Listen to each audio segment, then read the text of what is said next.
no questions.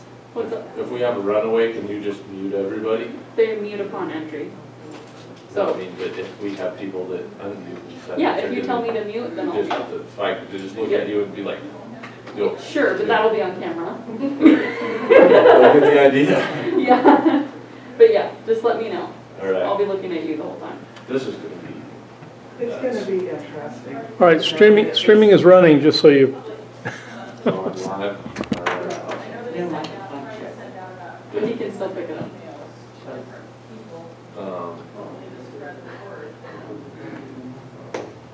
So I'll just keep this and hopefully we. And if you want to, at the start of the meeting, just say this is the order we're going to do things and let people know what to expect, that's up to you. Kind of odd to have an agenda for our agenda. All Yeah. right. I know. yeah. We were trying to think of all of the ways we could potentially make this run smoother because, you know, it's a good product. It's so hard to do this without people. We're not, It kind of makes it impossible. So am I supposed to fill in this blank spot for how many minutes to let people speak? that's up to you, because I didn't know if you wanted to do the typical 3 Yeah, minutes I think- or. That's probably good. I guess I can ask the other commissioners when they get here and see. But And, you know, we're not gonna have the applicant or applicant's representative, so, you know, that's a little bit different. They don't have to speak after the project. It's just gonna be It's not gonna work. the presenters for the EIR. this will be, And you have the copy of John's letter. yes. Okay. Bottom.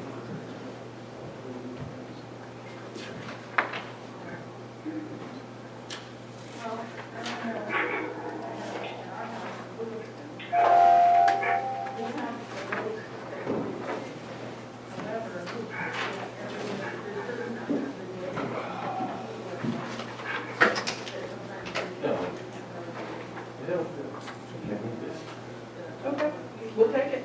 Yeah. Because I have the paper copy. Is that Andy Heller? There's the appendix are on there if Okay, you well. wanted to. All. They're also online. Yeah. You had. I had plenty of stuff. It's like, you know what? They can probably have this back. I don't think they need it anymore.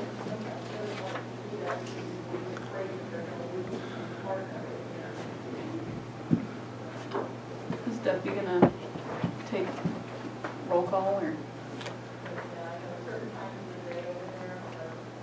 We don't typically do that. Or for the motion? On motions, you gotta recall everybody, you Yeah. gotta recall everybody. Right, so what I'm asking is Debbie gonna do that, and if so, she might Yes. wanna know that she's doing that.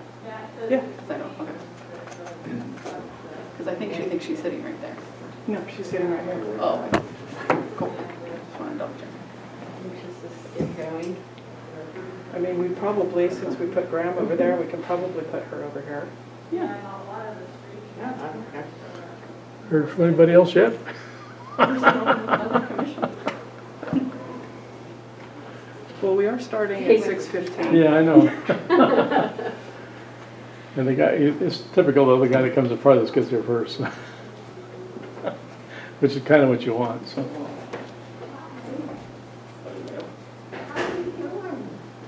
And your place? My house is there. My trees are a little different looking. Yeah. Some of it is there. Too bad. Most of my property is black. Yeah. But at least the house, Still have my house, which how about all the I didn't need the only infrastructure I lost was a little bit office of supplies? 3 water tank, 2000. I'm gonna use them as we go through the change and replace. Already got that done. Yeah, I already got that done. So, my, some of my sheep were, Oh, that was no. gonna trap me. But, especially I see some of my cultivators the are 5 of them down and then 2 of them up. Two of them trying to save them. Where their feet is at. Well, I thought about your offer. Yeah, we we actually made it through pretty good. So there was some people who were not so lucky, Yeah. especially over on the roofs and stuff. Yeah, no, Pretty intense rock. Nothing to do with the bathroom. Yeah. well, What's gonna be a little bit different from what we're gonna have to do? Meeting with people. But that's not happening. Got your hands full. Yeah, okay. It's like, I know there are still people. Why can't I see you? Let me see if that angel is on. How's things, Dan? Huh? How are you? I'm good. Good. Diana, how are you? Hi. You need help carrying stuff or? No, I'm not. Piece of paper.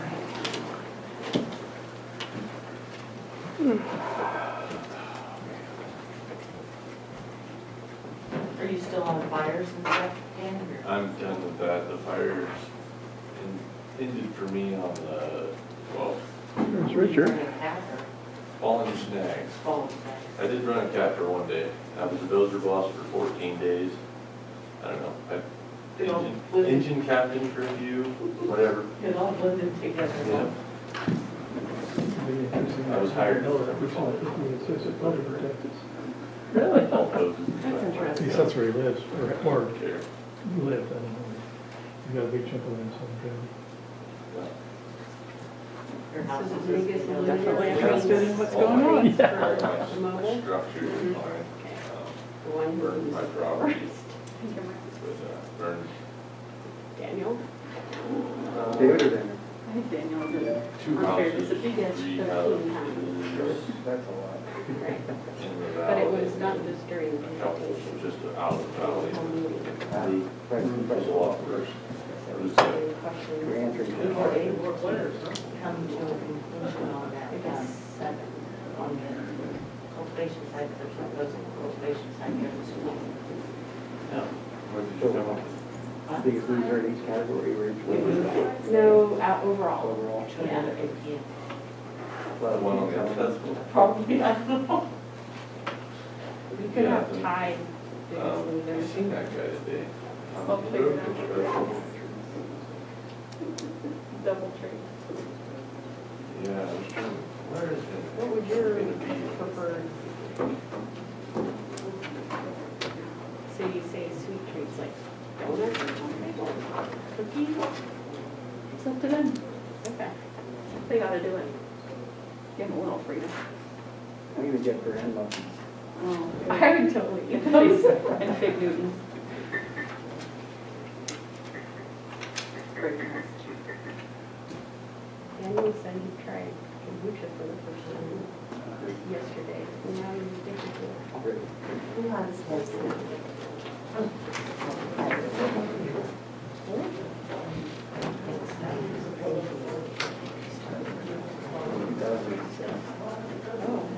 Yeah.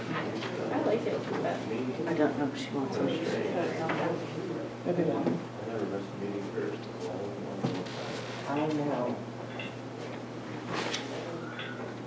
So Dan, are you wanting 3 minutes for public comment? I think so. Oh, you're waiting for. I'll just go wait past. Make sure what they thought. Just in time. What do you think? Time for public comment, 3 minutes? You're lost. Find yourself yet? I just found myself. All right. You've got even more stuff. Are you good with the normal 3 minutes for public comment?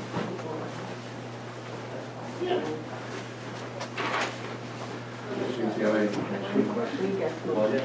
You're right over Where are you there. at right now? We didn't. Use the back of my head. You, Yeah. see that? I can see that.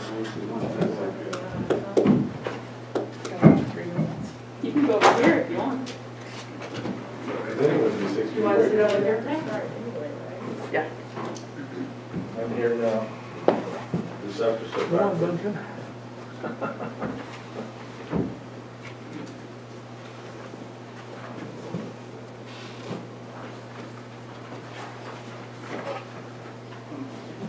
You.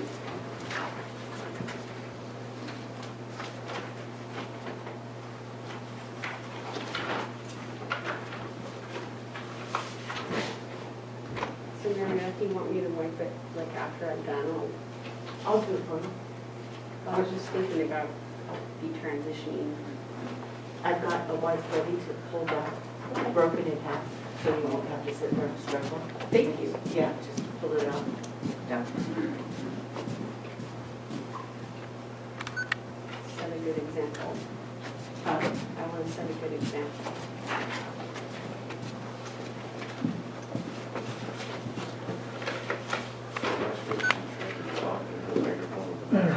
Backup recording running? I'm pulling on it. That's why I switched to this mask, because it's easier to hold it up, because it hangs around the neck.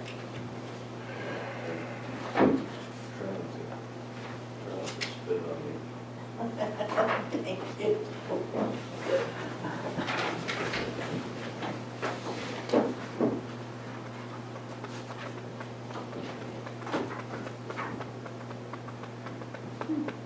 I have a good friend who was riding in a car one day and did not, obviously didn't have a mask on, and the sun was just bright, and she realized that when she talks, so she's very careful. Morning, people on Zoom. Yeah, I'm, One for medicine's okay. Most people generally do. When they talk, but I'm. And I've got 16 on streaming. There's 40 on Zoom and 16 on streaming, so.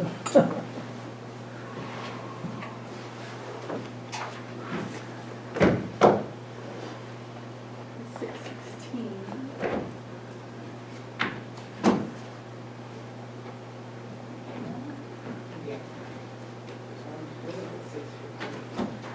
I think it is too, I guess. There's Duncan. We were missing one commissioner. So he's gonna be on the wall somewhere. All right, well, it is 6:15. I believe.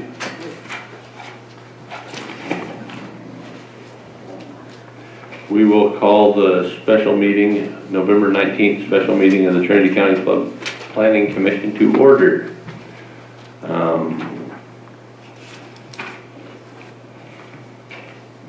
I guess we'll have an initial public comment period. During the public comment period, members of the public can address the Planning Commission on any matter not listed on the agenda that is within the subject matter jurisdiction of the Planning Commission.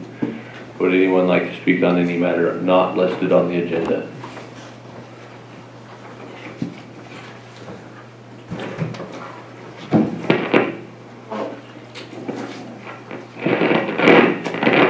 Yes, please. I was looking at Lisa Wright.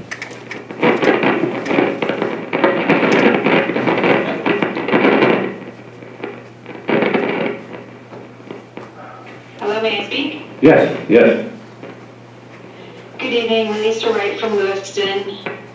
Chair, Commissioners, thank you for the opportunity to speak tonight on a non-agenda item. It continues to be None a of big that last issue week. concern, and I None want of to that bring last it to week, this or- Commission's attention that cannabis licenses are not being issued and processed under our existing ordinance that you all recommended and that the board has approved. We have, I would estimate, and staff might be able to give a better number, but I would project you're at 150 to 200 or so that are stalled out, some for months, not being renewed, transfers not being issued, new applications that got in before the closure not being finalized, even though they've been noticed for secret determination and the determination of staff that they should be approved.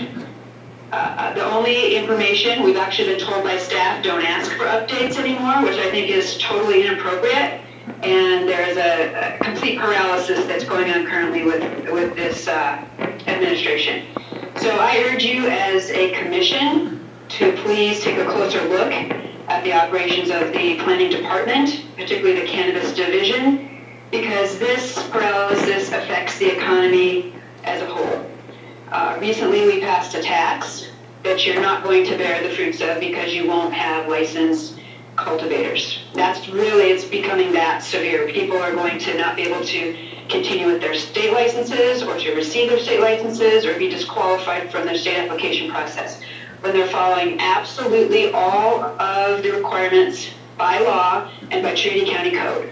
And I understand this evening we're going to be looking at the future and secret compliance for the county, which then in turn can allow that for the cultivators as well. But until that time, we need to operate under the existing ordinances and the state law that provides for CEQA exemption from cultivators through January 1st of 2022. That was actually even acknowledged during a CEQA appeal this last board meeting by our own county council. So please, as a commission, make some inquiries, push to try to get some of these licenses issued if we can, so we can keep this economy going and the government can reap the benefits of this taxation and the economy continue to thrive under this particular industry, which is so vital to our local economy. Thank you very much. Thank you.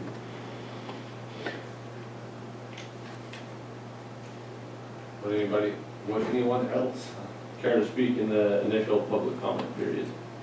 I don't know. Does it sound like it's microphone? Hello? Yes, would you like to speak in the initial public comment period? Yes, I would like to give a comment. Hello, good evening to everyone, good evening to everyone who listen. My name is Kekik and I live here in Halifax. I came here a few years ago and I'm one of the farmers, but this year was very tough for us. We invested so many money over here and we didn't get nothing back from the county. Every time we go there and ask, what you need from us, we do it. Whatever county asks from us, we do it. When we ask, when are you going to give us the license and back? When are you going to open county for new applicants? The only answer we get from them, we don't know. Who knows? Who knows when it's going to open? If it's going to stay closed for whatever, a year or 2 or 3, let us know so we can go somewhere and invest money. So many businesses open during the time the farmers was here. During this COVID time, like 20 million people lost the job in the United States. I don't see that no one closed their business here in J4. They open new businesses. Because of us, I can say that it's because of the farmers. So many jobs is open because of the farmers. And we don't get nothing back. This year I'm going to file only the money for taxes. I don't have any income back. Why? We don't know. That's the answer. I'm tonight here to talk because I don't know what to do anymore. My bank asked me for a repayment. They know where to find me. Please, if you can do something, help us. We help a lot this community. Every time when I leave again, go ahead, they say, thank you for keeping us in business. Okay, keep me in business. Help us.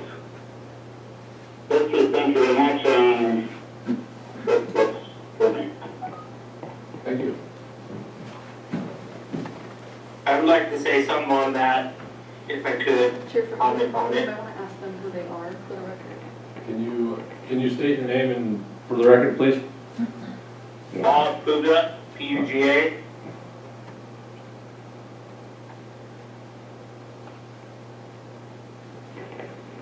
Go ahead. So what I really wanted to say is you know, the county being shut down, we're losing, the county is losing money, the state's losing money, but Humboldt County, Mendocino County is flourishing with 3-acre conversions, 9-acre conversions, 5-acre conversions. I want to know why our county has to be not opened up, why everybody else is opening up and people getting licenses in Humboldt County, Mendocino County, left and right. I also brought somebody here today, Andrew Hiller, which knows a lot about the COVID-19. He's actually worked on the task force for COVID-19, for the COVID-19 task force, and I asked him to be on the meeting so he could talk to you guys a little bit about what's going on with testing and all this stuff. And I think there's no reason why our county should be shut down And permits should be even new applicant permits, because the county's just losing money left and right over this deal. And there's other counties like Humboldt County, Mendocino County, they're opened up and they're doing permits all the time, and they're expanding their permits. And we need to open up. We need to think about our county, and small businesses and the big businesses and expansion for people that pass the CEQA and all the stuff, like the Ladone Farms did. So, anyways, long story short, Andrew and Marianne Heller here, they know a lot about the COVID-19 deal. They're in Texas, and they also have a ranch in Hogan Valley that just went through the fire there, and I invited them to this meeting so maybe they could talk a little bit about COVID-19 and shutdowns in the county and all that stuff, because they have a lot to do with the COVID task force. So, thank you. Thank you.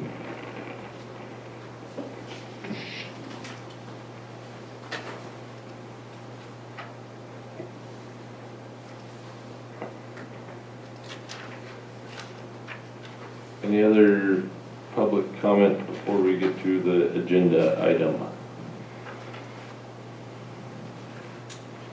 Yeah, Jay Grossman, Chris here, Hayford. Yeah, go ahead. Yes, everything.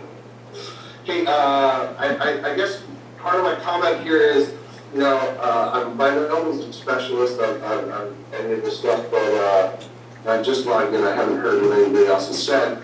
But I did attend the last Board of Supervisors meeting where they were talking about stacking, and they made a motion to change some language in the ordinance. But what I did find out from that meeting was that this EIR document was written under the premise that stacking is not allowed. And as we know from the meeting, where they just moved the language in to disallow stacking, it is allowed as of today in county code in the ordinance. So I guess my question and comment is, why have we changed for a document that was written not based on the written law of Clark County or the written county code? You're moving in, hey, excuse me, you're moving into our agenda item. This is not public comment.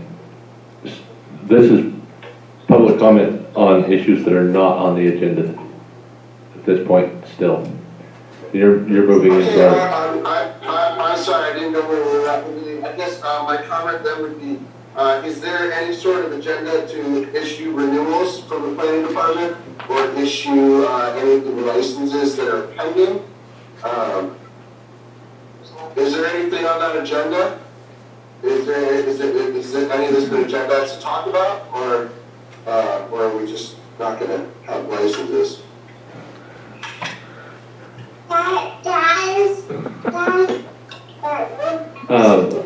Thank you. Thank you. All right.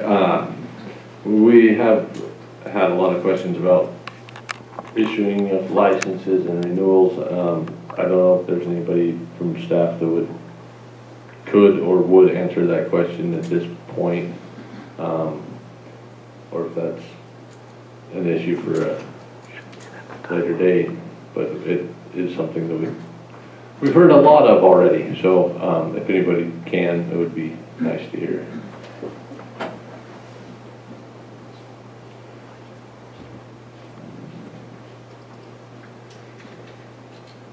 Make sure this is on. Hi, I'm Margie DeRose. I'm the senior planner for the Cannabis division. One of the challenges that we've been working through in the department is clarification on CEQA requirements for provisional licenses and renewals.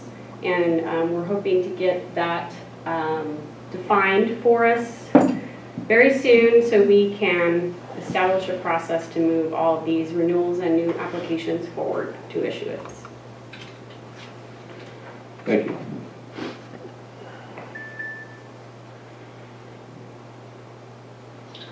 Are you still taking public comment? We're taking public comment on items not all listed on the agenda. Yes, my name is Justin Hawkins. I just wanted to go back to the last planning commission meeting when I think there was some sort of confusion about provisional licensing in the county, because there seems to be a continued narrative from the attorney who was representing the appellant in that case regarding provisional licenses being able to be issued in the county. And I just wanted to let the commission know that provisional licensing, nothing has changed in state law since people have been issued provisional licenses over this whole year, maybe not as fast as some people would want, but nothing has substantially changed, and the provisional licensing structure exists at the state level too. And the only difference between an annual and provisional license is that there is no certified CEQA document to back up a provisional license. You are in the process of environmental review. So with the EIR pending and the completion of environmental review, I would just suggest that it's fully appropriate for the county to continue to issue provisional licenses that do not have a certified document, just like the state would approve such a license. Thank you. Thank you.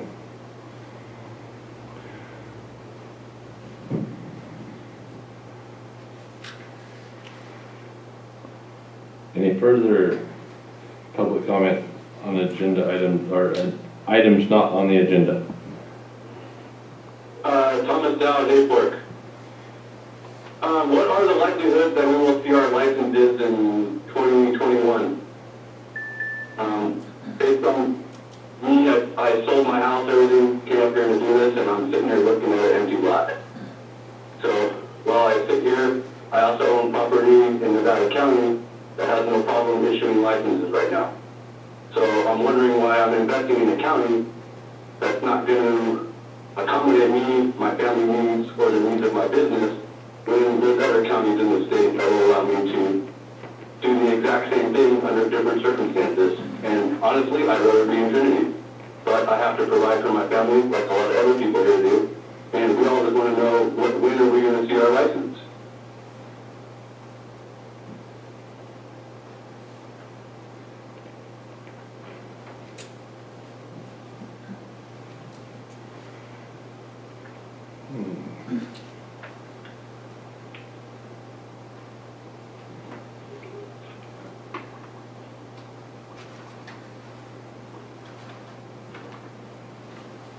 Do we have anybody else?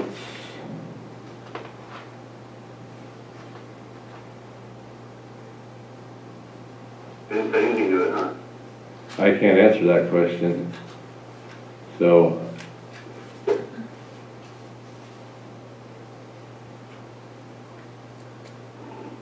do we have any other commenters in the initial public comment period?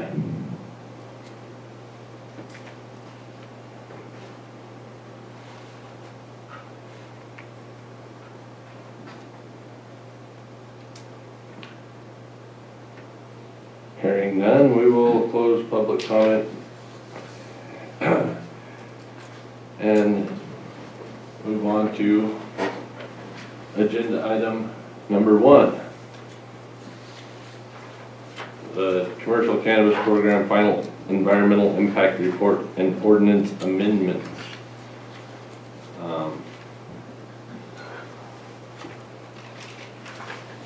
We will open the public comment on this item. Commenters will be asked to keep their comments to 3 minutes or under. And with that, we will open the public comment. Is there going to be a staff presentation? Actually, it says we're going to have the staff presentation on their posted guidelines that we're going to give us after public comment, but we can change that if you'd like. All right, with that, we'll have Margie go over this before we open the public comment to give people a chance to answer. So. Great. Thank you. Again, Margie Rose, Senior Planner for the Cannabis Division here at Trinity County. I'm just going to kind of briefly go over the plan for today's meeting, introduce folks that will be presenting on the agenda item, as well as a couple others that are on Zoom that are going to be available to provide information to the commission as you work through the item. So first, I'm going to outline the Zoom guidelines for the participants. Each person will be given a certain amount of time to speak, and I believe you were going to establish that 3 minutes. Okay, so there will be a timer going for each speaker. Please keep yourself muted until you're invited to speak. Please use the raise hand feature in Zoom if you wish to speak. Please state your name and community where you live. And we're asking that folks try not to repeat information that has been said by other speakers in the interest of time and the complexity of the topic that you have before you today. If you have a question during your comment, it'll be noted for the Commission's consideration. So the presenters we have today are David Colbeck, Environmental Compliance Specialist with Trinity County. He's been overseeing the progress and development of the Environmental Impact Report. We've got Derek Cole, CEQA Counsel, here to provide guidance on CEQA requirements. And we have Pat Angel, the project manager for Asset Environmental, who's been working with the county to prepare the draft and final documents. And first we'll be starting with a presentation from David Colbeck. He's going to talk about the final EIR description and goals, including a description of the appendices. Derek Cole will then talk about the resolution that's before the commission today and the addendum to the draft ordinance that's included in the information posted online. And then we'll turn it back to the commission to continue on to questions when they're ready to open up the topic for public comment and discussion and action.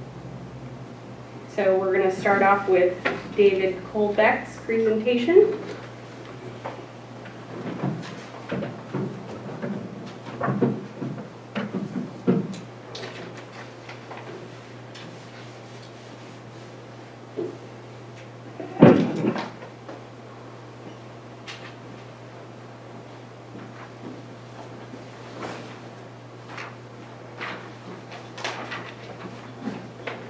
Good evening, Chair, Commissioners. It's good to be back in front of you again. Margie, thank you for that introduction, Senior Planner DeRose. So thank you for your patience. For one, I understand all of us would rather be having this meeting in a public forum with the public present, and so I appreciate everybody's patience in this and continuing as we are tonight. As Margie, Senior Planner DeRose mentioned, my presentation is going to be fairly basic because this has been in front of you several times. Some new members, of course, but we've had a number of public meetings already. So I don't want to dive too deeply into the idea of CEQA, the idea of a final. We've had the draft out in the public now for some time. So this will be something of an overview. If I neglect to talk about something that is of interest to you, of course, as Senior Planner DeRose mentioned, we will have a moment later this meeting to have an open discussion for whatever is a concern to you and, of course, to the public. So if we could just go to that PowerPoint, please.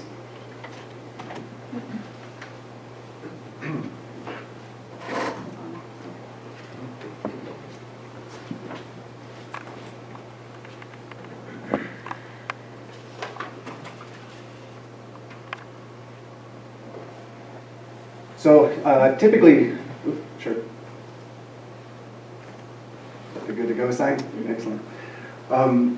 Typically our consultant, Pat Angel, would be the one presenting. He was on the road today, and so it has fallen on us to help walk through this. But again, this is some material that has been seen before, and he is very much available to help with the discussion later on.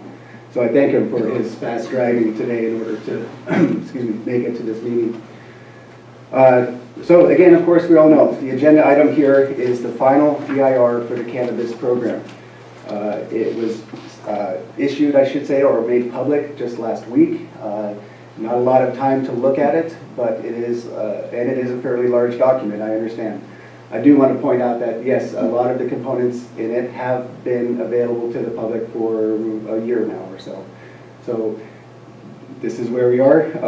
Next slide, please. People are complaining on chat of sound issues. On my end, or? I don't know, they're talking kind of figuratively about you're in the planning department and then sound is bad, is it only me? So there's a couple people on there complaining about sound, and I just wanted people to be aware. I'll monitor it. Okay, if you could let me know that people can't hear me, yes, I Yeah. appreciate that. Yeah. Right now it seems like there's only 2 people, but if more people are having sound is really bad, okay. More people are starting to weigh in on sound. And you're not on the microphone now yourself, correct? So they can't hear you there. Right, they can't hear me that well, so maybe if you could speak and see if they could hear you. I don't know. So this is, David, if you can, I'm not on the screen at the moment, but I'm kind of asking those in chat if they can hear my voice well enough. If someone would please speak slowly and loudly. Thank you, Carla. Okay, if I can lean into the microphone a little bit more. Okay. Looks like we're Okay, good. good reminder to speak slowly and loudly. All right, thank you for that response. So, next slide, please. So where I was going with that is what we're here to do today. Per county code, for a final EIR, it is the role of the Planning Commission to recommend to the Board of Supervisors what you wish to recommend. Certification of the EIR, adoption of the amendment to the ordinance, or in this case, a repeal of the ordinance, and adoption of a new ordinance. That includes the components of the final EIR. Within that, are findings of fact, of course. I want to stress to the Commission that you have options in front of you, that the resolution we provided to you is what, of course, is a staff recommendation, and that is to do just that, what I just said, to recommend to the Board of Supervisors the certification of the EIR and adoption of the new ordinance. Later, at the Board of Supervisors, there will be further issues such as overriding considerations, mitigation, monitoring, and reporting plans. That all comes later. The selection of the alternative comes at the board level. Here, it is again, really those specific things. The EIR in front of you and the ordinance in front of you. So the options that you have, of course, is approval, recommendation, like I suggested. You could also recommend not to certify the EIR if you chose. You could work through it. You could continue the meeting. You have options. But I would like at some point, as we discuss those, what the potential ramifications of each of those choices could be. But I will wait for that moment while it arises in our discussion later on. Next slide, please.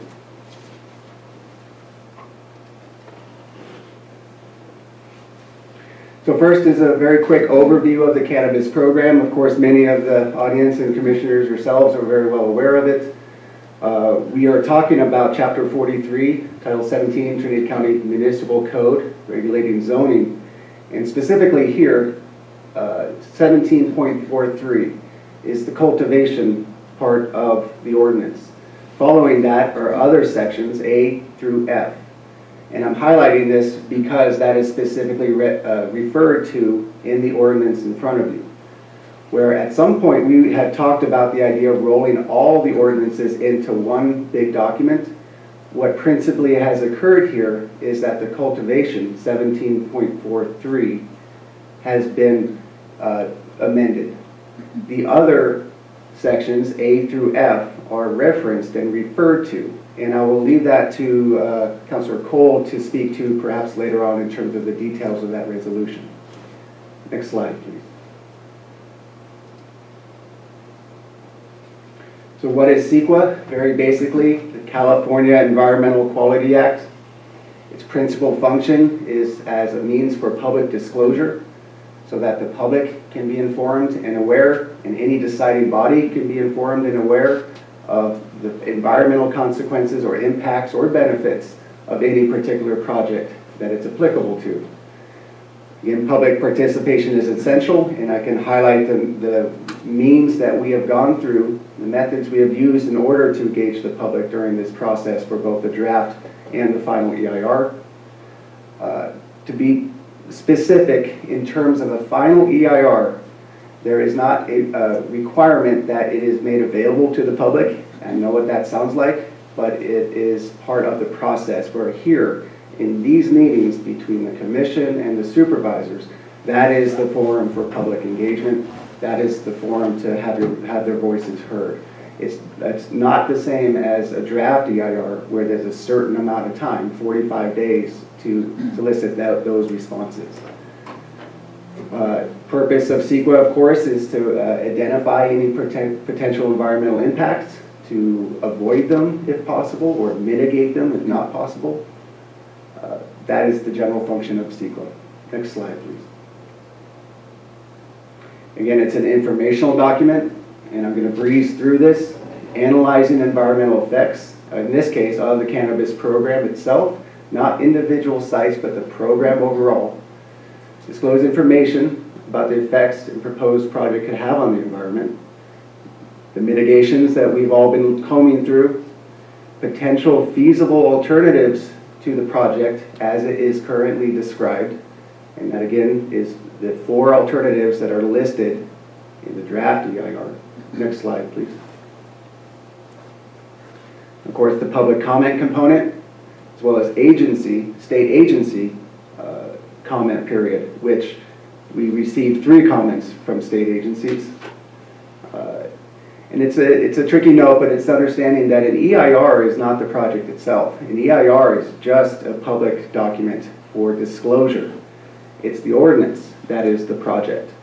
But you need to have the EIR in place in order for the ordinance to move forward.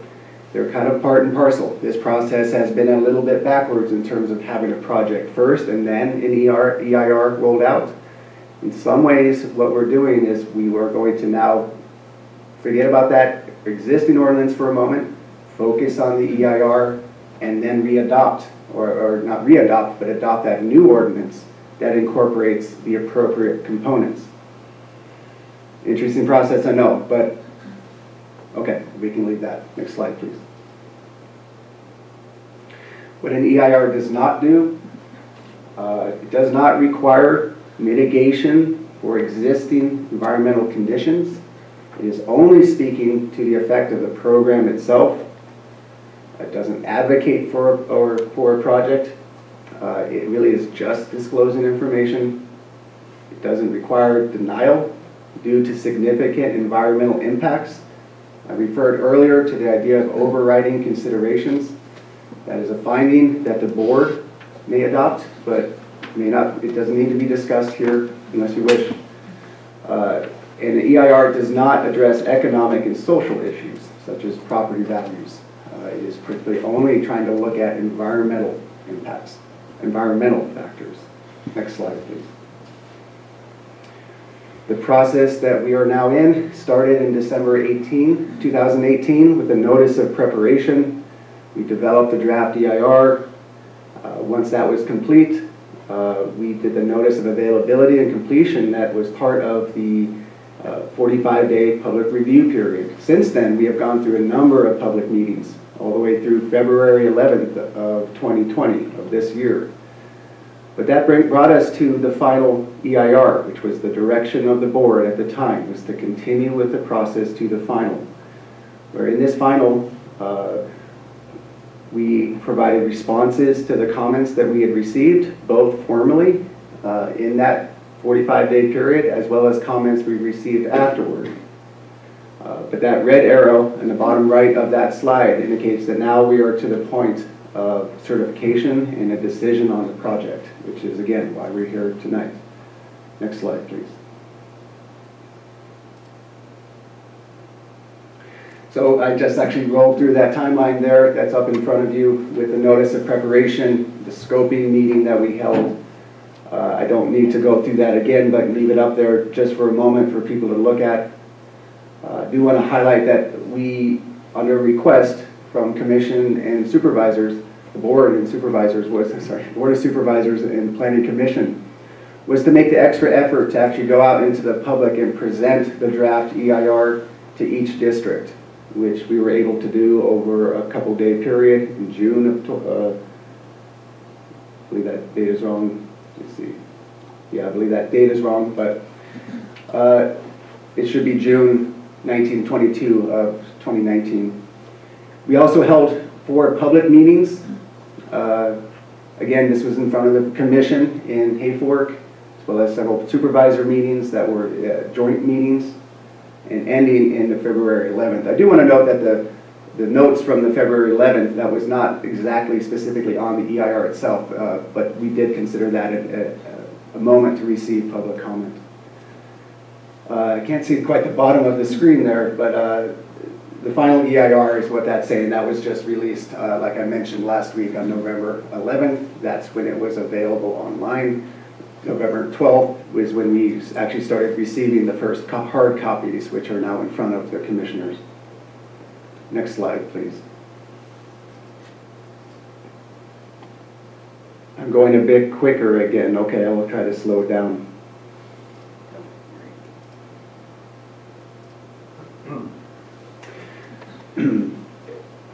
So again, let's see, it's here to highlight really that it's a programmatic document, and that means that generally it's not looking at specific sites, it's not saying where you need to be, it's not having a siting consideration of exactly where you can and can't cultivate, for example, as one component of the ordinance.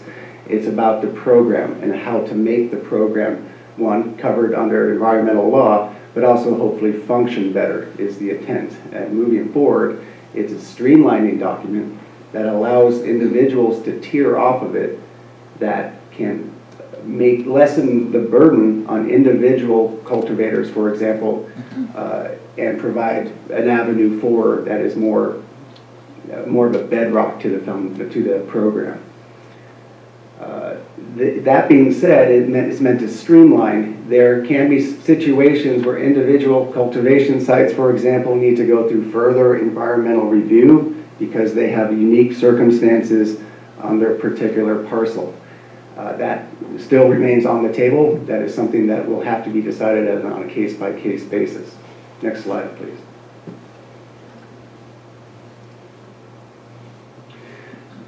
Just a quick overview of the environmental factors that were analyzed. I'm going to go ahead and pass this. I should have had you time me, perhaps. So next slide, please.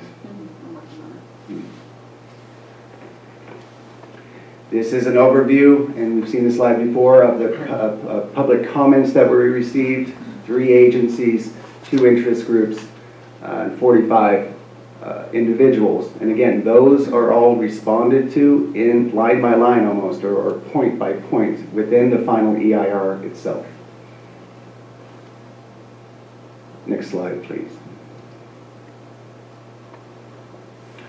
So this is something I want to take a moment with. These are the alternatives, and I'm highlighting this just because it is the structure, it's a requirement of a final EIR, is to provide alternatives.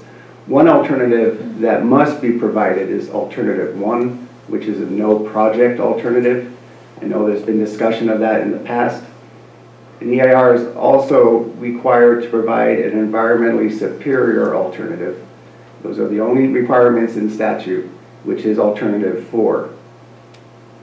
I want to note that alternative 1, the no project, is a little bit confusing perhaps, and just a moment to speak to that. It is basically no project as in the ordinance stays the same. It sounds strange to say that, but the ordinance will remain in place exactly how it is written right now. The EIR can be adopted as in we're recognizing there are environmental impacts, but it doesn't actually include the mitigations into the ordinance itself. The ordinance stays exactly how it remains today. The effect of that is that we say we have a program, it has environmental impacts, but the program is not going to do anything to address them, which functionally means that each individual licensee will have to have a CEQA document. So CEs, categorical exemptions, may still apply. If they do not, then each will have to likely go through a negative declaration or mitigated negative declaration in order to be compliant under CEQA. I hope that's clear. Next slide, please.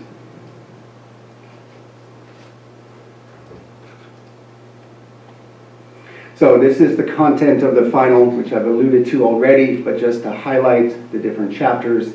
Chapter 1 is an introduction. We were directed by the Board of Supervisors to include some language that was relevant to the environmental benefits, or in comparison to illegal operations, the idea that if you are in a legal program, you are having less of an environmental impact than if you are not in a legal program. We did include language along those lines for that request. Chapter 2 is an interesting chapter. It is the idea of potential modifications to the cannabis program. It is a list of maybe a dozen items that could be considered, honestly, now or in the future. It is meant to make the most use of the EIR and the time we've spent on it, to say that those factors can be considered in the future and can be included under this EIR with caveats. But it's meant to be forward-looking, forward-thinking, for potential changes that future commissions or future boards may wish to make, aside from choices you make here tonight, of course. Happy to talk about that more. Of course, the response to comments is the bulk of the final EIR, along with comments that were received after the formal period, which was not required, but something that we felt we needed to do. There is also a questionnaire that we sent out that was based off of some comments received about the EIR, the draft EIR, not being reflective of current conditions in the county. We made an effort to contact cultivators, all cultivators in our list, honestly, to have them fill out something of an informational data sheet, a questionnaire that would help us refine our assumptions. That is also included in the EIR and is reflected in the changes to Volume 1, which is the final, is Volume 1. Next slide, please.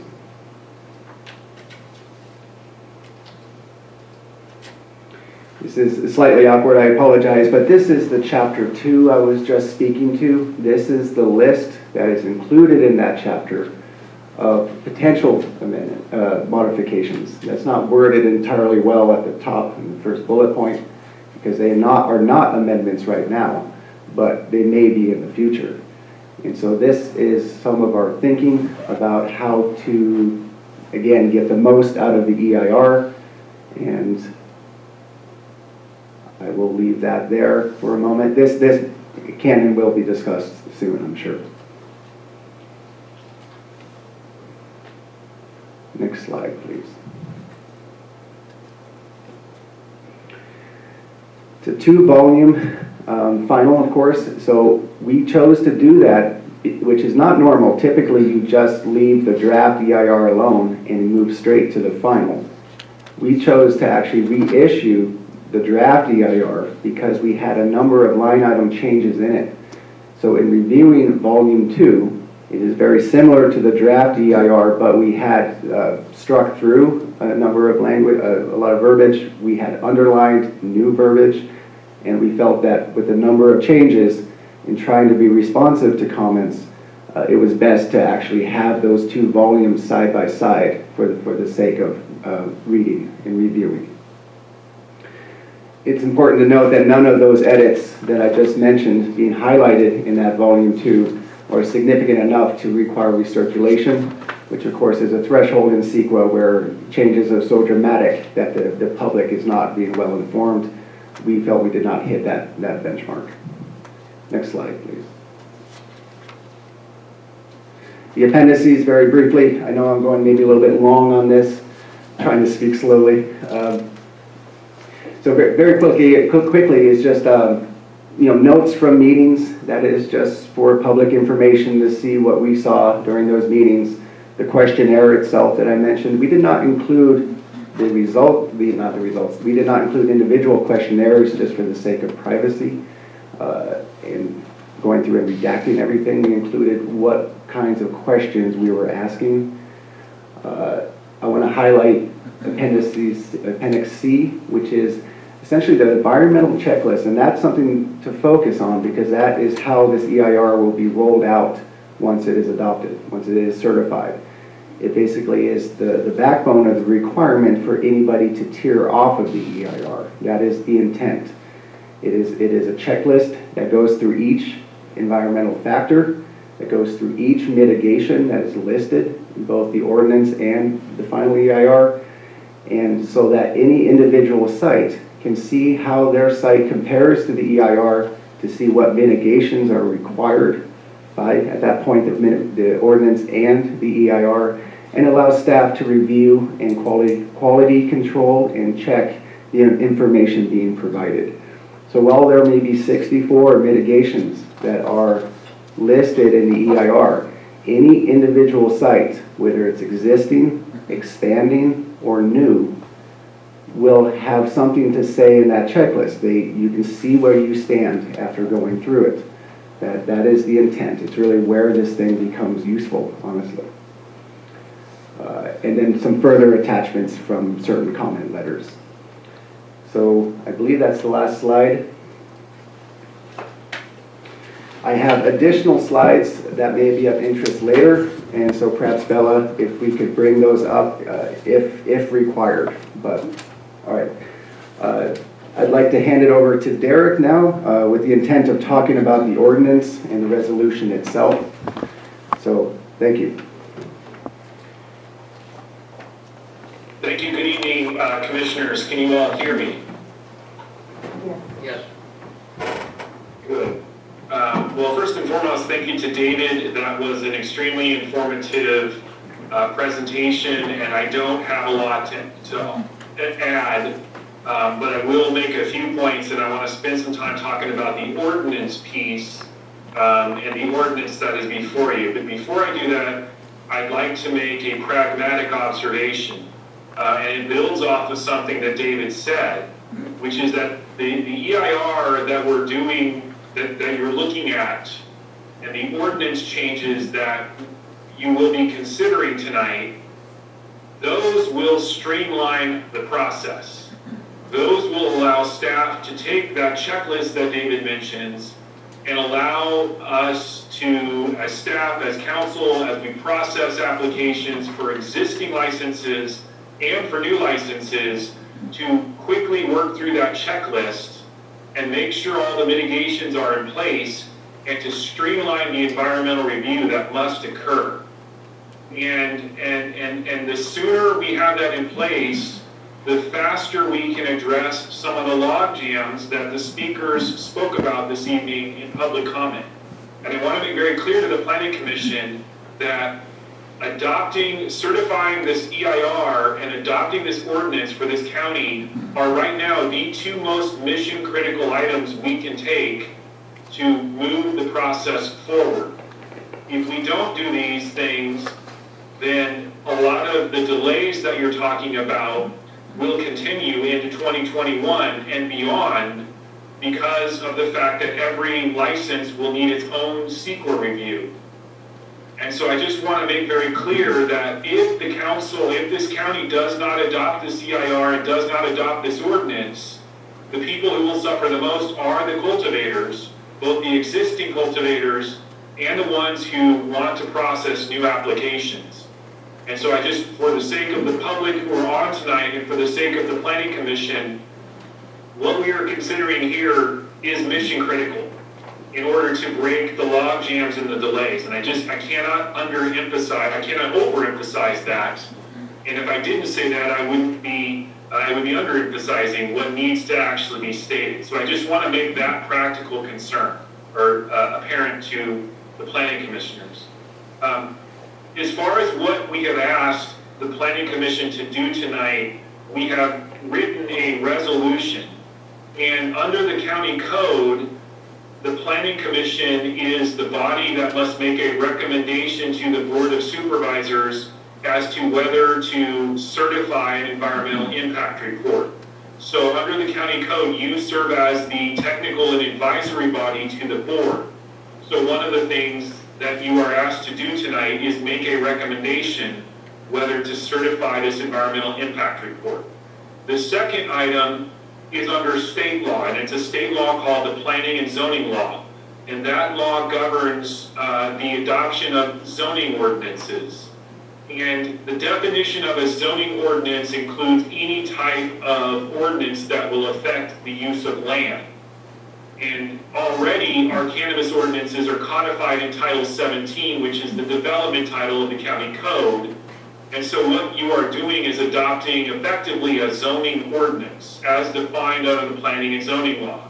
And under the planning and zoning law process for a zoning ordinance, you must make a recommendation to either approve or deny or not approve or to approve with modifications the proposed ordinance. That is the first step in the process, and that recommendation then must be acted upon by the Board of Supervisors.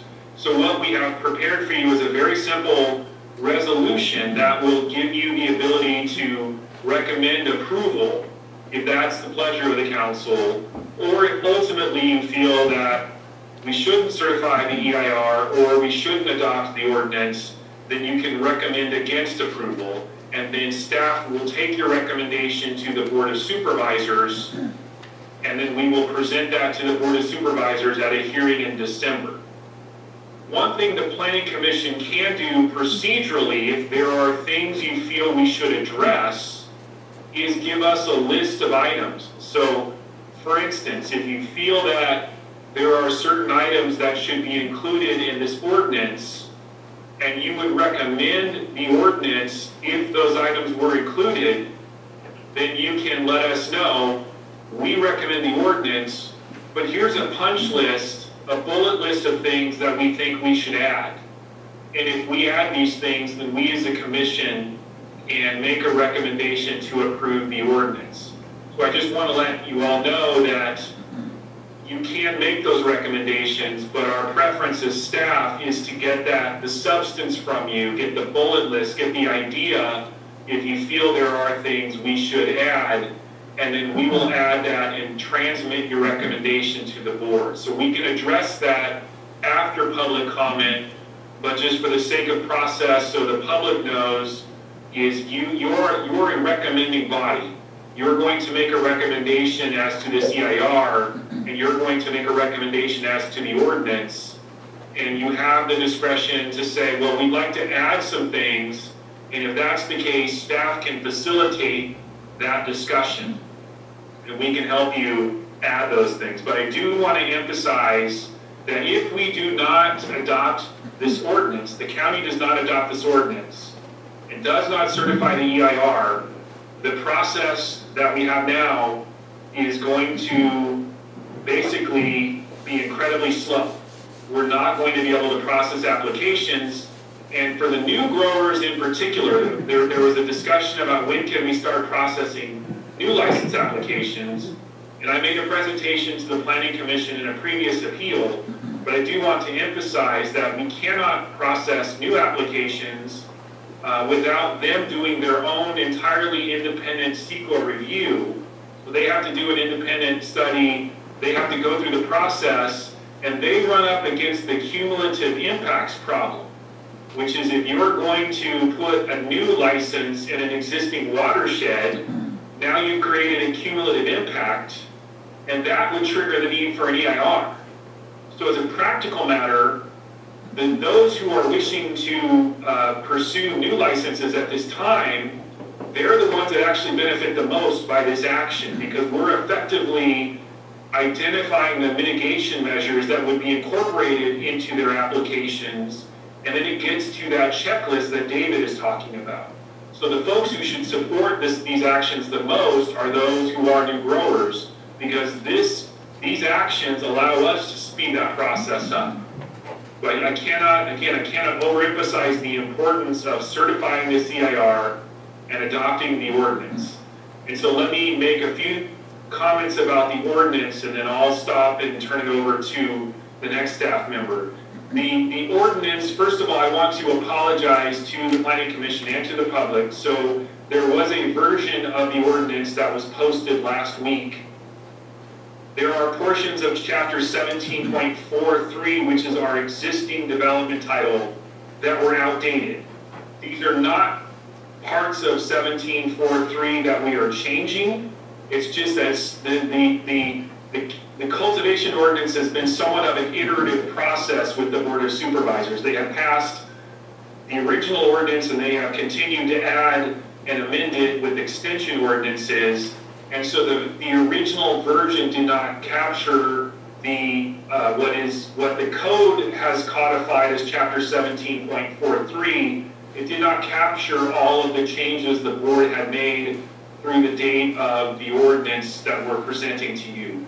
That change has been made. I have worked extensively with staff to make sure all of that, the current language and the cultivation ordinance is in this ordinance, so that when we codify it, it will remain. And that's the addendum that you received, I believe, yesterday.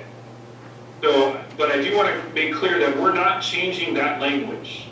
We're not changing any aspect of chapter 17.43 or the cultivation ordinance. We are leaving that in place, and all we are doing with this ordinance, it's 38 pages, and I can anticipate the concerns and I understand them. Hey, we've got this 38-page ordinance, but all we are doing with this ordinance is taking the mitigation measures that have been circulating now for almost a year and a half. They were identified in the draft environmental impact report, and we are putting those into our ordinance. And that's it. And we have almost essentially cut and pasted the mitigation measures into the ordinance, and I have arranged them and codified them and tried to put them in a coherent fashion. I've drafted many ordinances, both for my existing clients and in my time as county council for this county between some years ago. And so I followed the format that I was familiar with as county council, and that's all I did was simply take the mitigation measures from the environmental impact report and move those into the ordinance. We did not add anything else. We did not take anything out. I just want to be very clear that we've simply taken mitigation measures and organized them into what staff believes is a coherent structure that can be used to develop the checklist that staff will use as they go through the application or as they're in the field.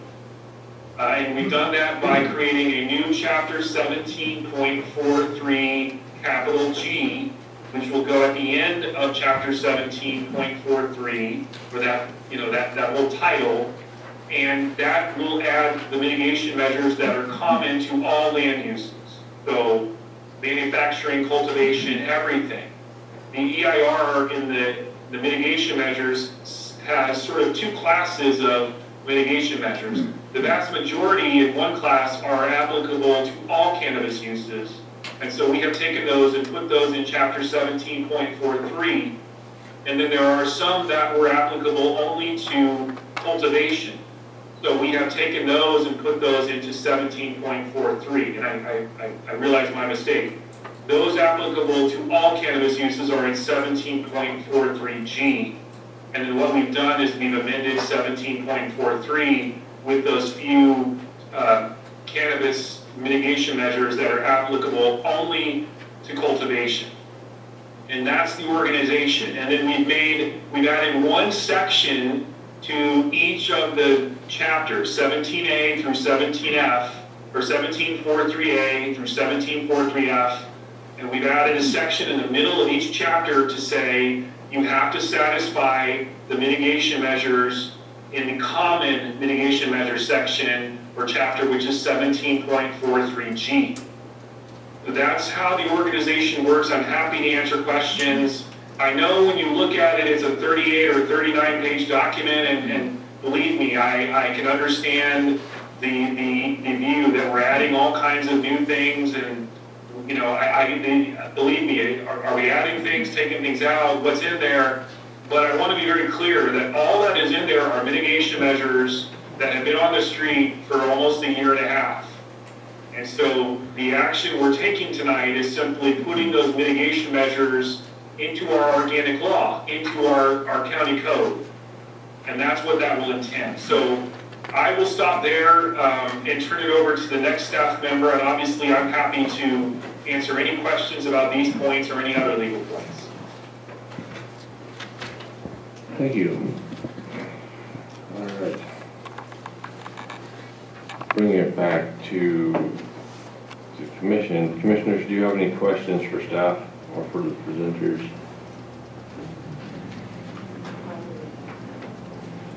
I have a question for staff. In the EIR Volume 2 on, no, I'm sorry, it's volume, I forget which volume. I've got notes here. Okay, under the local regulatory settings section, which I would have to find again, and I thought I had a post-it on it, but here it is. I do. It is 31-3. You have all the community plans listed except Hayfork. Hayfork does in fact have a community plan. The planning department does in fact have a copy of that community plan. And the Hayfork community plan should be listed along with Douglas City, Junction City, Lewiston, and Weaverville. Yes. This is David Colbeck. Okay, I am up there. I want to say thank you for the question, for one. I will try to find that location in a moment. I think this would be a good time for me to mention again that Pat Angel, the consultant with the Ascent Environmental, who his team has been putting this document together, is to say that he is on the line as well and is available to answer questions. So Pat, I hope you can hear me. Was that enough lead time in order to address that particular issue?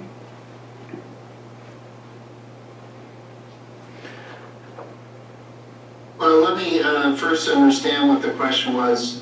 First, can I be heard? Yes. Okay. So I believe you're referring to the land use and planning section of Volume 2, where there's a description of various community plans. Correct.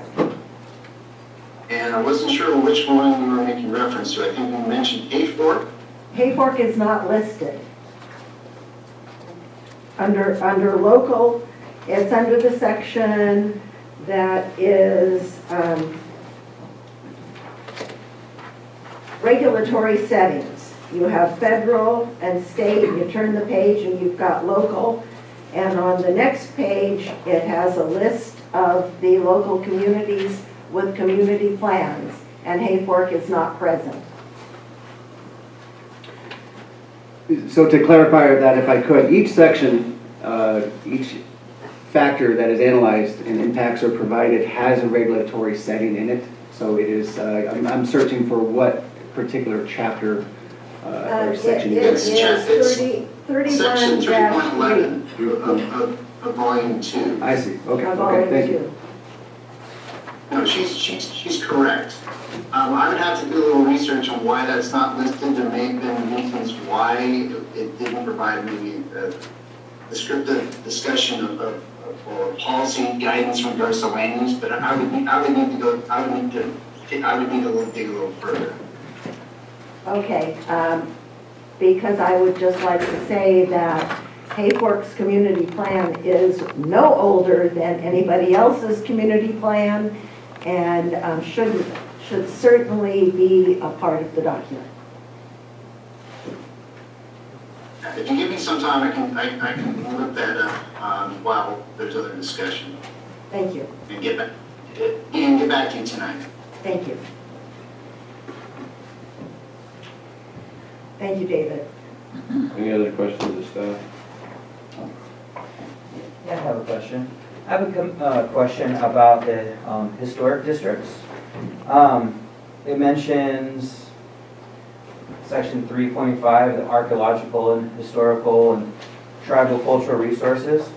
That cannabis cultivation shall not be permitted in the historic districts of Weaverville, Denny, Helena, and Lewiston. And I reached out to the oldest member of the Denny community that I know, and they weren't even aware that there was a historic district over there. And my question is, what does that entail? They mentioned that there's an old store that somebody lives in presently. Yeah, is there any insight on what the historic district of Denny is? For the sake of people listening in, yes, I can locate that in volume 2, as you suggested, page 3.5-11. There is a table, 3.1-1, which is known historical resources in Trinity County. That table shows Denny, and it mentions specific buildings that are from this is considered to be within the historical district, including places like Ladd's Store and Ladd's Hotel.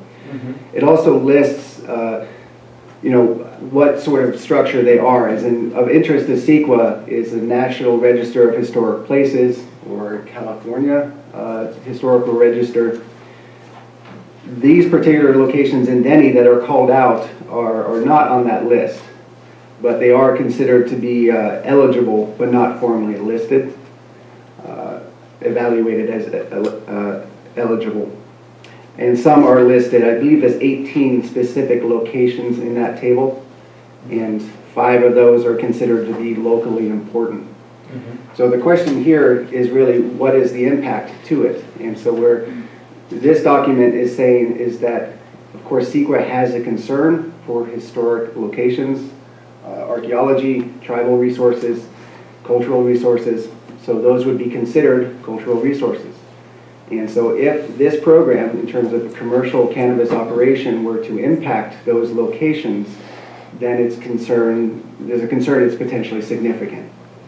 So they essentially are saying, this document is saying that because those are listed as locally important, although not listed in the register, the mitigation is basically just don't have any retail, non-storefront retail, don't have any manufacturing or any testing in those historically significant buildings. The question of the district overall, generally speaking, cannabis activity would not be disallowed, as in it could still be allowed, but it would have to take some review potentially in terms of what are the boundaries and the topography of that specific district, and as long as it didn't change the character of that historic district or that building, then it could be considered. So I understand that this was a surprise. I talked to someone about this even just today. Like you suggested, that it wasn't known, but it is known that there are some historic buildings. But that would be the constraint, I guess, is simply not to have commercial cannabis activities be impacting those cultural resources. Being the buildings? Being the buildings, and a discussion about the district itself, yes. So if you were to go through Appendix C for a particular applicant, then you would come to this question. Are there any cultural resources, archaeological, tribal resources that are involved with the product, or the project, excuse me. So if you were to evaluate that, you well could have the answer that no. If you were to come up with the answer is that you could have an impact that is not described in this EIR, that is where further discussion with the department would have to occur in terms of any supplemental documents, CEQA documents. It would be considered in an unusual circumstance at that point. Is that correct, Pat?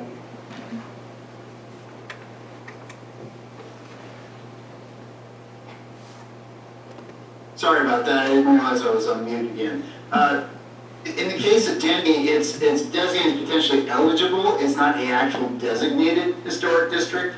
It's based on the buildings. So the question regards to a cultivation use coming in with a historic district where you're focused on the buildings, the attributes, is would it impact the buildings, because that appears to be the historic attributes.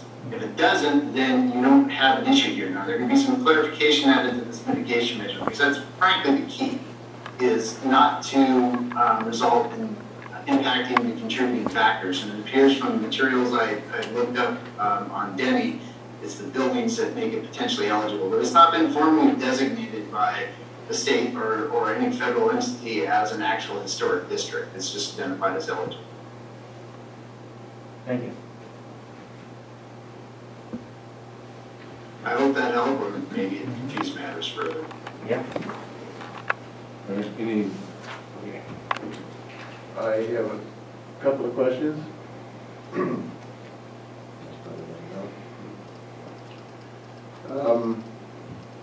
Chapter 2, or Section 2 of Volume 1, which are the possible or potential modifications to the program that you identified, but then you didn't implement them. You identified them as possible modifications down the road. I suppose to mention them in the EIR context so that if they show up later in an amendment, they've been somewhat treated in this final EIR. Since these could turn into and be very relevant changes to the ordinance, a couple of clarifications.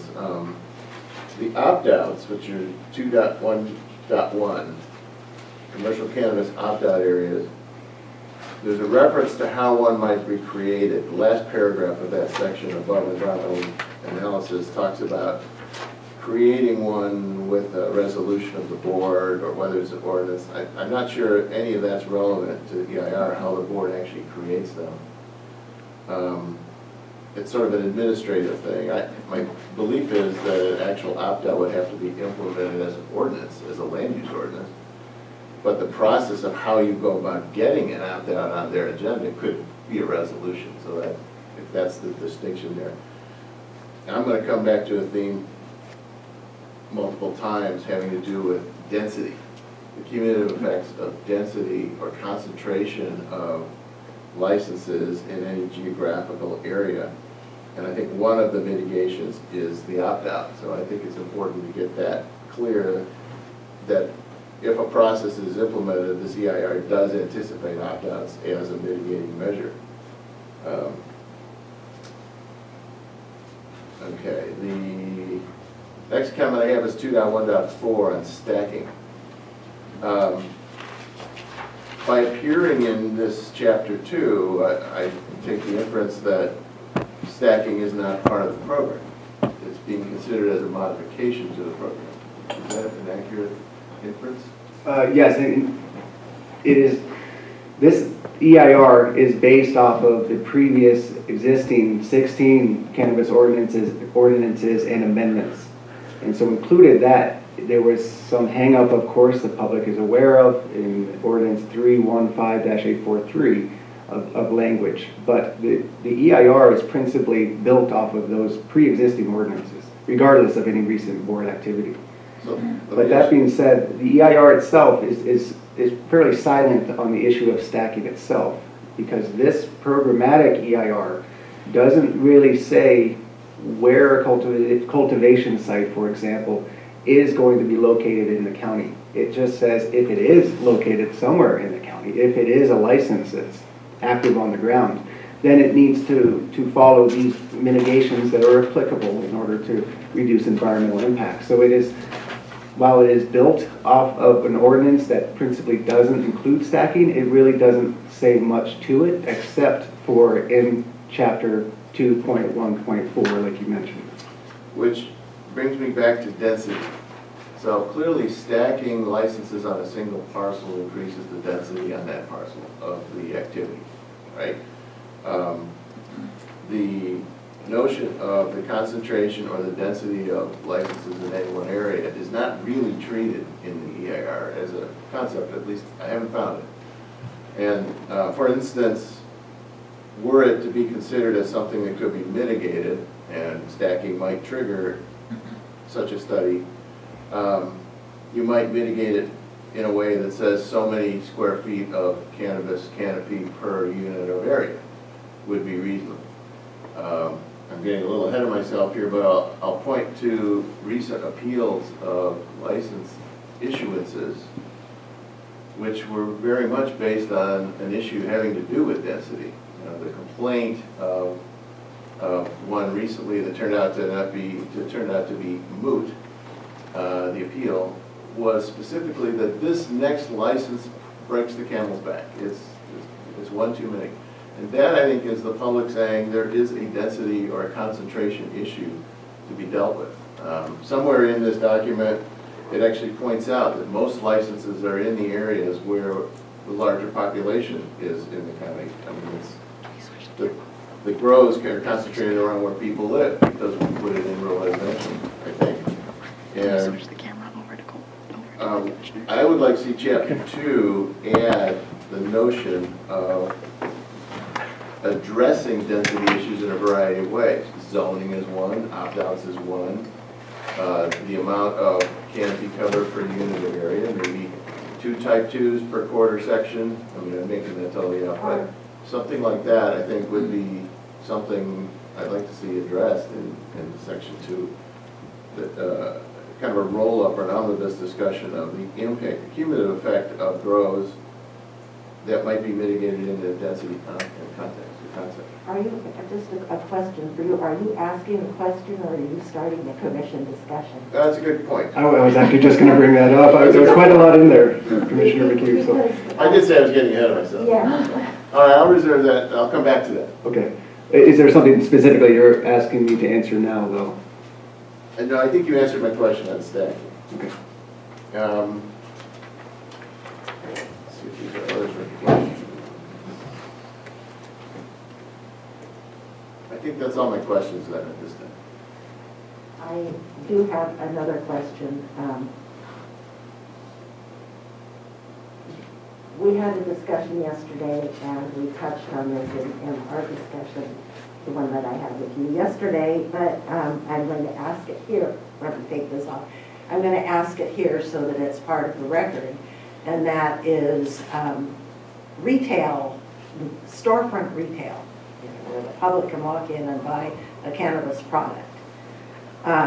It is not, and I understand that in the future it can be an ordinance, a whole entity on its own. It can still be developed and become an ordinance, but I have trouble understanding why this, in this area with potential modifications, why everything else, including stacking, is listed here, but retail is not.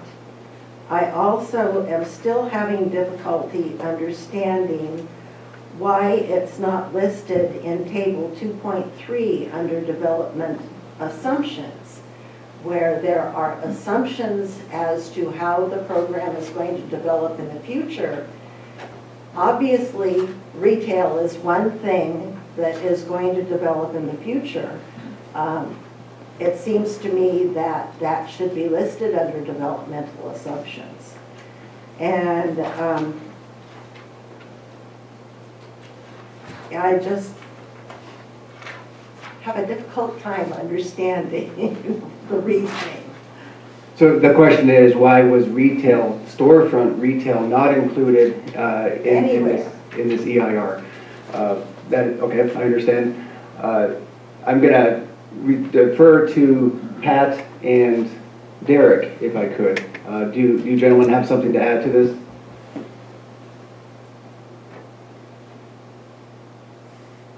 Well, in reference to Table 2-3 in the draft EIR, that is in regards to the assumptions of what happens when you implement the cannabis program. The EIR addresses the environmental impacts of the cannabis program. cannabis program currently does not include an ordinance for storefront retail. So therefore, that's why it's not in there. It's not part of the project that the EIR evaluated. Certainly considered in the future, but that's not the project that was presented as part of the notice of preparation, the draft, and now the final. Okay, but there are other things that are not part of the program now that are addressed in the EIR, such as stacking.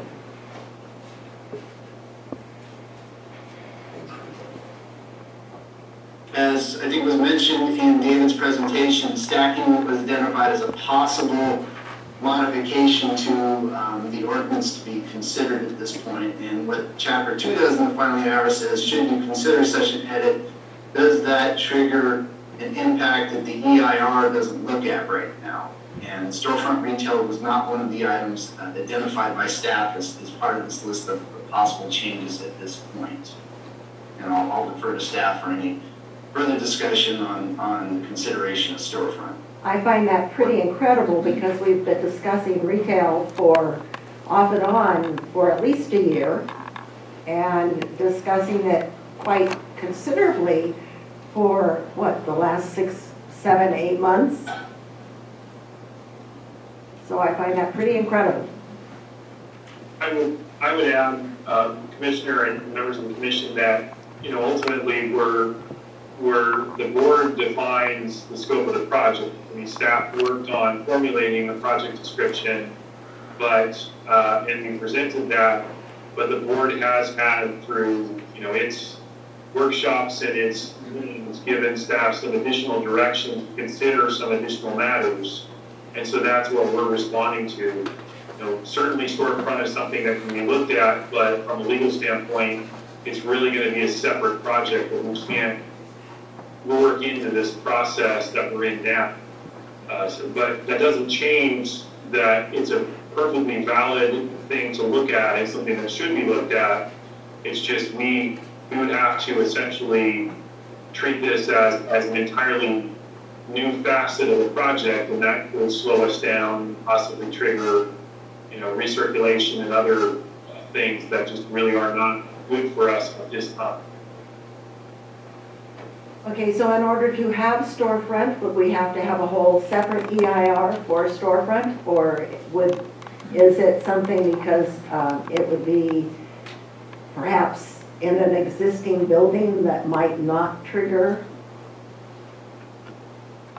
We would need to do a separate SQL review. So we would treat what would happen is there would be an ordinance that would be drafted, you know, a concept that we draft an ordinance or formulate what we would include in an ordinance, and then that would, you know, we'd look at the environmental consequences of it. It could be that because everything would occur in storefronts that are existing, especially if we wrote it that way, that, you know, there may not be much need for additional environmental review because you'd essentially just be putting something in storefronts. The problem is we really can't scope all of that out on the fly. We have to really look at that. Right, no, I understand that. Yeah. Okay, thank you.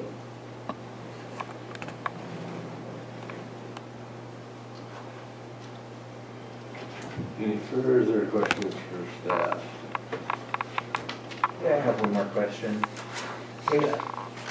David, I talked to you earlier about the communication about a process of getting into compliance. People call it provisional licensure. And could you explain to the public if once this EIR goes through, is it such that the cultivators would need to be in full compliance before they receive their license for this next season? Or could there be a timeline? What is that process? So I have my understanding of it, of course, but I also will defer to Pat and Derek and see if I can fill in. Is that fair? I'll add on after you did. After me? Okay.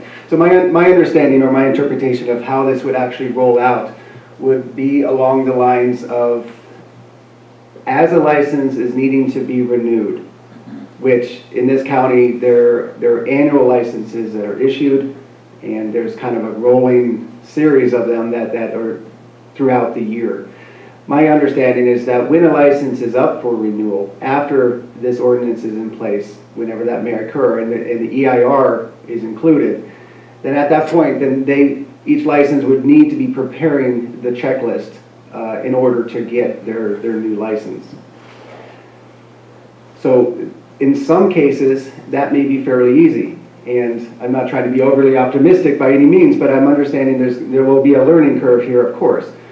But some sites may really be able to go through a checklist fairly simply. And I would say, especially if they are an existing site that is not looking to modify their program and is not looking, say, to build something entirely new, as in a stacking issue could take longer, of course. So under I would say, a good number of circumstances, going through that environmental checklist could be achieved. And I would say by the time that license renewal is required. One thing to note about this EIR is that when it is in place, I believe I mentioned this earlier, a site would not need to get a CE, a categorical exemption. This EIR does not create any new exemptions under California statute. So it means that the county is taking on the burden, essentially, of providing that secret coverage. So in that regard, I think that it could be feasible for a cultivation site to complete the checklist. There would be, of course, requirements or some consideration of qualified individuals, professionals who are providing any necessary documentation. Say, though, if you wish to expand your site, that could take a bit longer. And so in terms of compliance with the mitigations, this is something, again, I can defer toward legal counsel. My understanding is that we need to be very cautious of what's termed a deferred mitigation. It's the idea that you have a mitigation that should be applied to your location for whatever reason, but you're not able to do it right now. You'll say, I'll do it in the future. We're likely going to have to say that, no, you really need a plan in order for when you're going to implement that mitigation feature, whatever it might be. You know, it may need to be rolled out over time, but we need to have a plan in order to be comfortable that we are not simply deferring that mitigation to some unknown date. So there will be some, not concerns, there's just going to be some process in terms of rolling out this environmental checklist and applying this EIR to individual sites that we have anticipated. Does that get to your question? Yeah, and one example is downriver and people that are not with PUD, with PG&E. The ordinance clearly states that it needs to be 100% renewable. Would that be as of spring of 2021 to renew, they need to be 100% renewable? Or is that, you know, those types of scenarios where I'm just not sure how attainable and how fast that could be attained? Do you have that mitigation number in front of you, by the way? Yeah, I can find that. And I'm going to ask Pat Angel, did you hear that question?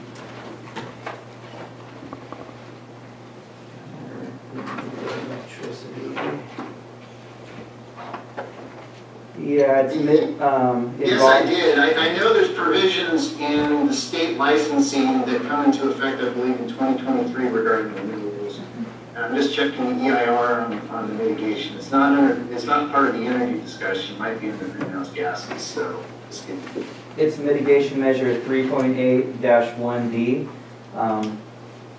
No, actually, 3.8-1B. Mitigation measures says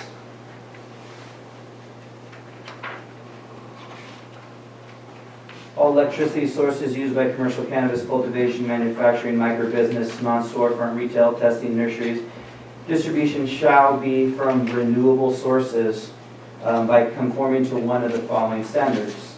And so, yeah, just my question is that as of, you know, this next spring, and how was there an analysis of how attainable that is?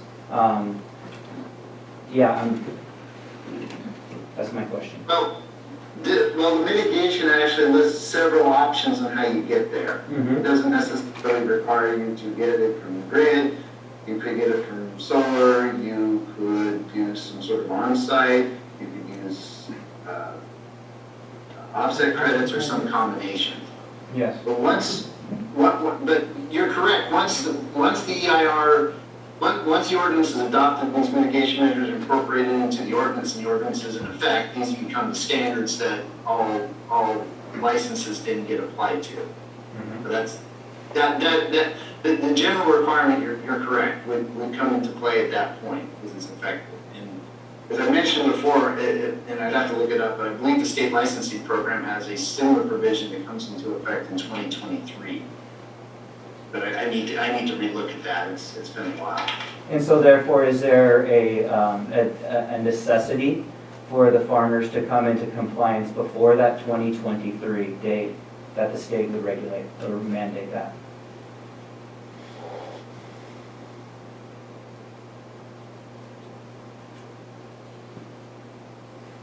Did you hear that question, Pat?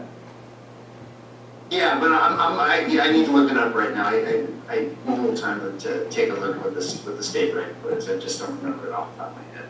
Okay. Thank you. That reminded me of a question that I had, and it is, I think, the basic question that you have. We have people that are in the renewal process right now, and that they're in the renewal process because their licenses either have expired or about to expire.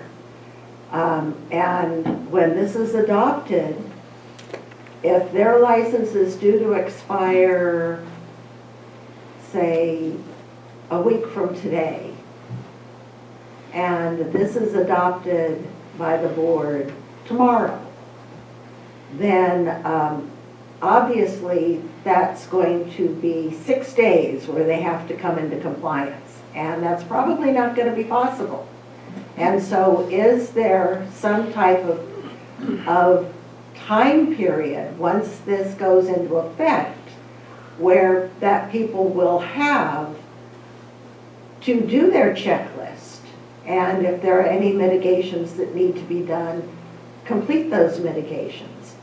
I don't know. I mean, how is that going to work? That is a good question. I need at this point in particular to point out that I do not work in the program itself. And I know that's, I'm not trying to dodge the question sorry to put you on the spot like that is true. But so the public understands it too, is that my involvement with this program has principally been related to the development of this EIR itself. And so my understanding of how it can be rolled out and what allowances can be made, such as you're describing, in terms of timelines for renewals and the checklist and how this will function. I would be speaking beyond myself if I could give you or the public some certain answer. And so again, I don't want to dodge the question, and I may well be involved in the process going forward.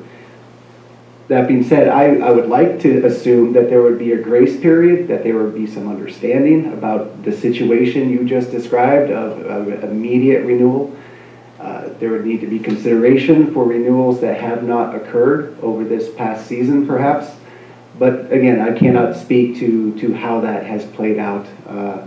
And to be entirely fair, if you wish to, but I don't, Senior Planner DeRose has been here only for less than 2 months, I believe, so I'm not sure that is quite fair either. But do you wish to speak to it? Yes.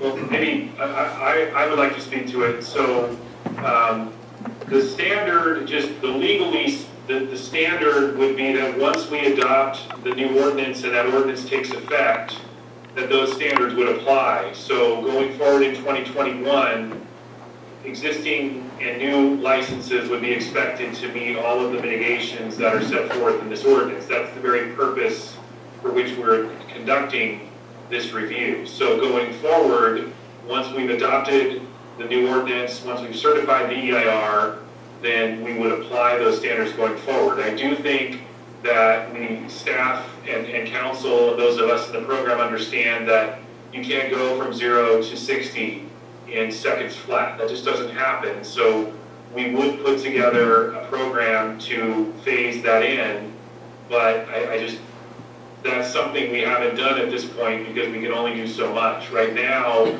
the issue in front of us is to get this new EIR and ordinance in place, and we would have this problem at any time.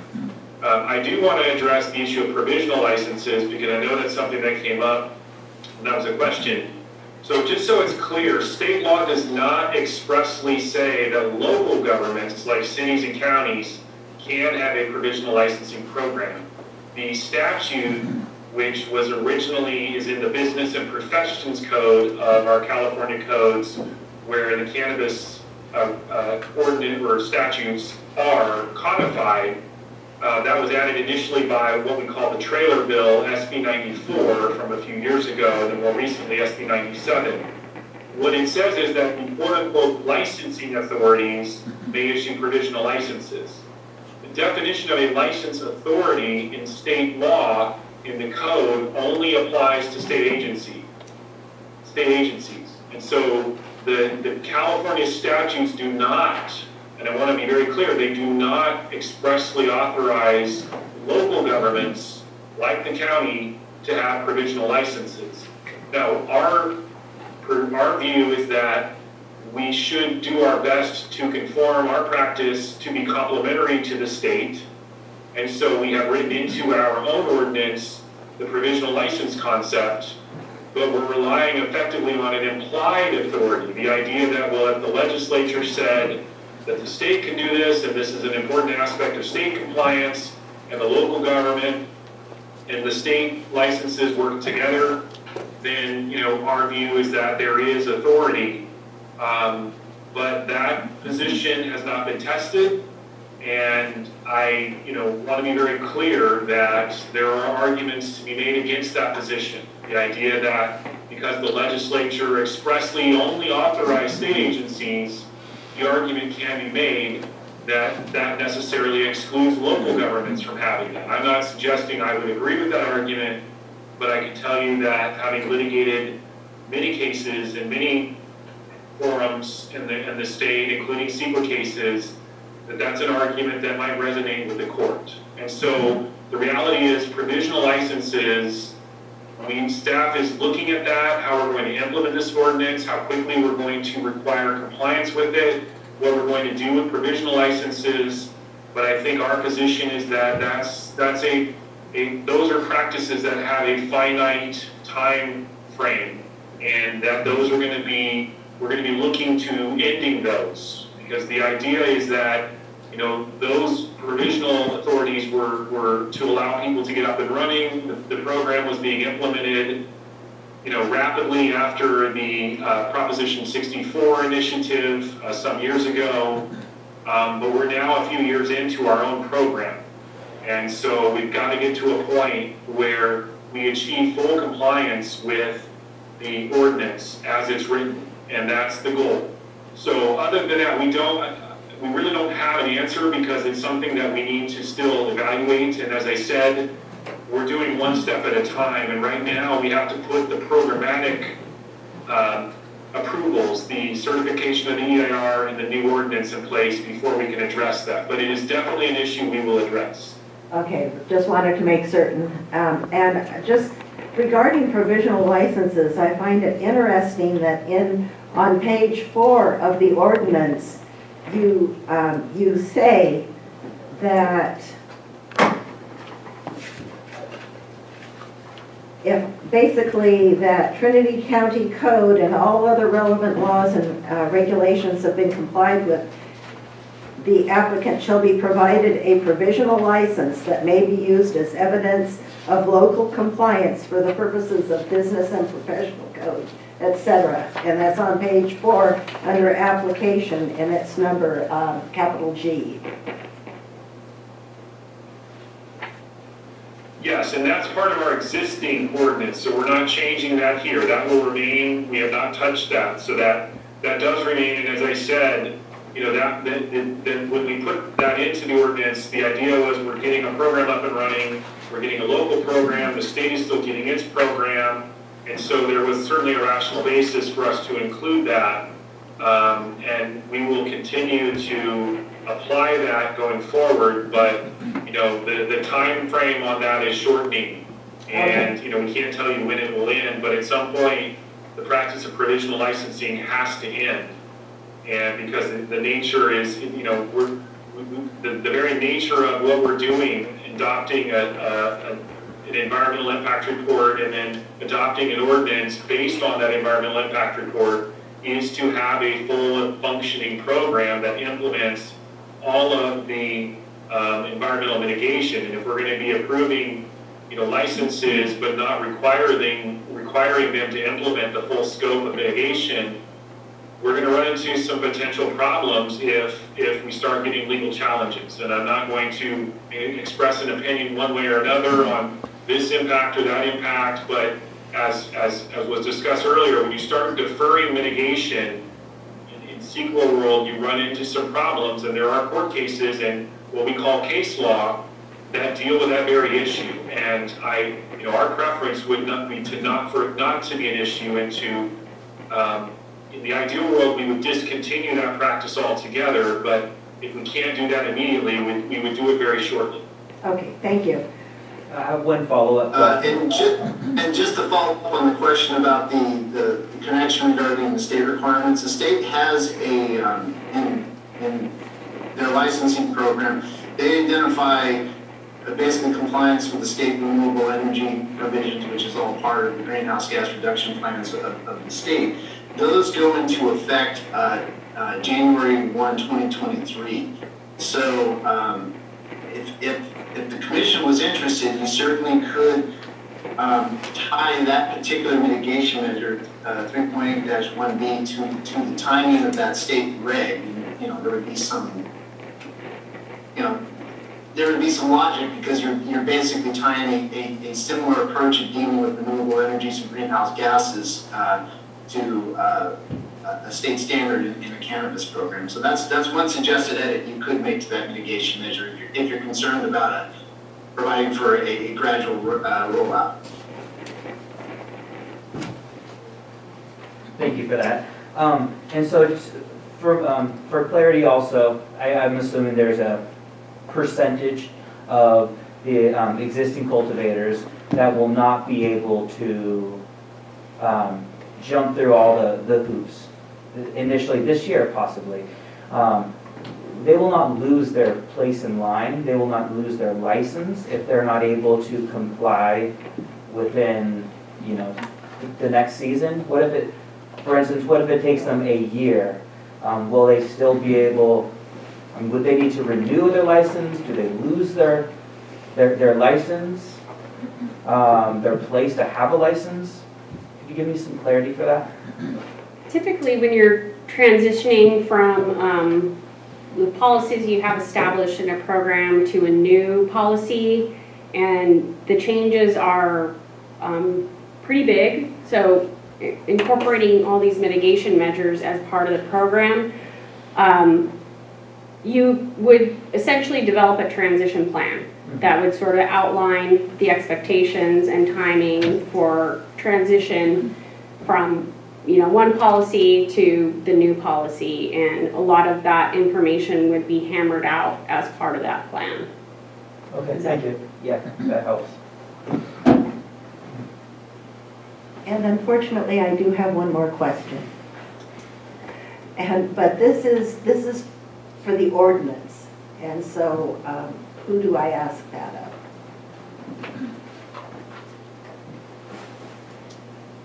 I'm going to say generally Jericho. Yes. I might. Okay. The ordinance on page, let me find it here, page 29, item S.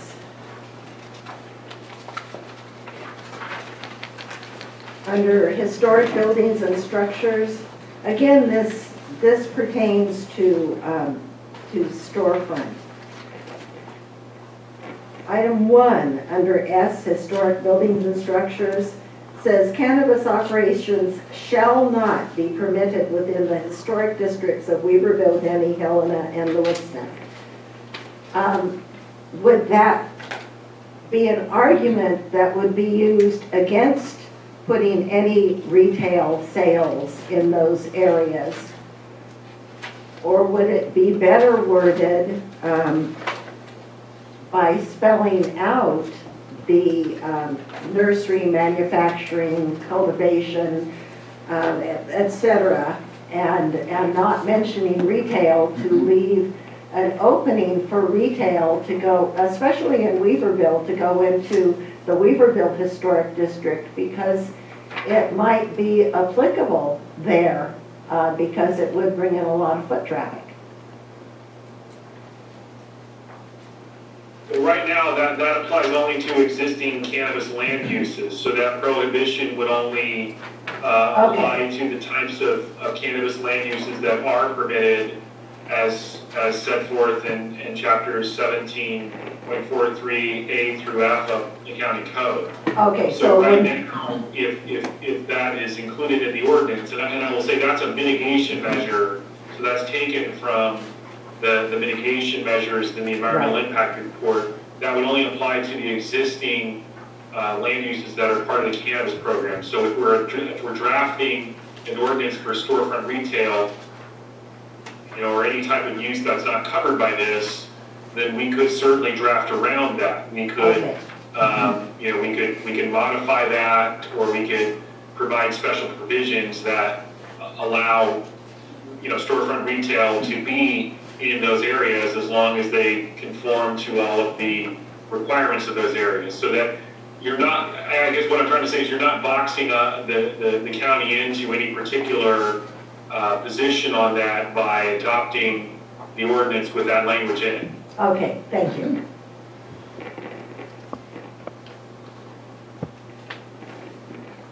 That's all I have. Any further questions of staff? Would the commission be interested in taking a recess before we open public comment? Yes. All right, we will. I can't really see the clock, things it's 8 o'clock, so I'll come back at 10 minutes after. 8 o'clock, so we'll take a 10-minute recess and be back at 8:10.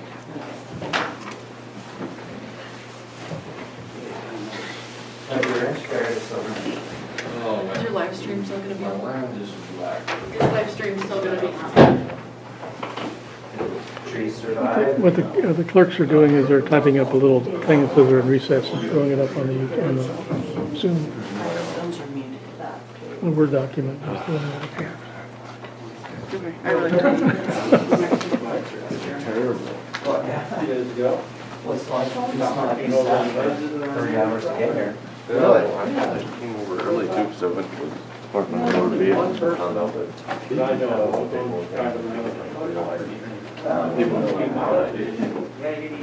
Judge Edwards. Nice presentation. Thank you very much. A good question. Fantastic question. I didn't want to say that. Wasn't you? Did you? Oh. Judge Edwards owns the house. I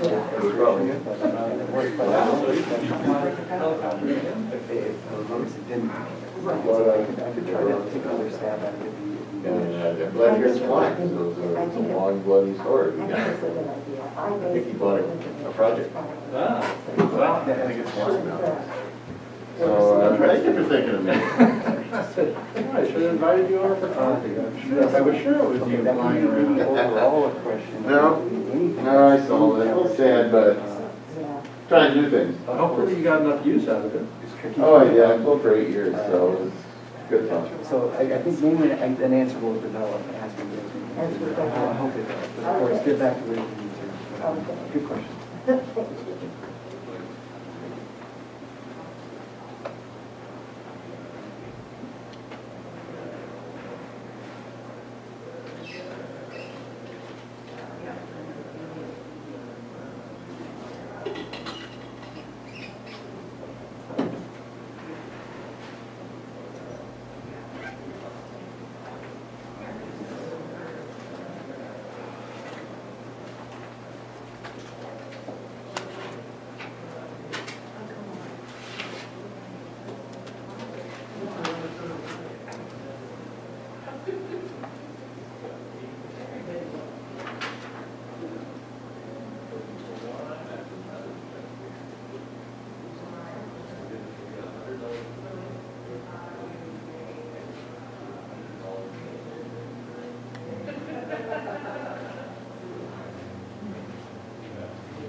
From here it looks like inky.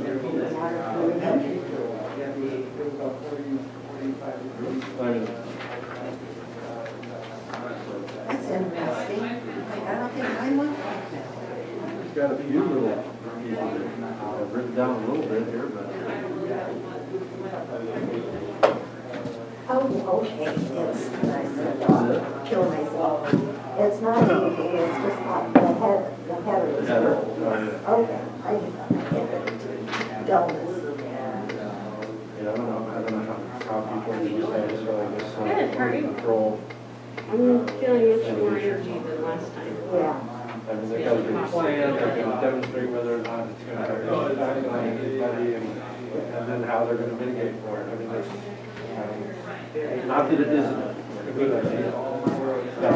Like, why don't you just What are you probably taking over the rest? No, not all of them. There's about 67 that We're certainly seeing 67 on Zoom, about 30 just picking out someplace in case somebody ever asks for it. Back, yeah. You did notice that there were 67. That goes up and down, it goes up and down all the time. Was the, It's been in was the highest I did the too, volume 67 or 68. I think they were just confused, like they thought I said different things to say, so they were, like, you know, yeah, I think they thought me talking was an important issue. Right. So, Oh, there are no people who are on the call. Zoom.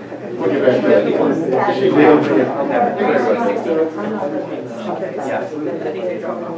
Is there an unlimited number? I think so. Right. Yeah, there really should be.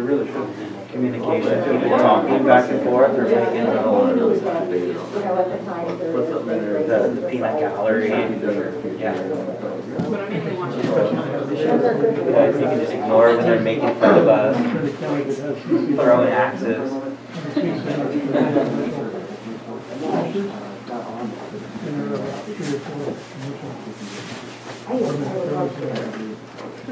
So what is there, 69? Biology. Well, I don't know.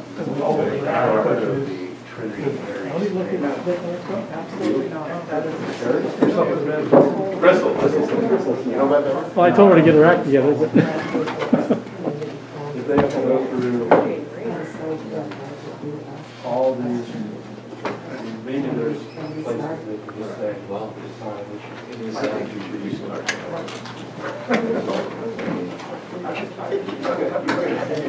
You got 280, 530 or whatever, building customers. And you only have two, you have two ones, so everything. They just kind of keep coming in. All right, it is 8:10, so we will reconvene our November 19th special meeting of the Trinity County Planning Commission.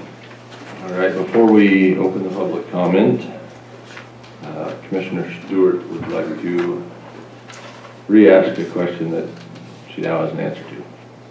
And that question is regarding why Hayfork Community Plan was left off the regulatory framework section. And I understand that there is a response. Yes. First, let me clarify there was no intended mischaracterization of the importance of Hayfork. That particular section of the EIR identifies local land use policies that describe land use character and focus policies in regards to that. And looking back at the various plans in Hayfork's community plan doesn't have specific policies in it, so that appears to be why it was not provided in there. Not to suggest that there isn't a community plan. The Hayfork community plan actually has quite a few policies in relation to resources and hazards, if I remember correctly reading it. So that's why it was not specifically listed in land use, but certainly the community plan still applies. The impact discussion in the EIR in regards to the need to comply with all other land use policy provisions of the county, including the Hayfork community plan, would still be out. That's why it wasn't listed in that regulatory discussion. Okay, thank you very much. I appreciate the explanation. All right, with that, we will open public comment on agenda item number 1, Commercial Cannabis Program Final Environmental Impact Report and Ordinance Amendments. We'll remind the public we will limit our comments to 3 minutes and try not to reiterate what others have already said. Anyone care to comment? Adrian Keys is up first. Adrian Keys. Are you there? Good evening. Thank you, Chair Frazier and the commissioners and staff. I really appreciate Mr. Kovac and Mr. Cole's presentation this evening. It really helped to clarify some items, although there's still plenty of questions to be asked. Tonight I'm speaking as the board president of the Trinity County Agriculture Alliance. We have analyzed this pretty thoroughly. We've talked to a lot of people around the state who are presently under an EIR and developed the opinion that we would like to support the adoption of the document. I would suggest that, or we would suggest, alternative one, and up until this evening, I was under the impression that that included the mitigations presented in the EIR. So to finish out my comment, I would like to also request that the mitigations are included in that adoption. And we'll have the rest of the conversation with the supervisors. And thank you very much. Have a good evening. Thank you. Next is Jake Grossman. Go ahead, Mr. Grossman. Hello, Commission. I guess my first comment would be that I have heard a number of times this evening, David Colbeck, Derek Cole, I guess David Colbeck as well, a number of other folks mentioned that stacking is not currently allowed.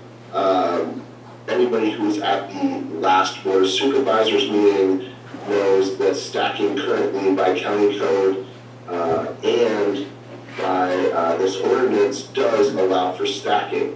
They moved to amend that, but as of today, still is allowed in county code and has been for quite some time. In fact, there are pending accepted license applications for stacking. So part of my question is, why was this written not based on county code? Why is this document built not based on county code? If you were directed otherwise to write this document not based on county code, who gave you that direction? My other comments would be, Commissioner, who does the county have that would be the qualified staff member to work through the checklist for each project or for each licensee? What qualifications would they have to do that? Commissioner McHugh, you recommended at the beginning of this meeting no more than 2 license types per quarter section. I believe that's 120 acres. Just to fill you in, the county has already outlined 50 acres as the appropriate property size for a 1 acre canopy. Also, there's no restriction on nursery size of canopy. There's no restriction on parcel size for nursery. So I'm not sure where you're coming up with only 20,000 square feet of cultivation per 120 acres of land. I'm concerned that the county has halted all issuance of licenses and renewals, as they're saying they cannot issue them without this EIR being completed and have a direction. They will be now told once this is issued, we will not be able to get our licenses until everything is completed with this. We also do not have a plan, I forget what the exact term was, but for a transition plan.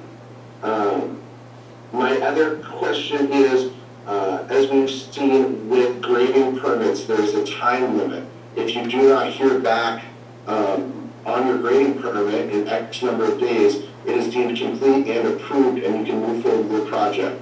In fact, the gross majority of us who have applied for grading permits have never got a response from the county, period. I'm wondering what timelines are put into this document to say the county has X amount of time to respond to the fact that you've completed this, because a huge problem that all licensees have had is we would complete things, we would turn them in, and it Sorry, sir, your time is up. Thank you. Thank you. Next is Rachel Wood. Rachel Wood, are you up? Good evening. Can you hear me? Yes. Okay. Good evening, commissioners. This programmatic EIR is the umbrella that these projects have to live under. And so I'm really concerned about some technical details in the document, such as up to 2 full-time employees and up to 10 part-time employees. Up to, say, mixed light is up to 3 turns. There are limitations that have been set by this programmatic EIR that many projects are going to fall out of, and then they're gonna have to conduct an initial study anyway. That being said, I do think this program needs a programmatic EIR for applicants to tier off of. Otherwise, the burden of being able to do an initial study is going to be cumbersome for individuals as well as the county. The next main issue I have is the piecemealing that's in this document. The county's talked about stacking, about changing the variance, about adding retail, and right now I'm very concerned that this EIR is going to be litigated and has a high likelihood of litigation beyond what even normal EIRs have because of this piecemealing. And I would like the commission to address that. I think this document needs some work, but I do want to see this succeed. Thank you. Thank you.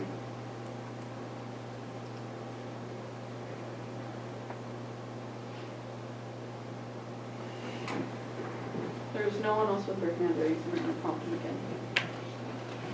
Looks like Veronica Kelly Albies. Is she has her hand raised now? Yes, she just raised it. Okay. This is actually going to be over to David Albies. Hi, good morning, good evening, commissioners. I want to point out the obvious. The EIR does nothing to mitigate the impacts that are not addressed in the limited underground water resources in this county. The EIR does not take into consideration public health and safety on new water diversions and their impact on existing water usage. Because both the state and the county have no idea what underground resources are available or in use in this county. This is a fact. To include wells, springs, and seep wells. Forgive me, I got limited light here. That are located next to surface water streams that pull from the streams basically directly. Now, the county relies on the state water board to determine mitigation measures. Excuse me, I'm turning the page. The state has no idea of our water availability, underground water availability, relying on the county. The county relies on the state. EIR does not have a county water resource guide because the county could not provide them one. So any new diversions in underground water does not address negative impacts to existing users because they have no idea. Relying on the negative impacts on after the fact on existing or pre-users and their negative impacts to determine what actually happens after the fact to the downstream users of underground resources. And they then, after the fact, have no recourse. Mid-October is a very good example. All of you witnessed our dried up streams through our overuse of our groundwater spring diversions and seep wells. After the rain harvest, after the main grower harvest was over, streams flowed again without any rain. Everybody witnessed that, despite the drought. The impact is obvious, but not addressed with any accuracy in the EIR. This makes it, this needs to happen before ratification to protect public health and safety. Stacking licenses has the same impact. Right now, if you have a 3 gallon per hour well, you can have a license 1. And nobody really does any research on the impact of downstream users and underground wells when they stack more licenses and more uses of that existing well system. Thank you. And Veronica Kelly Albies, Douglas City. Of course, I reiterate everything that David just said, and I think that Commissioner McHugh brought up a very good point regarding density and the cumulative effects on the water tables and the accessibility of the water for people down and around all these parcels. So I think that is something that needs to be looked at. Thank you. Thank you.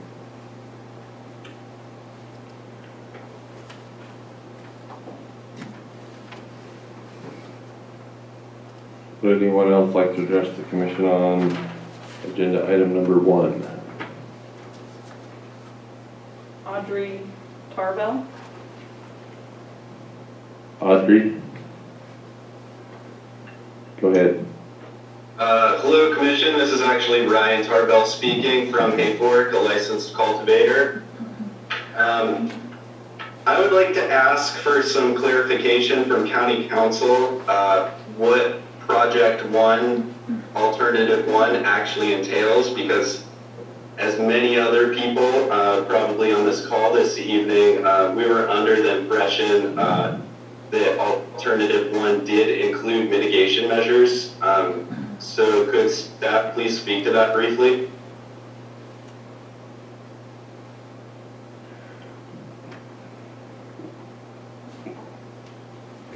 Okay, maybe staff's not going to speak to that. I guess I'll just go forward. We can get an answer for that question. Yeah, that'd be great. Apologies, I wasn't expecting to be responding to public comment at this time. So I had a moment, of course, in my presentation to try to describe Alternative 1. I'll repeat some of what I said, but not too much, and then maybe ask Derek Cole to fill in from another perspective that maybe can explain it better, perhaps. Again, a no project alternative is required in a final EIR. So that is a requirement. You'll know too where alternatives are listed, or at least in my presentation, but it's the idea that we did not consider eliminating cannabis altogether, because essentially the no project is the current ordinance that is written to not include any mitigations. So that would be the no project. I know it's a little, I've seen some furrowed brows, but well, maybe I should just leave it there. Derek, can you explain that in any more detail? Sure. So the no project is essentially status quo. And the status quo is we have an ordinance that was adopted a few years back in substantial part with a few modifications here and there, and that we will continue to have that without the mitigations. The problem is twofold. First, for the new licenses, as I mentioned earlier, that's a no-go, because those new licenses, they're going to have cumulative impacts problems that the EIR has studied and has recommended mitigation measures for. And if we don't adopt those, then any new licensee is going to have to conduct his or her or its own CEQA review. And the reality is that review would likely be, because of the cumulative impacts, an environmental impact report, at least for a substantial number of the new licenses. So you would have a situation where you'd have new license applications having to have their own environmental impact reports. And that's too much to put on our new licensees. But the problem is we have serious potential cumulative impact problems if we just keep the status quo. And so as a practical matter, the Alternative 1 is a no-go for those who want to get new licenses. In other words, the people that are not currently cultivating under an existing license. We're basically saying, as a practical matter, it's going to be extremely difficult, extremely time-consuming, and extremely expensive for you to do your own environmental impact report to justify a license. So we're essentially, in my opinion, really harming those folks from being able to cultivate. I mean, maybe there's a few who can go through that process, but I highly doubt that there are. So then with the existing growers, we had kind of a horse and cart issue. We started issuing licenses without any CEQA review whatsoever, and we did that, I think, for up to 280. I think the number in the EIR is 282 licenses. So we issued 282 licenses without any CEQA review at all. Now we did that for a few years. We've been justifying that as a Class 1 or Class 4 exemption because there is CEQA case law that says when you grow, even if you were unlicensed or if you grew in the previous year, you take that as your project, your existing baseline.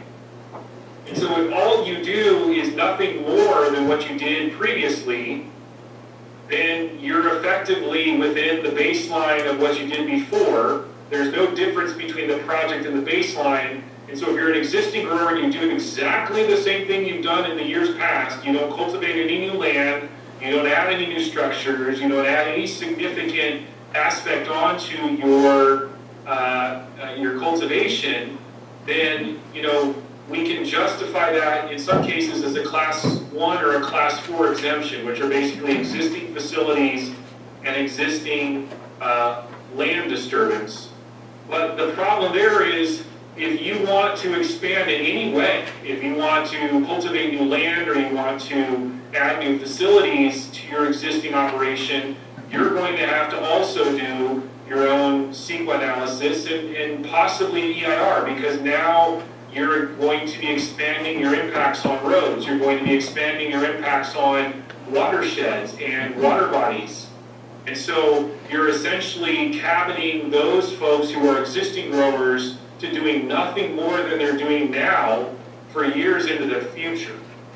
And so if anyone who is an existing grower wants to expand in any way, and if anyone who is a new licensee who wants to actually get their project approved, we absolutely must adopt something other than alternative 1. We have to do something other than the status quo.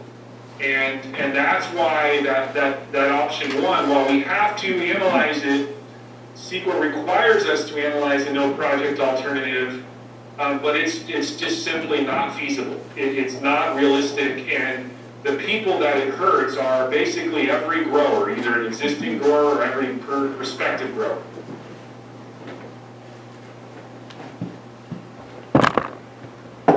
Thank you, Derek. I don't want to belabor this issue, of course, to move back to public comment, but if the original question is regarding alternatives, and specifically alternative 1, I do just want to highlight that within the resolution in front of this commission now, it's not specifically about the alternatives. That is in the realm of the board, essentially, to decide. However, if you wish to entertain the idea of any modifications, that is something that we can discuss further, perhaps with Pat Angel on the line. But I'm hoping that's more of an explanation of the no project alternative 1. And I do want to remind people that when we were last in front of the board, we did have some discussion along these lines, these very same lines, in terms of alternative 1. We had further discussion, and I believe this is the February 11th, 2019 meeting. We had some discussion about alternative 2 as well. So to remind folks, and perhaps to go back and look at those meetings, to look at some of that discussion, but also to move forward, is to understand the idea or the ability to modify. And that was also discussed during those meetings. Thank you.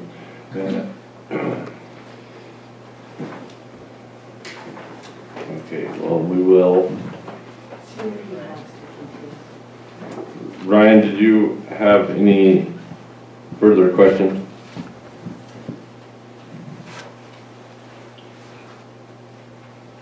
I would just like to ask the commission to, I'm not sure if it's within the scope of alternatives that you can choose from, but currently as the proposed ordinance is rewritten, it's project alternative 1 with the mitigation measures also.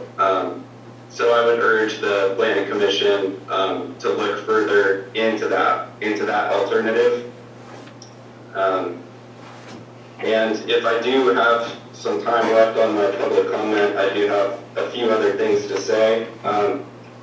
In the proposed ordinance update, 1743-3011, it explicitly states applications must provide all documentation, reports, and other information required by section 1743G30 of this code. So as the proposed ordinance readoption stands, everything would be required for a renewal license. So I would urge that commission to provide recommendations, creating some sort of timeline or some path towards provisional licensure, because there's no way that people are going to be able to get all these items in order for renewals.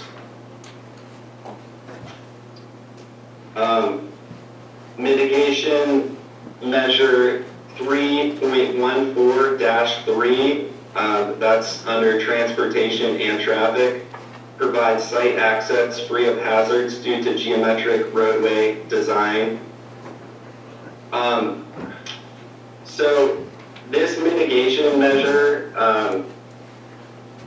is based off the chapter 12.10 in the Trinity County Code. And if you look into the Trinity County Code, 12.10, the applicability of that chapter only applies to construction and reconstruction of county highways, streets, and roads, either performed by or contracted through the Trinity County Department of Transportation. The scope of that code does not apply at all to private roadways. So I would ask that the commission recommend removing that mitigation measure. All right, your time is up, sir. Thank you, commission. Thank you. Next is Lisa Wright. Lisa Wright, you're up. Thank you, Chair Frazier, Commissioners. Good evening, Lisa Wright Lewiston. Just to reiterate some of what has already been expressed that I feel is important to point out. First, the fact that this was not based on existing county code. You will find that with the amendment to the ordinance from February of 2019, there was a removal of the prohibition of the number of licenses, or limiting one license, one parcel, as well as the horizontal stacking, limiting one individual, one entity, one license. That has been adopted and is in practice by the planning department. I know of several people with entities that have multiple properties and licenses. Additionally, the planning department accepted, per Director Hunter at a recent hearing, she indicated a report of the Board of Supervisors that there have been 135 stack licenses approved. So unfortunately, I think it was an oversight that is probably not reparable under the current CEQA document, which is very unfortunate. Additionally, Supervisor Keith Groves recognized this and admitted that in the last board meeting. Very concerning. Number two, I don't believe that there's been enough time allowed to review the changes from the draft EIR that were just published a week ago, or the ordinance that appears to have just been posted yesterday, to really allow appropriate informed public comment. So I think there should be more time allowed, and I urge this commission not to act on any adoption this evening until more thorough review can be made. Third, I would suggest that this commission recommend to the Board of Directors a second legal opinion from the attorney with cannabis specific knowledge. There seems to be a denial of current state law that allows for a CEQA exemption for cultivators through up to January 1st of 2022. And that was actually recognized during the Board of Supervisors meeting this Tuesday by County Council Long. So that continued, kind of follows with the TDA lawsuit settlement, which this attorney also worked on, which has not been in the best interest of our existing cultivators. So I would urge this commission to seek a second legal opinion as well. Also, I really feel like there's some pressure being put on the commission, and thorough review is not actually being allowed of these new changes from the draft EIR. Finally, it's not clear to me how the number of licenses can be determined as appropriate as it relates to this document. 530 licenses or 280 or how many, a license isn't a license isn't a license. So for example, a cottage indoor license is equated with, in this document, a 1 acre outdoor license. Very different environmental impacts. So I don't believe it's appropriate to even put limits on, but rather to allow for... I'm sorry, your time is up. Okay, thank you, Commissioner. Thank you. Commissioners. Carla Avila had her hand up, but it appears she put it down, so I don't know if she wanted to talk or not. Okay, is that it? Oh. Hi, this is Carla Avi. Are you able to hear me? Yes. Go ahead. Thank you. Yes,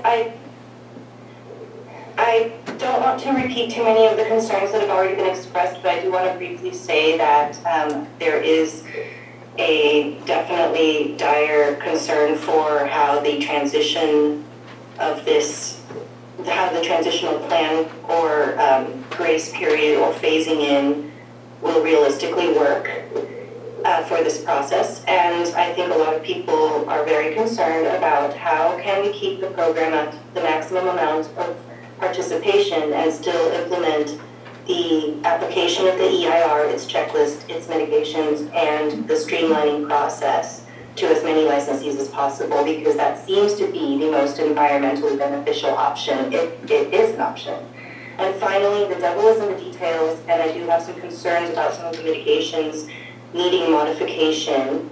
A few of them have been brought up, such as the deadline for renewable energy being completed, as well as roadways and traffic, specifically what Ryan Tarbell cited in the proposed mitigation measures. So if we codify this into law, we have to live with it, and it has to be feasible. And so I just urge the commission to please do the very best you can to ensure that the mitigation measures are indeed feasible, and that we codify and certify and adopt this EIR and ordinance for as many licensees as possible with I understand we may not be able to call it provisional for legal reasons, and I see how that is a complex matter.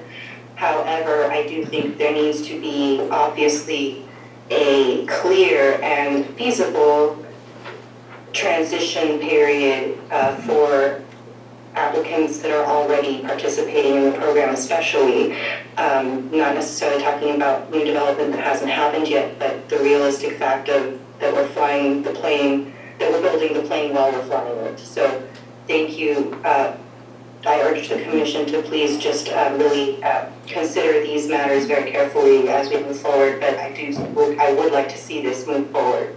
And thank you for the opportunity to comment. Thank you. Thomas? Is there a Thomas? Thomas?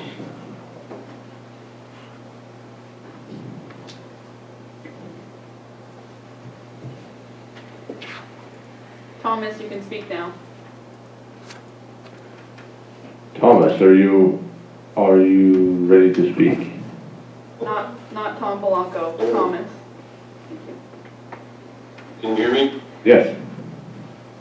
Okay, hi. I'm just asking for the county to put some kind of time restraint on this. Spring is coming, April. You got many people who are really looking forward to getting this going.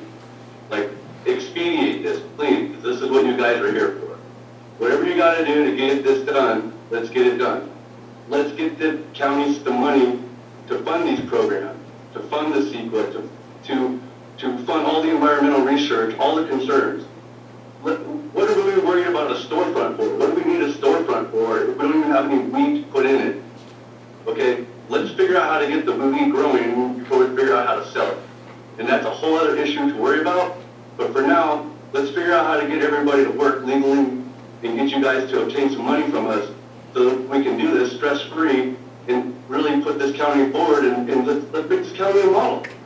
So I'm asking you guys to expedite this and do everything we can to get this done in springtime so we can all do this.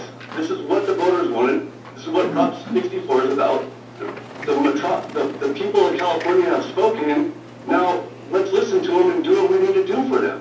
They need the product from the growers that grow up here. There's so many variables that come into play here, but when it comes down to it, let's get it done. Let's do some time frame. Let's have some kind of goal. Let's hear some type of time frame when we'd like to have these new licenses going out. We hear all these ideas and all these different ways to resolve. Let's implement them. If they don't work, well, we'll try something else. But we don't know what works unless we really try it. So move forward, create a time and date, give us 2021. If it doesn't work, we'll have this conversation again next year at this time and talk about 2022. But let's move this forward, expedite this, give us a deadline, give us a time, give us more meetings on this. We need you guys to gather more. As the community, we want this to happen. Thank you. Thank you. Tom Belanco. Tom Good Belanco. evening, Commission. I hope you can hear me. Yes. I'm glad to see us digging into this document. It's unfortunate that we've been put kind of in a situation where it's like, take it or leave it, because the county department is frozen and not processing applications, and the only way to block that is to accept this, like it or not. That said, I think there are workable features in here. I think other people have said, and I would agree, it is essential that we avail ourselves of the multi-year license, and I think we should start that now. For licenses that are currently issued, allow some time beyond 1 year before their expiration so that the county can get up and running and be able to assess these new requirements. One of the perennial problems since the inception of the licensing program has been overburdening the capacity of the county. Looking at the ordinance, there are numbers of requirements placed on Department of Environmental Health. I can point to dozens of applications for simple things that environmental health always does, like septic and well, that have been waiting for action for months, if not years. Adding more requirements to an already overburdened department is a guaranteed recipe for failure. So I'd encourage us to take the existing operations that are not expanding and put them at the bottom of the line. Let's look at those later. New licenses, changes, new development, look at that first, use this new lens. I do think there's probably enough time to take another crack at another meeting if we need it, but this is a positive step. This is not an ideal step. I do think we can work out differences, be it through the board, through the court, whatever, but still continue the program. So whether it be provisional license or whatever, we need a way to maintain the progress we have already made and allow it to continue. Thank you. Thank you.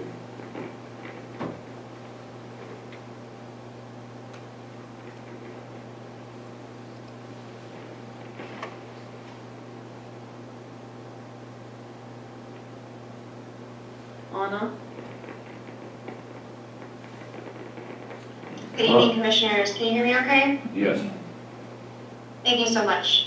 And I want to thank everybody involved in this and all the hard work that's gone into this.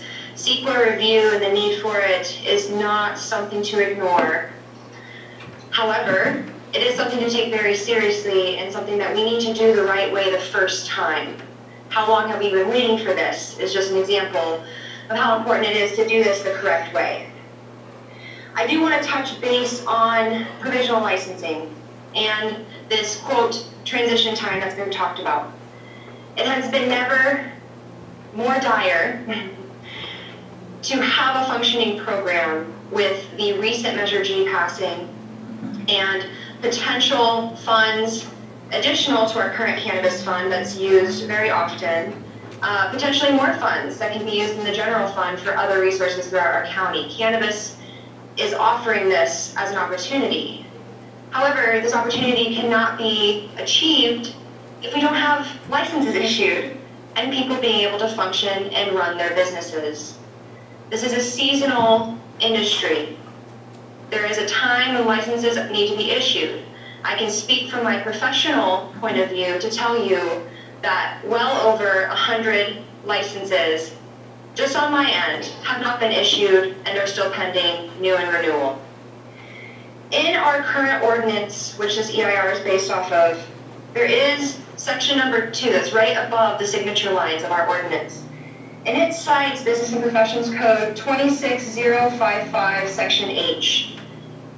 And this section is the same Business and Professions Code that Mr. Cole talked about, AB 97, Senate Bill 97. However you want to put it, there is a provision in there that talks about provisional licenses being issued to cultivators, state provisional licenses, until 2022. One thing I do not agree with, and I think everybody should seriously consider, is why our ordinance, when we cite this code, somehow, in Mr. Cole's opinion, is mutually exclusive from this same code. Provisional license is a tool for us to use while CEQA is being adhered to. Not arguing against CEQA protocol and mitigations, and taking our time to work out the correct way to go about this. The main point we need to address is how can we function while we work together on this document. This is the time to decide, and this is the time to really seriously consider what we want to see in this community, and supporting local businesses that through even disaster this year were deemed essential to keep functioning. So I do urge this commission, to take your time with this, and don't be afraid to ask for it. And you have our support in doing the right thing here. Thank you so much. Thank you.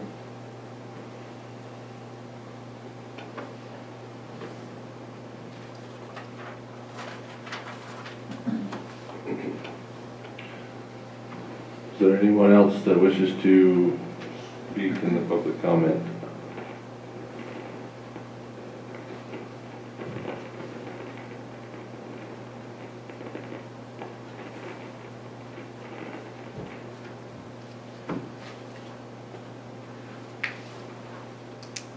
Looks like Deidre would like to speak. Deidre, are you there?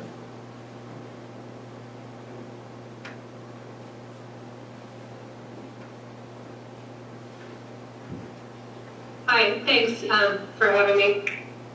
I just want, whenever you adopt, if you could please consider the feasibility for what is being recommended and allow those who have been participating in this program, many of whom are wondering if they will receive their 2020 renewal before it's time to apply for 2021, to operate.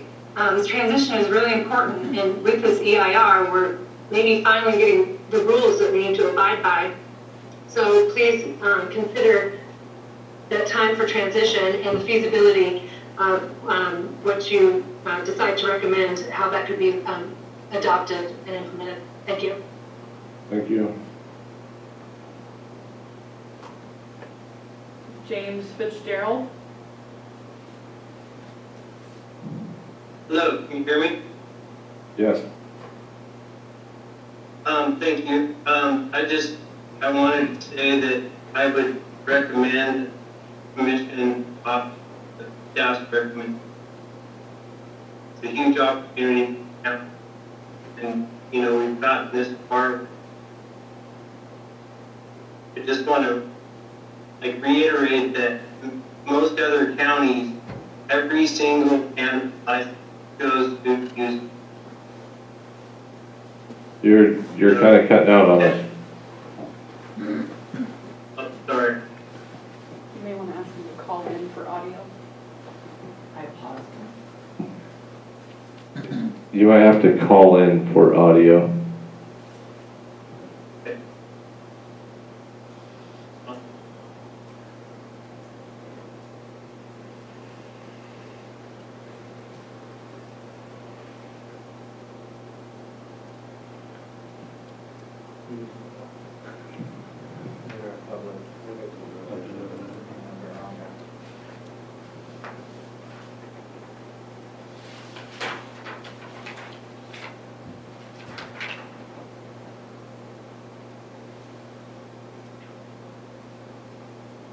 Can you do it in the chat? I have a comment. You can call in later.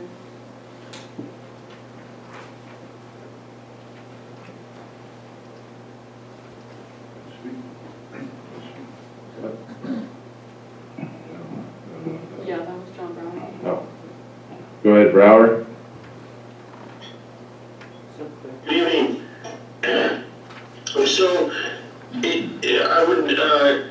to ask Council Cole and the others, including Pat Angel,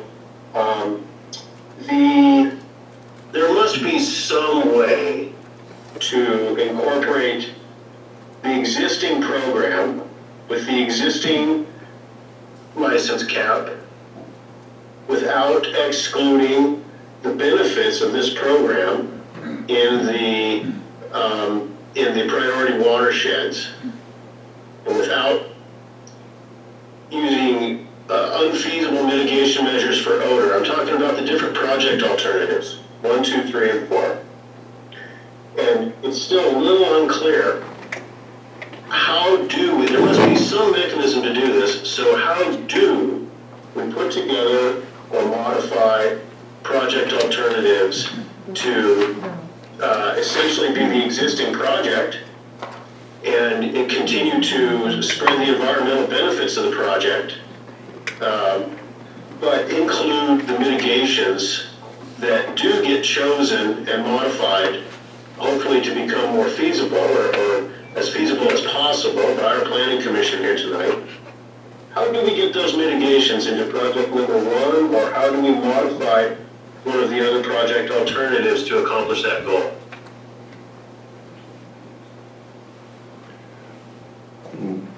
We will try to get an answer for that question.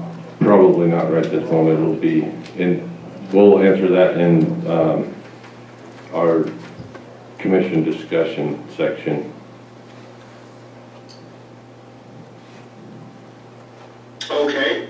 In that case, I want to encourage the commission to keep doing what they're doing, and thanks for the dive deep into this. And I think that's exactly what we need is project alternative number 1. The existing program is likely the best mitigations for cannabis impacts that our county can come up with. And if we layer in the mitigations chosen by the commission and the supervisors that come from the document, there must be a path forward to do that, and that's essential. I think that and a provisional licensing program that mirrors the state. While this important work is taking place, it's going to take years in some cases to get all these extensive reports and all these mitigations in place, are very essential things. There's one mitigation in particular that is particularly unfeasible. It's the mitigation to the cumulative odor impact countywide. And the last part of that, the last 2 items that are discussed in that mitigation, that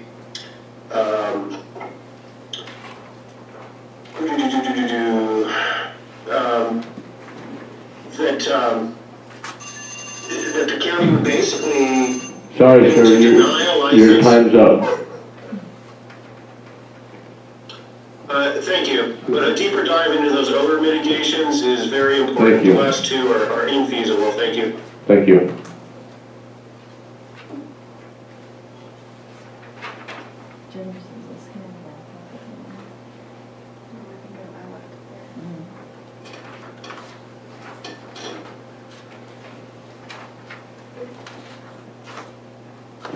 Have we heard anything else from James? He said the number wasn't working, so I provided him with the number and the ID code, and I haven't heard back yet if it worked.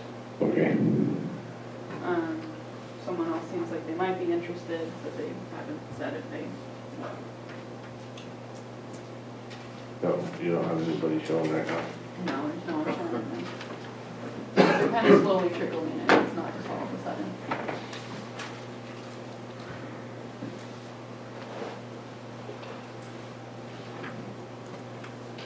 Is there anyone that would like to speak right now? BVHSP.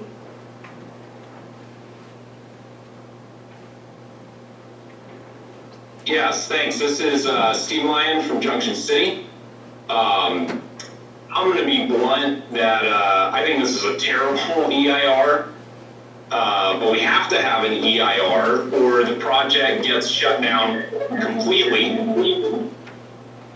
So you kind of have us over the barrel here. I I've seen multiple EIRs for other projects before, non-cannabis related, and I think Ascent has given us a terrible product with this EIR that, in my opinion, it tries to pointedly attempt to shut down this industry in Trinity County. It takes the strictest interpretation and path at every turn. This is going to put hundreds of functioning Trinity County businesses out of business, or at least in serious jeopardy. I really hope that the Planning Commission keeps in mind exactly who and what they are impacting. These are businesses. These are businesses with families and dreams. 530 licenses represents 530 businesses within Trinity County. And I don't know anyone who is ready for these mitigations on day one. And you just told us there's no transition period. The only suggestion I've heard is Mr. Blanco's suggestion for extending the existing licenses and gives us at least a little bit of a path for transition. I also want to remind the Commission that the entire cannabis industry has been deemed essential by the state of California during these lockdowns. These farms, our Trinity County farms, have been deemed essential California businesses. And there are lines around the block in cities like Oakland and San Francisco to purchase Trinity County products, our products, bringing money from outside the county into this county. And once again, the cannabis community comes here and tries to negotiate in good faith. We've continued to ask for reasonable regulations and reasonable taxes. But we're over the barrel and we're on a deadline because of a lawsuit from folks who have not been negotiating in good faith.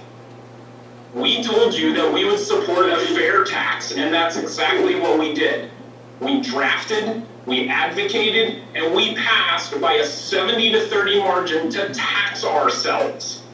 And when you run the numbers, 530 fully operational licenses will bring in over $4 to $5 million a year into the county general fund at a time right now when the county and state revenues are plummeting. Sorry, sir, your time is up. Trinity County can revive this revenue for our county. So, please don't mitigate.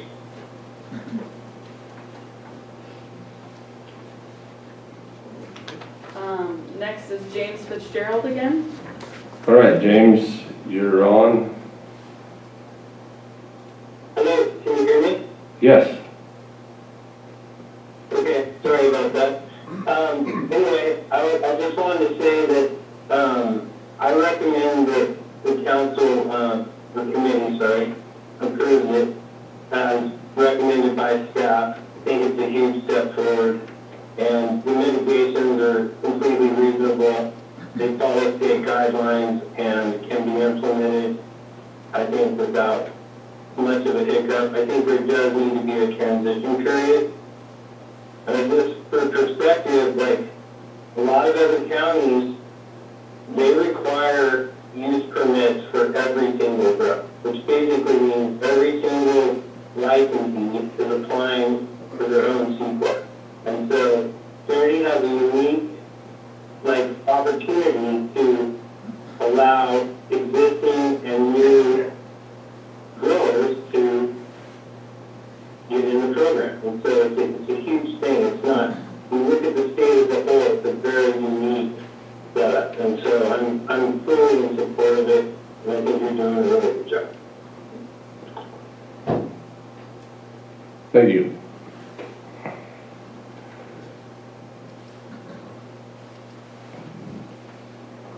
Is there anyone else that would care to comment?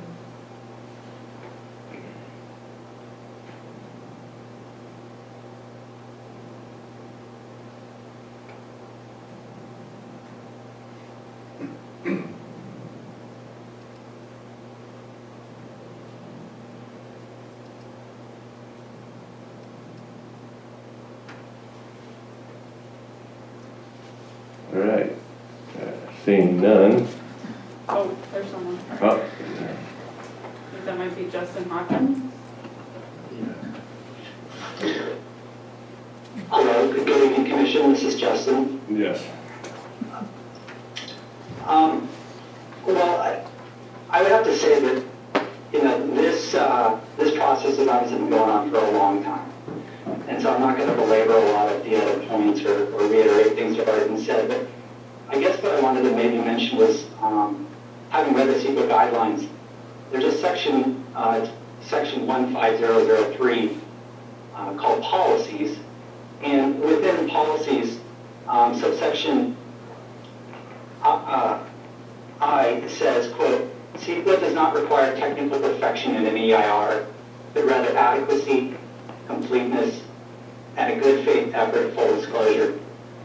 And while I don't think that the EIR is perfect, I think it meets that definition. And while it could probably be better and tweaked, I think it's done an overwhelming good job at disclosure and allowing for proper time to have the discussions about the EIR. And so, with that in mind, I feel that CEQA, of course, isn't really designed to adequately analyze a cannabis program like this, where the main emphasis, the main driving force to even have a program was to repair the environment. And we're doing that through having regulations, which also provide money to restore the environment. A good portion of the cannabis fees come directly out of planning and go to the sheriff's office for code enforcement.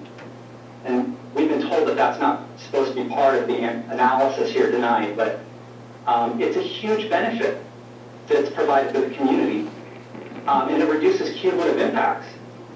When you're able to take offline as many farms essentially every year. Last year they issued 280 citations for code and numerous other warrants, essentially eliminating as many impacts just from the licensing program every year through code enforcement efforts. So there's also, of course, money that is generated by those code enforcement efforts. It's been budgeted next year, almost $1.2 million is going to go to the jail. So the county is benefiting enormously, and everyone is actually, from having a regulated program. And in order to continue those improvements, we really need to have a program that allows maximum participation. And when you have thousands of grows in the county, 500 is not really a significant number. And so I would just urge the commission to certify the EIR. It is as full disclosure and as adequate as possible. And I would like to see the I'd like to see the mitigation measures included with the ordinance update, so that we can have a more robust program in the future that provides a path towards environmental review and just on that. Oh, thank you. Thank you.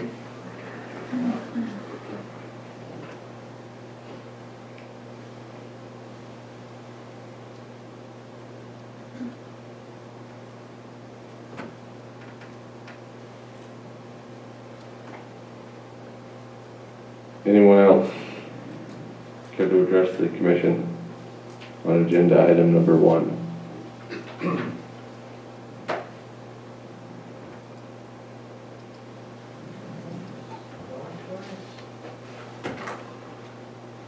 All right. We will bring it back to the commission. Commissioners, discussion?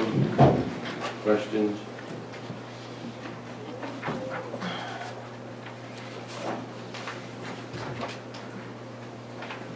Well, there seems to be some confusion about the alternatives, and so could you provide some clarity, or again, some clarity could be provided? It's becoming clear that there's alternatives, but then the ordinance itself with the mitigations is what's in front of us. It's the project. It's the project. The alternatives are just the alternatives. Those are alternatives, but the project is the ordinance as it is with the mitigations. The EIR. Can I please. It's my understanding that the decision on which alternative is up to the Board of Supervisors. It's not in our purview. Yeah. Yes, we could make a recommendation, but it's not really our thing. It looks like what has happened is kind of backwards. Most places do an EIR, then do an ordinance. We had the ordinance, then had to do the EIR, and it looks like, based on the ordinance that is in front of us, that what the Board of Supervisors, what we will be recommending to the Board of Supervisors, if we send the ordinance to the Board of Supervisors with a recommendation, is that what we will be doing is basically recommending alternative 1 with the inclusion of the mitigation measures. What we're doing is they will be tailoring the alternative they choose to whatever ordinance they end up drafting as the approved ordinance. Is that in fact correct? If I could jump in here, no, I would actually say that's not specifically correct. Okay. So it is a good point of clarification, so I'm glad that it's being brought up again, of course, because it is a little bit of a mind bender, I guess is one way to put it. So what you just stated was the idea, yes, this commission can choose to add to your resolution anything you want to say about an alternative. That's within your purview. But I want to clarify that right now it is not in there. Right. And right now, and I also need to understand that if you recommend alternative 1, you can't really change alternative 1 very much. And this is for the public as well, because it is a required alternative, the no project alternative. So I can ask Derek and Pat to jump in here, but no, I think if you're going to pursue the idea of changing an alternative to something that is more in line with what you wish, public comment perhaps, I'm not sure, but you know, there is a process to do that at the board, and these are the venues for the public disclosure, the comment, the public acknowledgement, just understanding of what's going on. So there is room there, but I would just caution that 1 kind of has to be there. If you're going to look at something, perhaps look at a different option. Understand that we couldn't really take the draft and then just add in other alternatives, because that would potentially require recirculation. So this is a place that you can discuss other alternatives, modify them, add them as you wish. It just needs to be done in a very open and transparent way. So with that said, I don't want to interrupt any more questions, but I would like to confirm my perspective with Pat. Yeah, just, I feel like perhaps the focus on alternatives is getting a little bit misplaced. Yes. When you prepare an EIR under CEQA, you are required to look at alternatives that provide environmental benefits over the project you're evaluating. There is nothing under CEQA that says you have to end up adopting one of those alternatives. You can move forward and approve your project. There's findings that need to be made associated with the alternatives and why ultimately you're going forward with the project you're proposing or modifying it. But the alternatives there in the analysis in the EIR is simply a disclosure piece. It doesn't necessarily force you to have to make a choice amongst the alternatives or consider yet another alternative. So I wanted to be clear on that. I feel like the alternatives discussion is getting a little bit lost in this.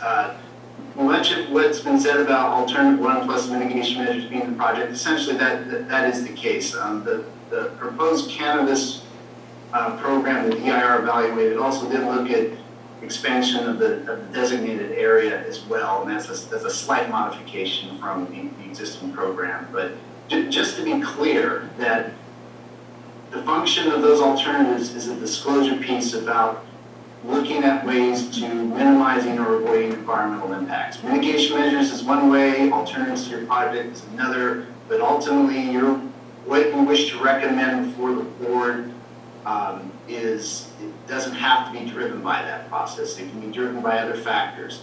the law is very clear that when it comes time to make a decision on the process, on the project and take an action, that other factors beyond the environment come into play. Economic, social items are legitimate items to identify the action you ultimately decide to take, or in this case, recommend to the board. So I hope that's clear. It just felt like we're getting a little lost down the road on alternatives.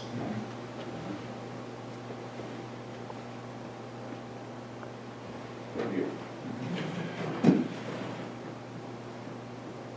Other discussion?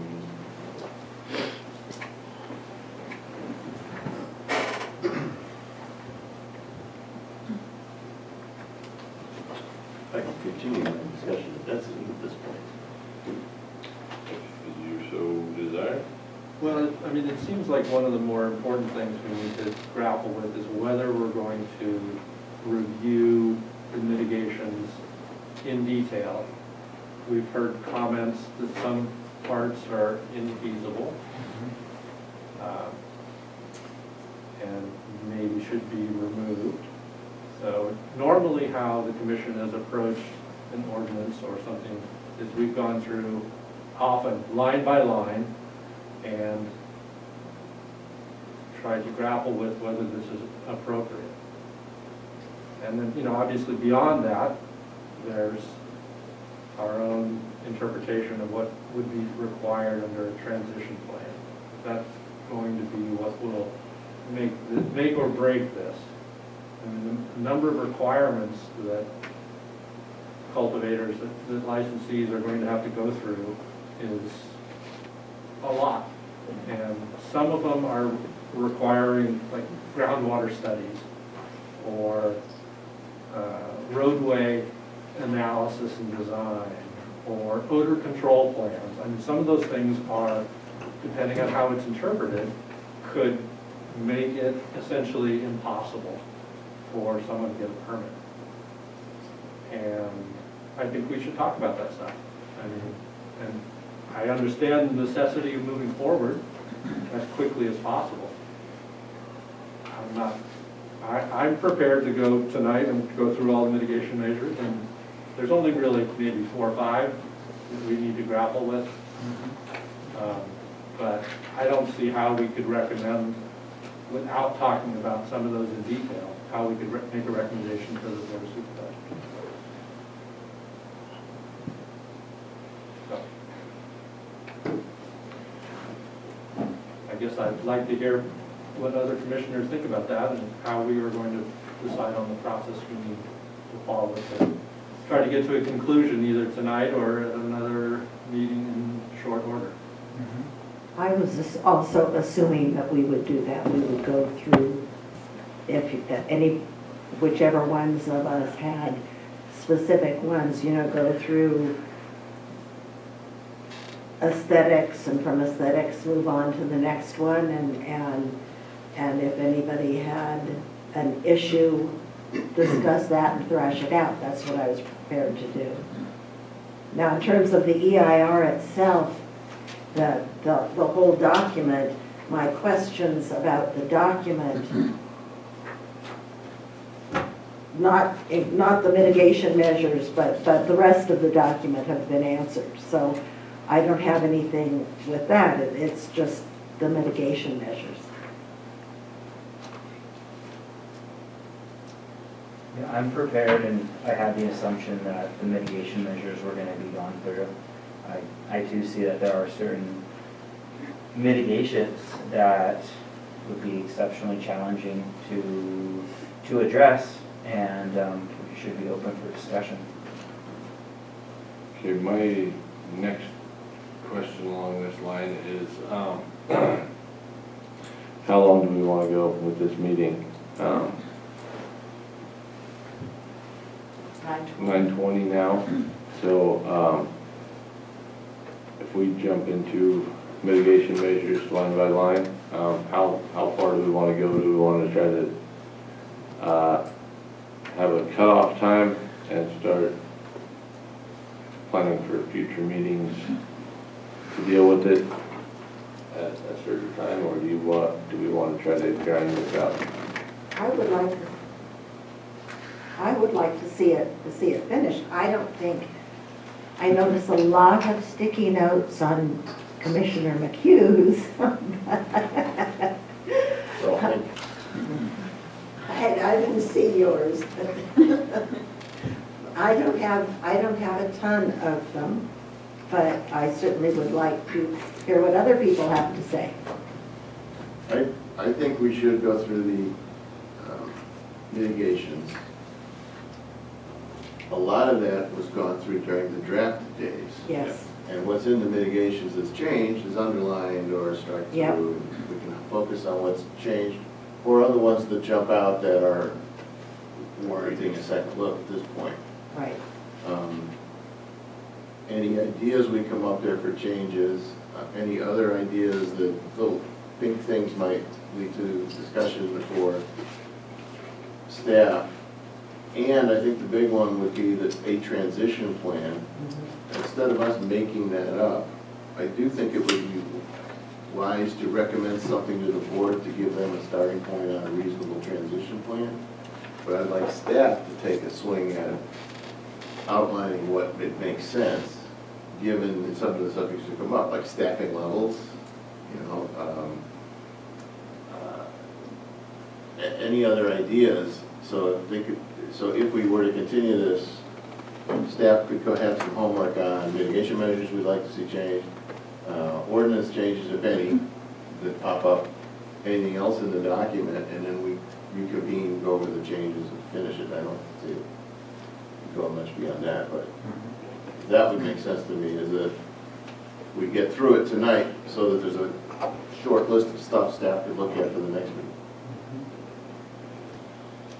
And there was a suggestion of looking into dates for a second meeting, possibly next week or the week after. Next week's Thanksgiving. Or after Thanksgiving, or wasn't staff asking for dates of availability, so there was the assumption that this meeting could go to 2 meetings. So I think it's basically going to have to, if we make any changes, we're going to have to look at it again and add into before we vote on. I don't see making a bunch of suggestions to staff and expecting them to get it all in one shot without us having further look at it. So, I guess we should ask county council a question about, can we change a mitigation measure at this point? What does that mean to the document? I mean, is that something, do we have to make a recommendation? Can you answer that? Perhaps Mr. Colbeck can. I'm glad you brought this up, absolutely, and I see Derek has just signed on again, but or taking his microphone on. Yeah, this was what we had suggested early in this meeting, was the idea of getting a list from you of things that you would like to see different. It doesn't have to be entirely clear in terms of all of the language that might need to be there. That would be for staff to understand what you wanted and then to fill in. So one option, if this is the route you wish to go, is to provide us with a bullet list of changes that you would like to see. And then we can prepare that. And if you do certify, of course, the resolution, if you pass the resolution, then we can take that modified language to the board. That is one option in front of you, but I will leave it to... Not have to have a second meeting. Let me jump in and I'll amplify on that. Really, what we'd like you to tell us is what the substance is. We feel there are some adjustments that should be made to mitigations or an override finding. Give us the bullet point synopsis of why that's the case, and then we'll include that in a written recommendation to the Board of Supervisors. And then when we go to the Board of Supervisors, both I and staff can work on drafting that up and providing that to them. So you don't need to tinker with language or go line by line and wordsmith or anything like that. We just need the gist of what it is you want, because again, it's a recommendation. So my recommendation to this commission would be, if there are some areas that you feel should be changed or improved, just give us a 1 or 2 line synopsis of what you want, and then that can be part of your recommendation, and then we can work in the next week or so before we go to the board to give them the actual language they could use if they accept your recommendation.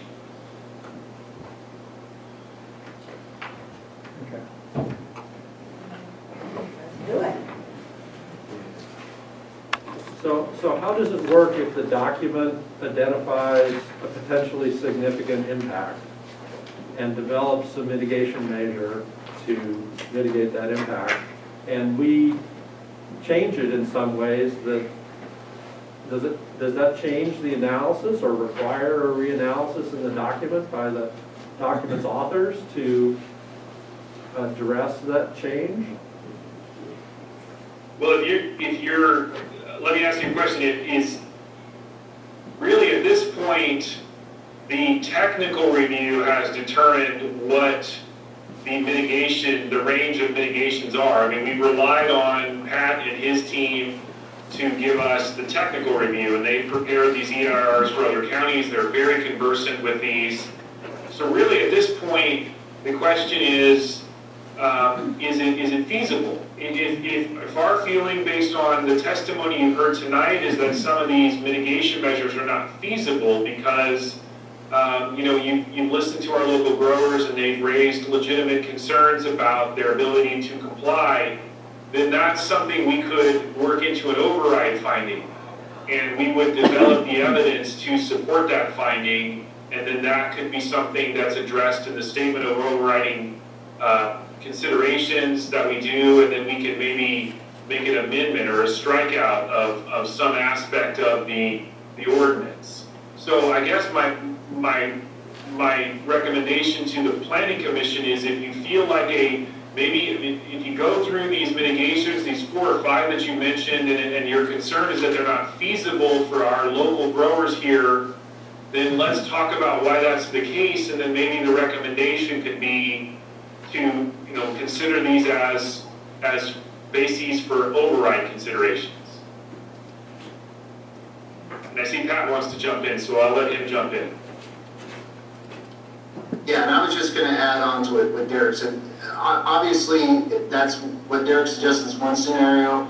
If there are circumstances where you understand the intent, but you think the way it's being structured or phrased is just not feasible, and you want to talk about that, I think that's something we can have a little dialogue on and get the intent and look at refinement of mitigation language.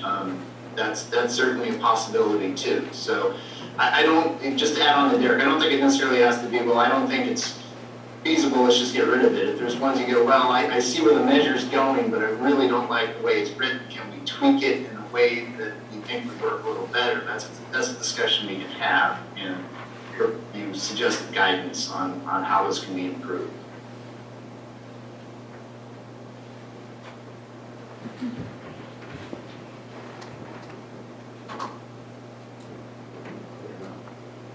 Okay, let's go.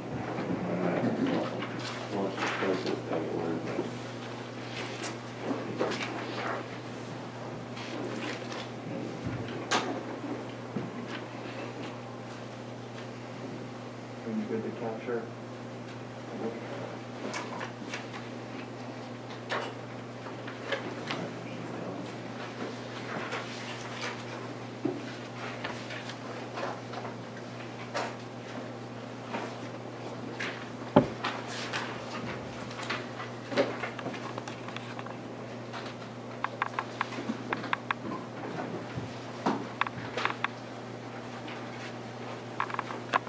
Your chair. Well, so somebody jump in here. Where do you want to start with the? Start with 3.1. And if no one has any concerns, we can go through really fast. I mean, most of the biological ones will just jump. Yeah. So I have a question with 3.31 or -1C with regards to alternative fuels.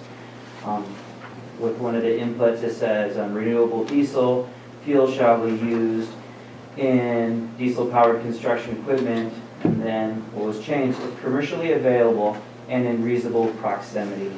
Could you clarify what that means? Commercially available and reasonable proximity, yeah, so that's on, I guess, ES5. So for the sake of everybody in the room, I might just suggest going through the executive summary. Is that where you're looking, or are you looking at individual sections? I was looking at mitigations.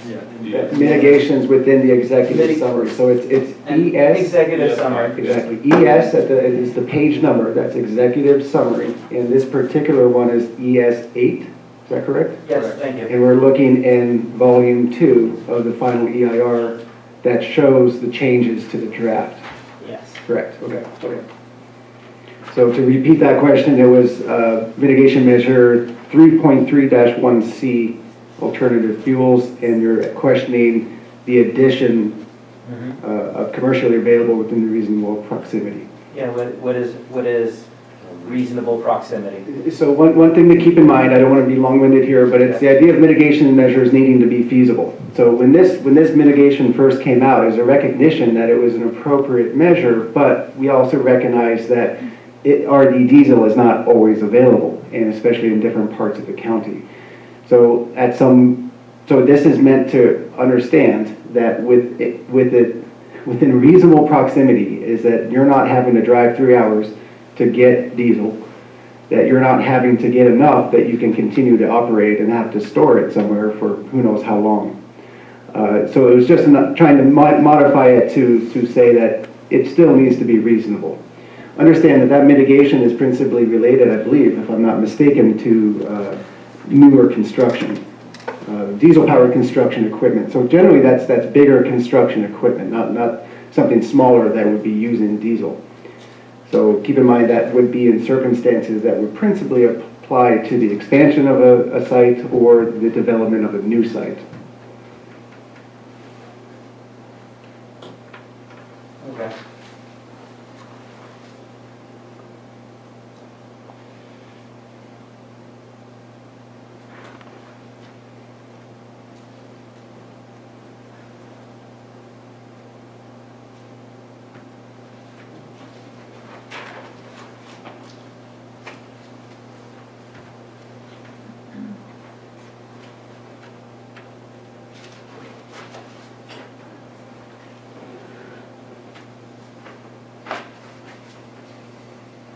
If I may make a suggestion, I would think it would be more efficient if we just went through them sequentially. And if we don't have any comments, we'll just pass. Flip the right? page. Yeah, just flip the page.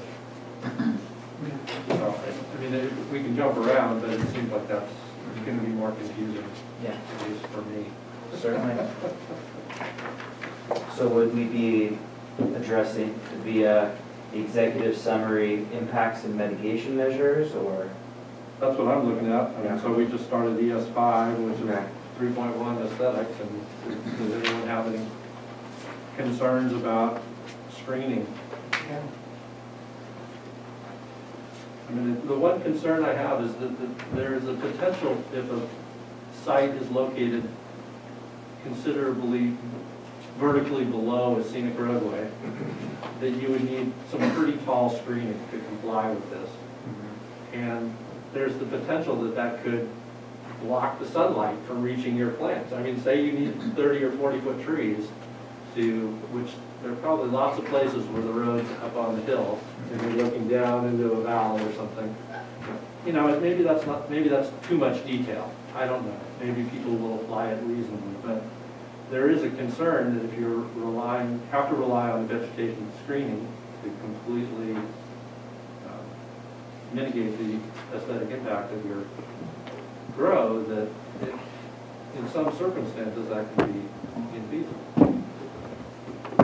Well, the thing is, it's within a half a mile of the roadway, and I suppose, you know, you could be out down a steep hill, but most are not going to be. If you're on a steep hillside, you're generally, I mean, you might be a half mile from your own private driveway or something, or from somebody's private driveway, but I don't know. I see what he's saying, Yeah. just on the highway, it doesn't need to be a half mile, or maybe it's a half mile away, down the hill. Yeah. And You know, it's 200 feet from vertical that you're looking down at it, so the type of fence that would be needed could be substantial, would be beyond the codes of height that is allowed for fencing. But if you're half a mile down a steep bank on the roadway and you're driving along the roadway, you're not gonna see it anyway. But the... I think we're getting into the weeds already. Yeah. I think, if we try to make everything work, it's never going to get done. Exactly. But I do understand I do understand what you're saying. I do know places where It's going to be difficult to do.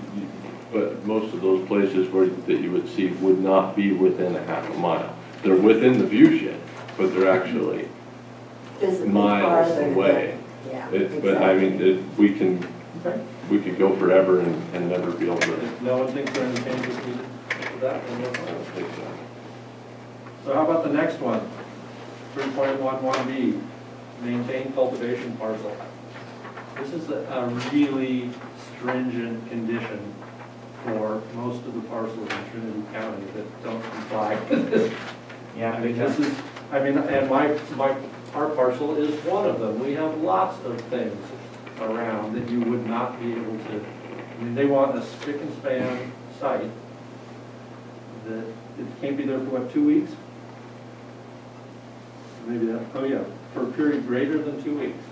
I think that it's absolutely wonderful, personally. It's a great idea, but. I wish that it was applied to every type of cultivation. I think I just heard you say you have to recuse yourself. We all have to recuse ourselves. No one has a manicured site. Mine just burned up, it's pretty clean. No, my concern with this would be a lot of the stuff listed here has absolutely nothing to do with cultivation of cannabis. I guess they want cannabis sites to be pretty, but there's a lot of places in Trinity County where there are abandoned cars. That's what And I appliances and stuff. I don't know if that's something that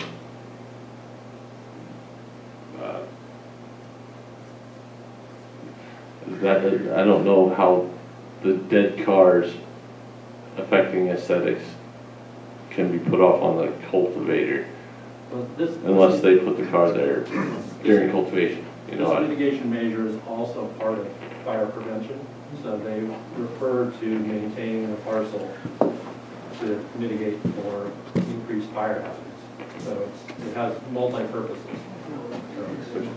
Now, I can tell you that I have visited the site on Morgan Hill Road where Mr. Davudian put his multiple different functions on, and because his wife grows vegetables, and I've bought vegetables from her, and it is spotless.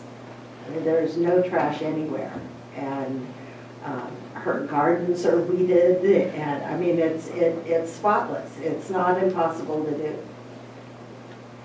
If I may interrupt for a moment, it's a little difficult to hear some of you, so if you could focus on your microphones, please. And if perhaps the mask, I know it's your comfort level, but perhaps that's part of it, but just please focus on volume, if you could. Thank you. There's also a question in the chat. It's easier if you can answer it. If there's a question in the, oh, sorry, for where we're looking at the moment, we are looking in volume 2 of the EIR, and yes, it is available online. You could get to it to the environmental review page, both from the cannabis site as well as the main homepage of the planning department. On the environmental review site, we're looking attachment. Attachment 4 to the staff report. That is true. The staff report also has attachment 4, which is the executive summary that's been clipped just for the mitigations that are being discussed right now. So there's several locations to find it. Staff report, attachment 4, or volume 2 in the executive summary. Chair, while I agree with you with regards to this not having anything to do with cannabis, there is all sorts of mitigations, tier 4 types of efficiency with vehicles and renewable energies and all sorts of facets that have nothing to do with cannabis, but are mitigations that I'm not sure if it's the state of California that is mandating this, but we're going to run into a lot of that in this document. And so I do want to highlight something, if I could, that part of how this was written, and I'm sure Pat or someone can interject, but these are commercial operations. This is commercial cannabis. So one notion is that if you look to apply these types of standards to, say, a residence, rural or otherwise, then no, it doesn't make a whole lot of sense, perhaps. People like their cars, for example. But no, this is for the commercial operation. And so there's alterations, sure, that could be considered, but understand that it's really linked to that component of the property, if that helps the discussion. And one of my questions with that would be, it says license applications for new cultivation sites and stuff. I can understand a commercial cannabis not allowing trash, debris, used cars to pile up on the cultivation site, but it says to accumulate on the parcel. We're in Trinity County, and a lot of these parcels, some of the parcels we've had issues with, a lot of the parcels are small, but there are also incredibly large parcels when just to try to do that inspection would be impossible. So it's just going to be something that somebody's going to be, okay, here's your cultivation area. If it's clean and you don't have garbage piled up around your fence, that to me would be the mitigation, not the entire parcel. But is that something that's just a common sense issue, or do we need to try to change that to where it says the cultivation area is going to be clean of debris and trash? To add to that, because of the residency requirement, this includes their home, or their barnyard, or their orchard, or their scrap pile. That has nothing to do with cannabis. If I see a proposal coming, I'm interested to see how that will line out. So I understand where I think I might hear you going. And one way to think about it is some state agencies actually have their rules and regulations centered around cannabis, but apply to the entire parcel. And that may shift in the future. It may relate to culverts that aren't really even anything to do with a cultivation site, but there is a cultivation site on the parcel. They do have some flexibility in that realm. Whether we want that or not, I don't know. Whether the parcel could be supplanted with the term designated area. In terms of satisfying this question, I'm curious of how you would solve it. I prefer to limit it to the Cultivation area? Yeah, to the commercial operation. Because we do require that they have a residence on the same parcel that their cultivation is, or an adjoining parcel. So it would be, I think it would be better to limit it to Commercial operation? well, to the designated area. Well, it might not just be, remember this is the whole program, so it's not just cultivation. It could be some of the other... Nurseries and stuff also have designated areas. Right, yeah. So to just the project itself. Project, Because I know it would, in the spirit of, or in light of COVID and no recycling programs allowed, and I have things that are piling up, that have nothing to do with my garden, it's pretty cumbersome to get rid of everything in a responsible way right presently. Well, we have two areas defined in the ordinance. We have two areas defined in the ordinance. We have the designated area and we have the premises. Mm-hmm. Both of those are just tied to the commercial operation. Is that true? premises isn't the parcel, it's the area you identified associated with the commercial operation, so.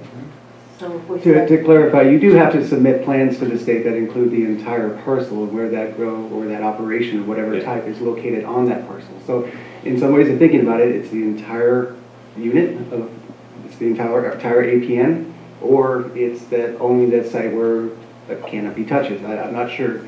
So, but understand that you can go either way with this.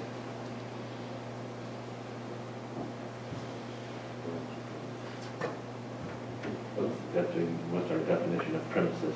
It's the structures, you know, it's everything associated with the business. You have to draw a box around where everything associated with your business is done inside that premises.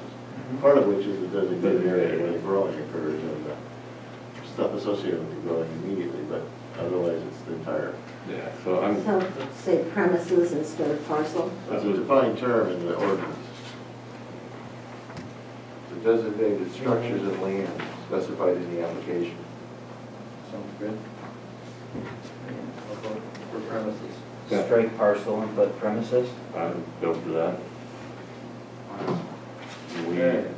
Is somebody keeping track? The board. Multiple people. Okay, Third can have us on camera. just making sure.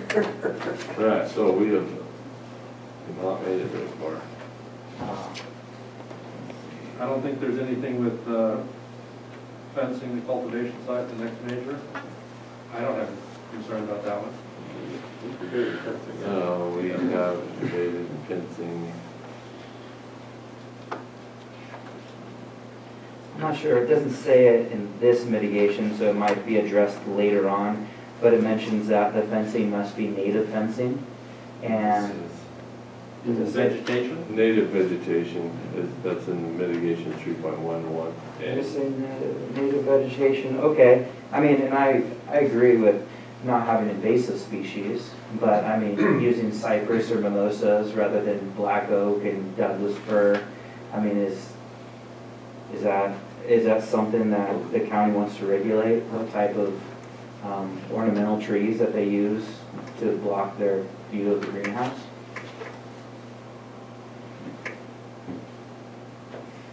I don't know. Seems like there'd be faster growing and more advantageous. Just, I have oak trees that I'm trying to encourage to grow on my property, and they grow really slow. So,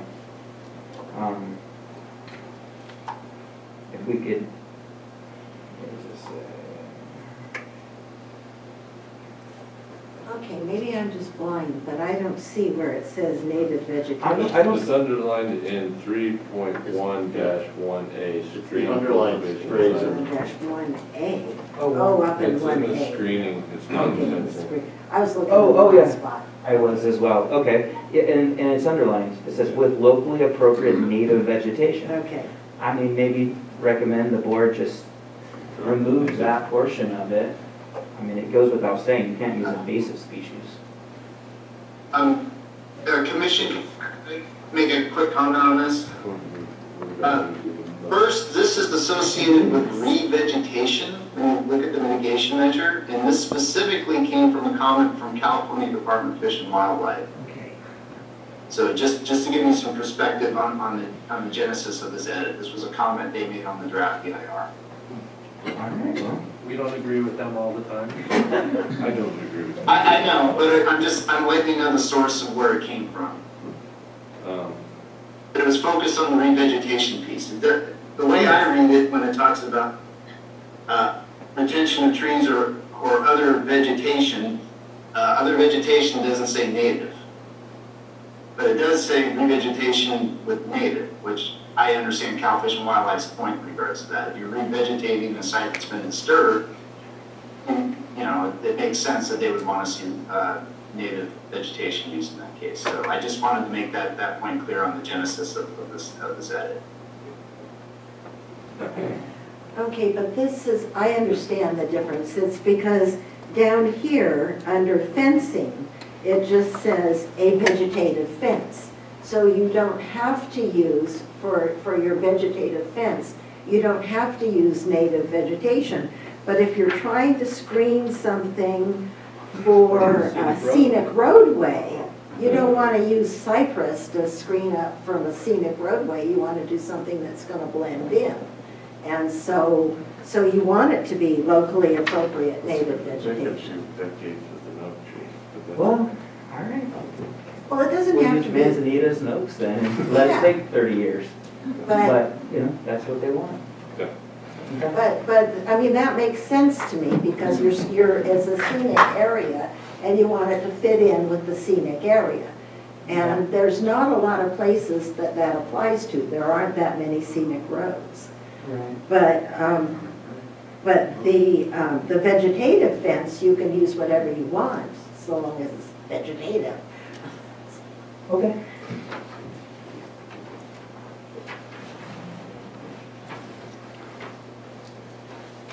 All right, what was that page, huh? Yeah, one page. We got through one page. And we're on, Well, there's no mitigation measures on 6, so I guess we're done with that page. That was fast. 7.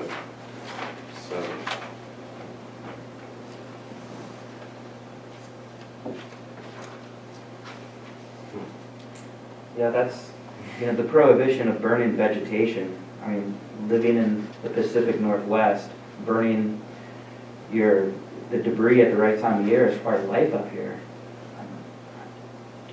I know that there is air quality concerns and reasons for this, but we don't have air quality concerns in the wintertime when they burn. But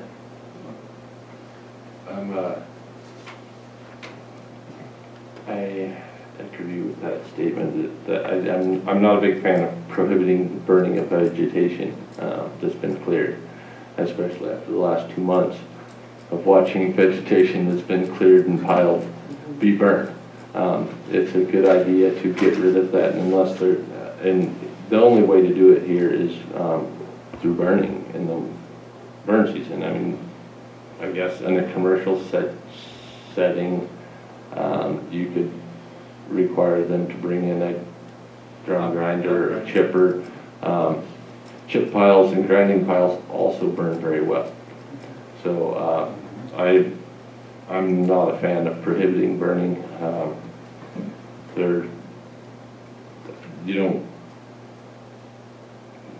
The amount of emissions saved by burning a legal burn pile that anybody else could burn, what are we gonna save in emissions?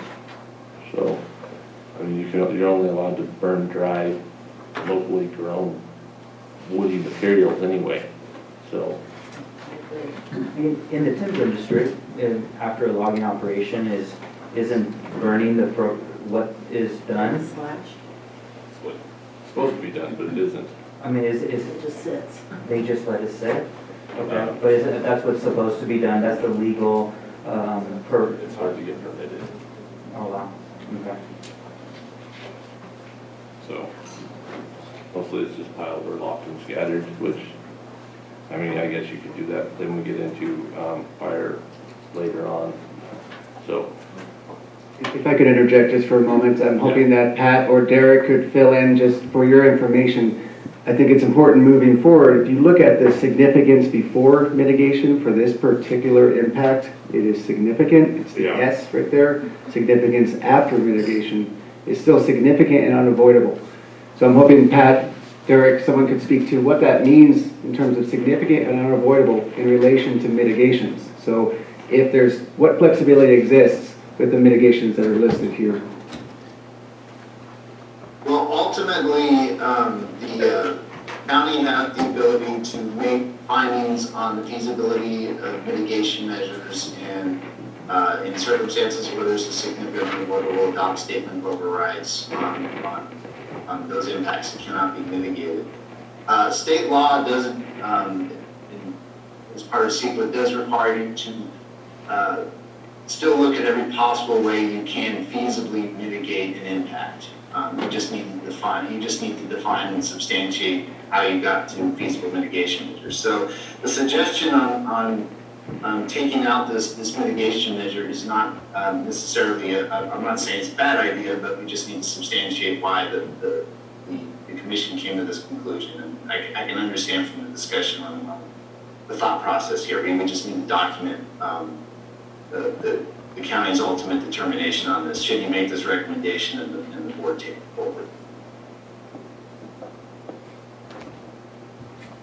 Yeah, in the light of this historic fire season and the awareness of the benefits of burning and tribal burning and burning in the off season, it seems like there should be quite a bit of information about the benefits of burning your land and the Prescribed burns by the... Prescribed burns slash burn, yeah.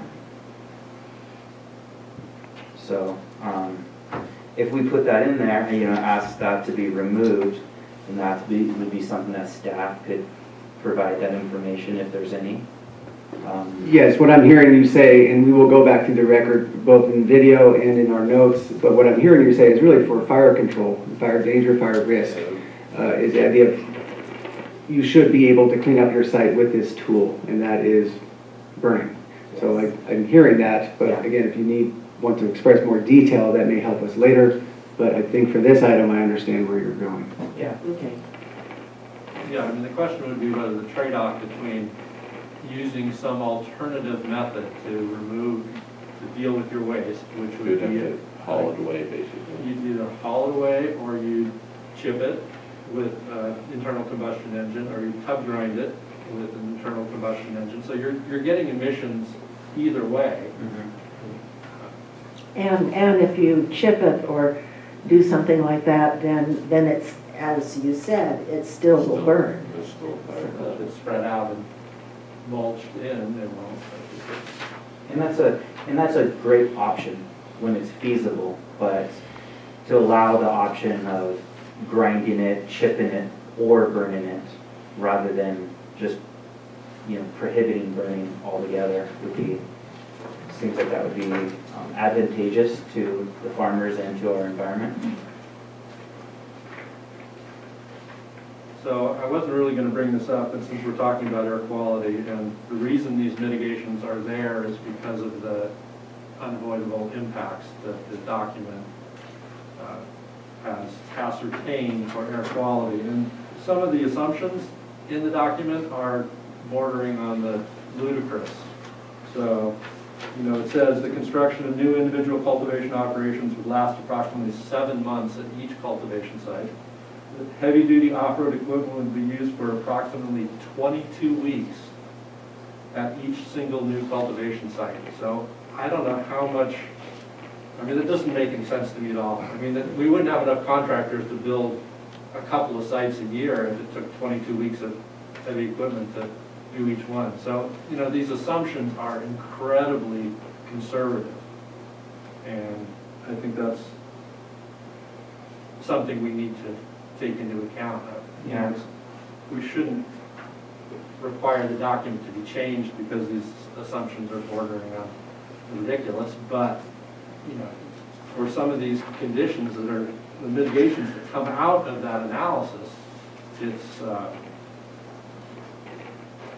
I don't feel bad about removing one or modifying any of these ones related to air quality, because I think the air quality analysis, and we got a letter from someone in the packet, you know, that came up with 11,000 trips per day for employees of the during harvest site. I mean, you know, that's like 20 trips per site. There's only supposed to be 2 employees per each site. So how are you making 20 trips per site? I mean, it's just, you know, the numbers are way out there.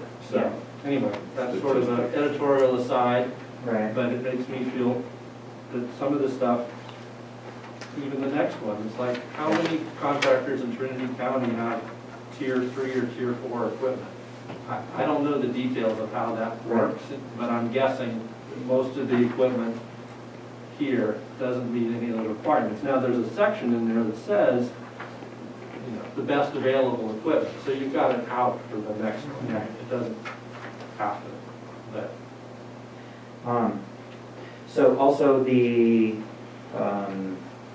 regional air quality with the North Coast Regional Air Quality Board, regulates that and only allows to burn on certain days, and now it sounds like now CAL FIRE regulates when we can burn and not burn as well. And so there are mitigations already in place to make sure that the air quality that is an appropriate time to burn, and the pile size is safe, and you can buy larger permits for larger burns just for that season, if for clearing the site. So it seems like it's very feasible to be able to burn. So should we just ask them to put that on the list to strike that and move on? Yep. Yeah? Okay. Consensus? Good. Yeah. So like the next one, as I just sort of moved forward and discussed, I don't think it's really needed. At least some of it isn't needed regarding the operative equipment, 3.3.1b. But it has now. It has the best available construction equipment. So that basically means that local contractors can still do the work even if they don't have these fancy newer emission control systems on their excavators or dozers. I'm making an assumption that this is a mitigation that's like the renewable energy that's coming down from the state at a particular time in 2023. All projects will have to comply with this. Is that correct? Or is this? This is the tier. Mitigation 3.3-1B. Having to meet the tier 4 emission standards, that comes from the state. Yes, understand that many mitigations here are affected by state regulations from a number of different agencies. And again, Pat could speak to that with more, be more concise. So it's something we felt we had to include because it was regulated by the state, and these are commercial operations. So in some regard, I don't know that we had a lot of flexibility with that. The consideration for dust control that immediately follows that's something else, I guess. Yeah, that's all important. So, possibly. The short answer is that's correct, and realize that the mitigation is not just covering cultivation operations; it's covering all the non-commercial cannabis sort of uses that may come in. So it's trying to these mitigation measures sort of widen it over a variety of scenarios that can play out in the cannabis ordinance, and that's the tricky part about doing an environmental document on an ordinance is basically allowing uses, and you're not exactly sure the timing and sequencing of this. So you are playing conservative, and you are doing forecasts that may or may not ultimately become the case. But Derek's comments are correct. There's a lot of the stuff in regards to construction equipment comes from the state, but we realized in writing this mitigation measure that some of this equipment, I think the tier 4 equipment is largely only available in the Bay Area right now from recent conversations with companies that do construction. So we realized that there needed to be flexibility here. So maybe like the electricity, say like follow the state regulations when the state mandates these regulations come down? Well, in this case, this one's it got an says app. for best available construction. Yeah, it's got an app, So we don't need to worry about it. Okay. You aren't going to bring in a contractor from the Bay Area to do your site work for you just because they have a tier 4. No, exactly. Do it might take 22 weeks. The best available equipment and head and shop out. So the alternative fuels, I think if they hadn't put in that commercially available and reasonable proximity, we would have been adding something like that. Because I think there's some available on the coast, right? But to drive hours to get enough diesel to run your equipment for 22 weeks, out store to get one site would be unreasonable. I don't have any issues with alternative fuels. As of the hour. Okay.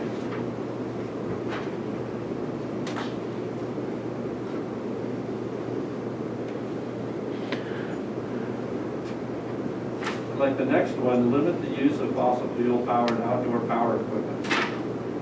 And then, it basically the explanation is limit the use of off-road equipment. What does that mean? I mean, that's just one of those ones that there's no how do you enforce it? Well, and that's why I didn't even mark anything on it, is because, you know, my idea of limiting it and somebody else's idea of limiting it would be totally different, and so it just doesn't matter. It's kind of meaningless. It's just verbiage. Can I highlight that this is an attempt to at least acknowledge and publicly disclose that that is one of the sources of emissions, and so we would be remiss if we didn't speak to it to some degree. Note that this is also within the significant and unavoidable impact. So speaking to it is what we're trying to do here.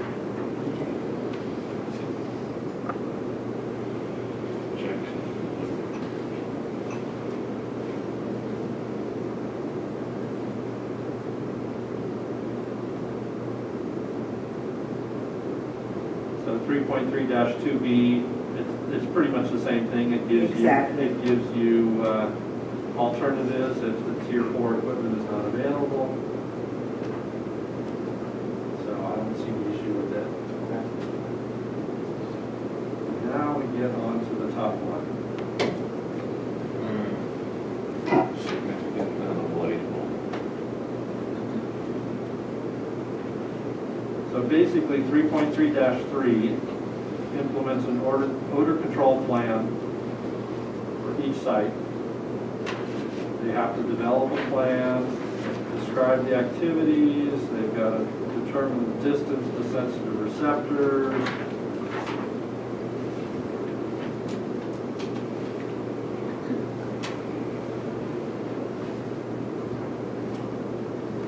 Then they have to demonstrate the site's distance to receptors, wind direction, and local topographic conditions would not result in the detection of cannabis odors by off-site sensitive receptors that would create a nuisance.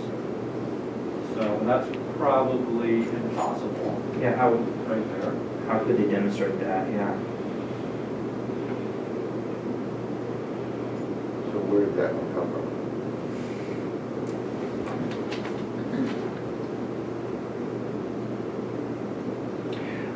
This is a tricky one. You're right. Of course, understand that same significance after mitigation is significant and unavoidable. Still need to provide some mitigations.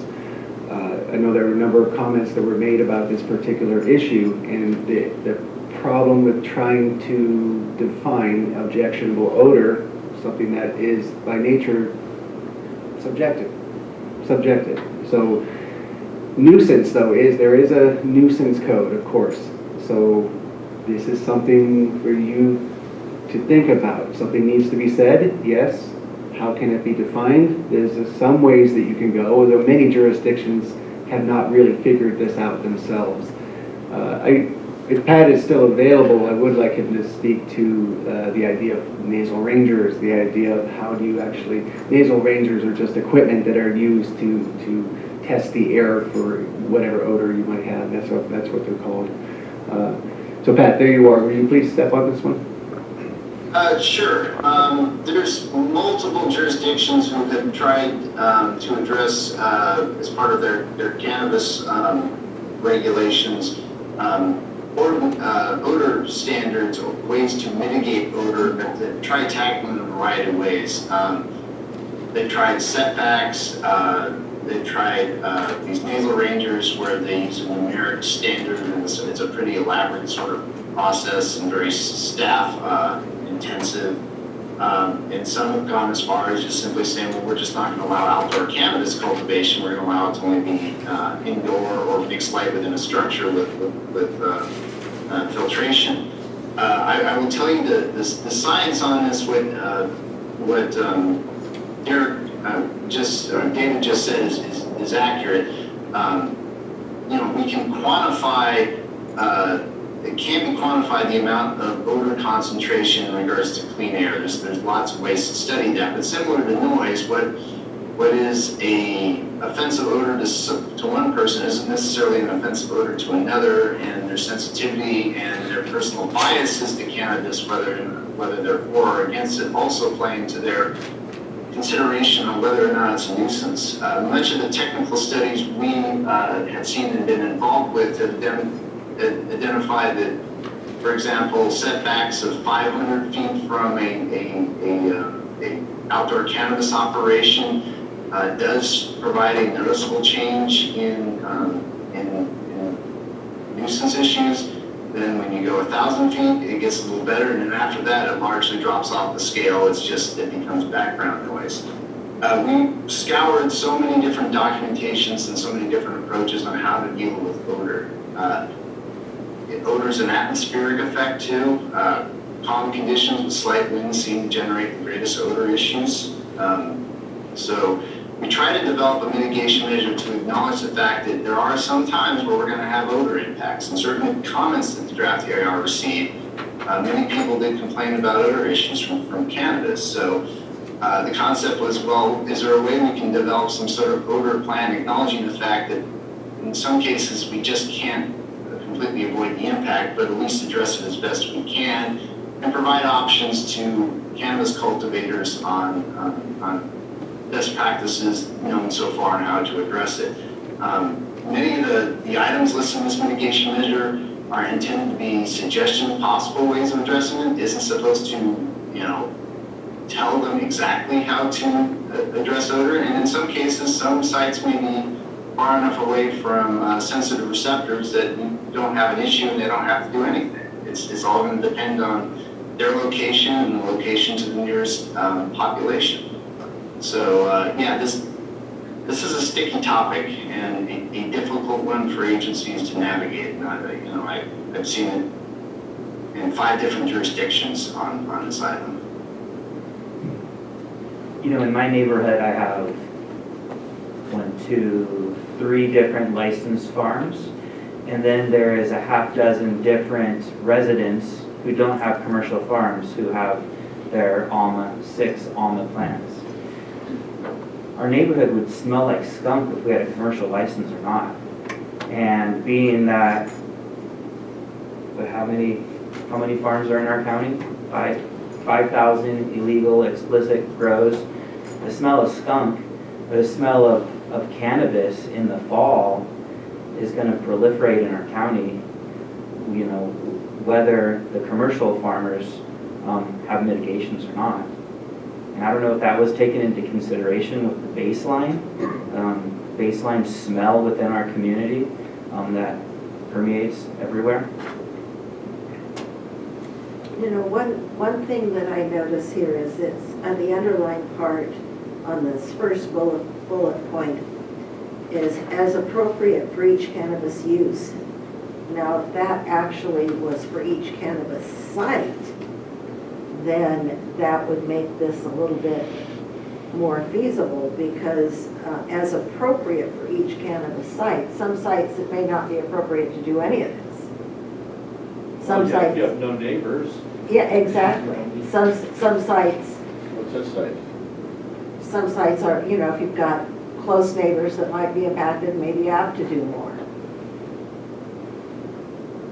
And so my recommendation on this would we change this underlying part as appropriate for each cannabis site. I don't even know what use means here. The bullet starts with cannabis site. So I think they're talking about sites that could have. Yeah, but use doesn't fit. The word use doesn't. I think the word use means land use, like manufacturing versus processing versus testing versus. Well, I know that, but those things don't, manufacturing and testing don't develop. I mean, you're in an enclosed room, area. You don't have any odor from that. It's the cultivation that you've got odor from. Cultivation is certainly the big one, but all the uses need to be mitigated, and if they don't need mitigation because it's indoor, then they don't. Okay, so that's what use means here. Just realize the intent of this mitigation. But also, I'm sorry. My apologies. I just wanted to just reiterate the intention of this was just the best practices on how you can best control odors, realizing that not in every circumstance you're going to be able to avoid a nuisance issue with a neighbor or multiple neighbors. But your suggestion on site versus use is completely appropriate. And ironically, one of the leading consultants in this topic matter is the consultant firm name is called Trinity Consultants. Interesting. So if you want to keep use, I think it's ridiculous, but we can put it as appropriate for each cannabis site and use. So these mitigations are recommendations, they're not mandates. They're not mandates with the ordinance. If it's adopted with the ordinance with the mitigations, those aren't mandated mitigations for each property. They are. They are. Maybe I can jump here. So I do want to emphasize that these are, Pat and his team are experts, folks from a wide variety of disciplines that work for them, and what they're including in these mitigation measures are based on, number one, their experience as CEQA practitioners. I mean, they're technical CEQA consulting firm they've done work in other cannabis ordinances for some of the large counties. And so one concern I have is that while we can certainly go through these and have a discussion about each of them, we really can't go and say, we want to do it this way or we want to do it that way. What we have before us are what the experts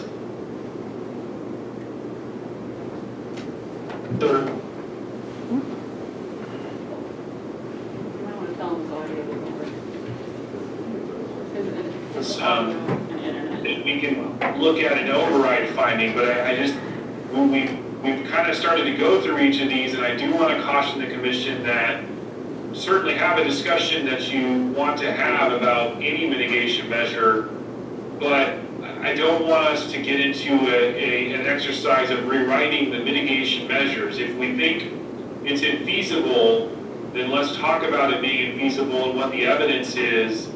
And certainly if there's little clarification things we need, that's great. But I don't think our time would be well spent going through each of these mitigation measures and effectively rewriting them. I mean, the experts have given us what the industry standards are for environmental review of this type of use, and I mean, they're working off of a long history of experience. Well, in Senate Bill 67, McGuire's bill, it says it refers to appellations, and appellations are something that's really quite important to the small farmers here, because those appellations, in my experience of talking with different farmers, is a way of embracing our bioregion and making us something that's special, right? I think we all know what appellation is. But the definition of appellation, it says, an appellation origin shall not be approved unless it requires the practice of planting in the ground and in the canopy area, and excludes the practices of using structures, including a greenhouse, hoop house, glass house, conservatory, hothouse, or any similar structure, and any artificial light in the canopy. And so, there are certain people that are using greenhouses and artificial lights, and but our region is known for its organic sun-grown. And that sun-grown. This meeting is being recorded. All right. Oh, and the so what our region is known for, which is our high-quality outdoor, if it's put in greenhouses, we will not be able to grasp and utilize our appellation status as Trinity County cannabis. And that's a big We already concern. have a lot of people that are growing indoors, and if somebody wants to have an appellation status, then they just need to make sure that they're not growing right next to somebody that's going to complain. Well, but it's like some of this stuff is saying, they were talking about moving indoors. I know exactly what they're talking about, but I think we could look at this odor mitigation for the next forever. 6 weeks, and we would never come up with an answer because there isn't one. There isn't one, Well, exactly. I mean, there are, but, the one that applies is that basically you don't, if you're on ag zone land, you don't have odor issues, right? That would be a complete exemption. We've talked about this as a commission. And that is the one way that you can get around it. And basically it would exclude new applications for rural residential. And, you know, we have, in the last couple months, we've heard multiple appeals that have been extremely controversial in terms of the neighborhoods about odor impacts is probably the largest, certainly the One Maple appeal about, you know, how cannabis grows are damaging the vineyard's business because of the odor issue. And I think that's probably the tip of the iceberg. I think the commission is going to have to deal with more and more of these in the future, partially as people realize that they have a voice in complaining about cultivators being poor neighbors. In my view, that's a lot of what this has done, is the people, you know, whether it's the dogs roaming or the music blaring or the people driving fast on the dirt roads or on, you know, there's so many different issues. But odor is a huge one. If I could interject, apologies, and I really don't mean to interrupt.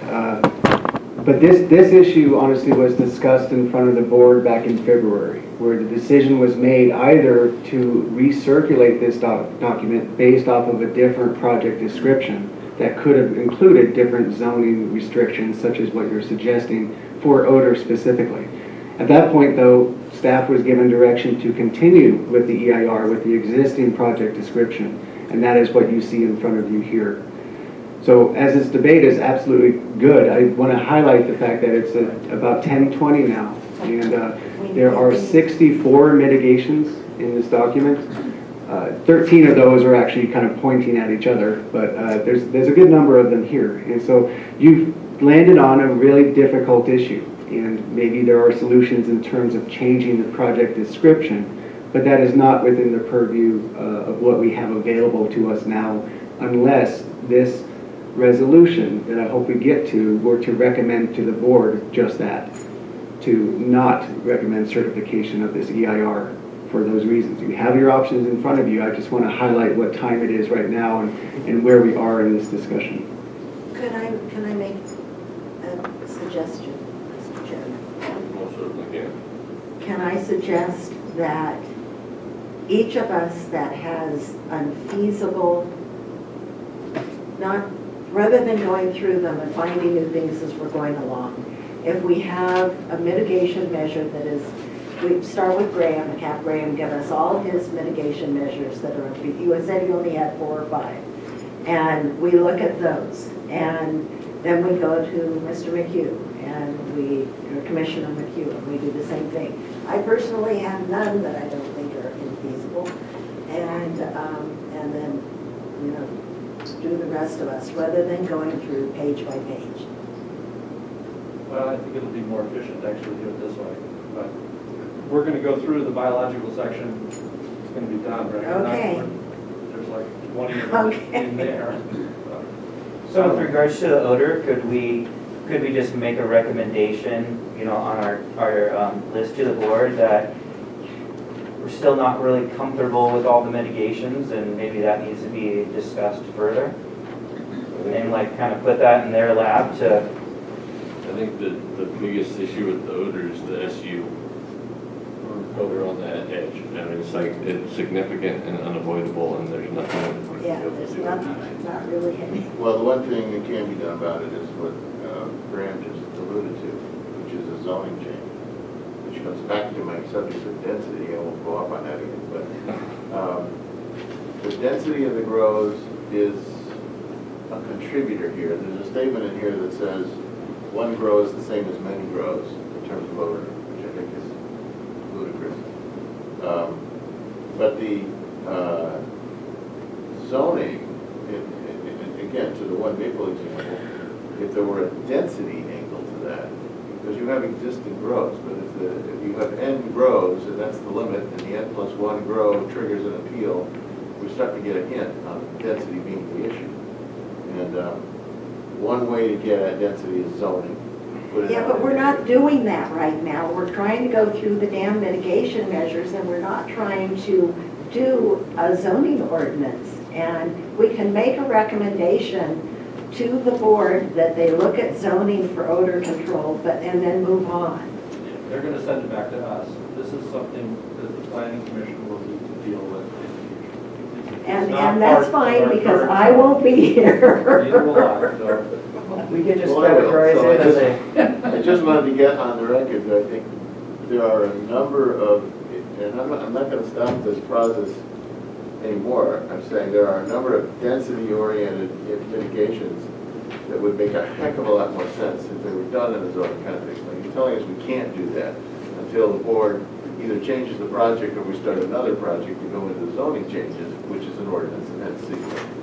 But I do believe a number of these where it says it's unavoidable and you can't do anything about it could be addressed with that sort of approach. This is one of a few. And with that, I won't go into that anymore. But I would like to see that somewhere in here it's acknowledged that zoning can't be messed with, but it is a possible mitigation to a number of these issues. Okay, can we move on now? Well, one last statement is, it could also be addressed as a statement of overriding consideration. We don't do that, the board does that. The board does that, okay.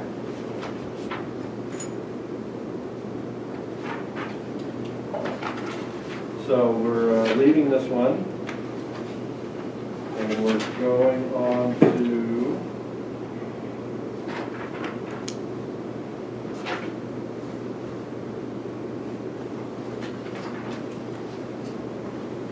Mitigation 3.4-1A, which is the next one. It mentions that within the proposed development area by a qualified biologist approved by the county. Are there presently qualified biologists approved by the county, or a list of them? We've had EIRs where a qualified biologist is. Okay. I'm sorry, is your question satisfied, or? So I mean, there's qualified, there are qualified biologists There within are our community. Qualified biologists in our community, absolutely. The state general order with the water board has a definition of what it considers to be qualified professionals that would be both in the biological as well as the cultural realm. Yeah. And so we have used that language in the past, I want to say over the last year, from when I was part of the program, what was posted online, included those definitions. Okay. And so I've heard some public comments about whether staff is qualified or not, but staff is qualified.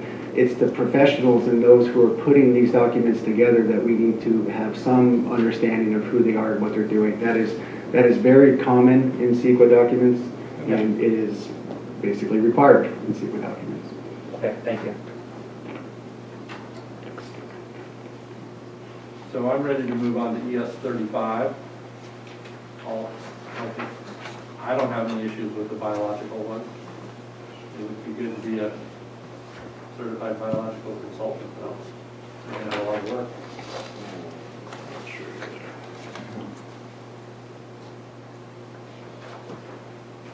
I think I did have an issue with some of this biology stuff. Told ya. Prior to removal of any tree, ground disturbing activities adjacent within suiting nestable roosting, foraging habitat. What number? NSO. It's on 2 pages. 3.4-2D. I was just wondering where this language came from. The 1.3 mile buffer around the site of an NSO nesting area. So mitigation 3.4-2D regarding northern spotted owl. Yes. That buffer is a typical buffer that is honestly used for a number of different industries, and most principally the forest industry. The 1.3 mile buffer, that's not you can't work zone. The buffer in the timber industry that you can't do anything in is 500 feet.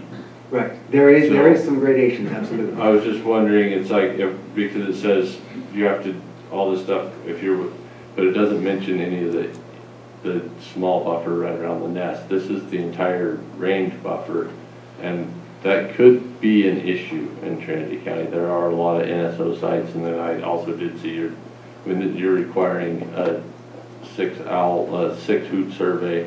I mean, that's the same as if you were putting in a harvest plan.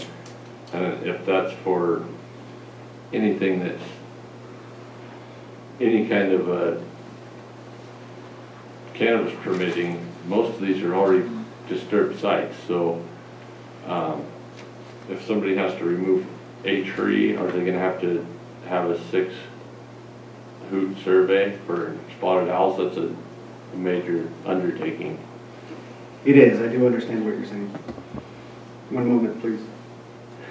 And if Pat could speak to the idea if he's available, but I believe this was another request or requirement or comment that was coming from Fish and Wildlife. It was a comment, I'm not going to say anything more than that, but something that we were trying to reflect their concerns and their interest.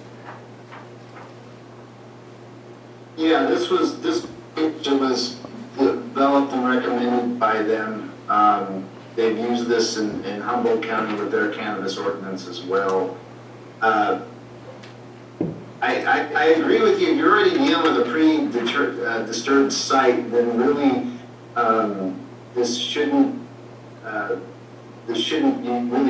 an impact on the owl. The question is how much disturbance becomes too much disturbance for the owl, and that's something that a professional biologist would have to determine. And we tried to provide some clarification about, well, if you're talking about expanding if you're an existing user, you're going to expand your designated area, then that's something that needs to be looked at. And if it's resulting in a habitat impact to the owl, then it probably isn't something you should be doing. But this was a long back and forth with our biologist and Cal Fish and Wildlife. And you're right, spotted owl. In fact, there's mapping in the EIR that shows how widespread the spotted owl are in the county. So it is a challenging issue. I do want to, thank you, Pat. I do want to point out that in the first paragraph, it is specific to new development. So for existing cultivation sites, the understanding is the impact is already there. And so what would be considered sensitive or a nuisance, say, to an owl within 500 feet, as you had mentioned, and rightly so, is really related to noise and light. And so while light is already dealt with, I believe in the aesthetics section, where every light needs to be down shielded, needs to be shielded from facing upward into the night sky, so everything that could be a disturbance to an owl. On an existing site, that issue should be taken care of. They are sensible to noise, but that may be one of the considerations to think about here for existing sites. Regardless, this mitigation is for new cultivation. The expansion of cultivation should be considering all of this anyway. The state general order requires, through the Department of Water Quality, through the Water Board, requires that anytime you're doing any sort of disturbance on your land for cannabis reasons, that you have pre-construction surveys done both for cultural and biological resources. They would already have something that would be of interest here. Like they would already say that you need to make sure that there's no spotted owls in the area. So if you feel like this is too restrictive, I can understand where you're coming from. But as Pat mentioned, it was in discussion with other interested agencies. So I hope that helps. Yeah, it seems a little egregious. So what that would end up doing would mean that there would be no expansion of any farms in any communities that are within a mile and a third of a spotted owl.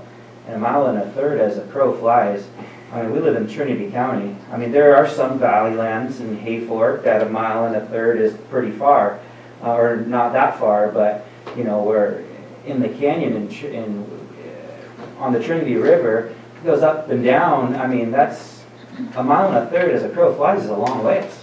And we really all kind of hope that when they logged and clear cut, they left some old growth forest and along the creeks and such, and us members of the community hope there's some spotted owl there.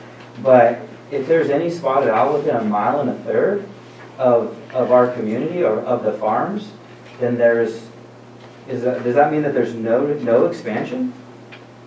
6 surveys over the course of 2 years. And so the surveys, if they find that they're there, this seems like this is a nail in the coffin of any expansion anywhere in the county. I mean, is there a place in the county that doesn't have spotted owl within 1.5 miles? Yeah. Well, yeah, other places that haven't burned. I know in the South County there's no more, but Yeah, it's not funny.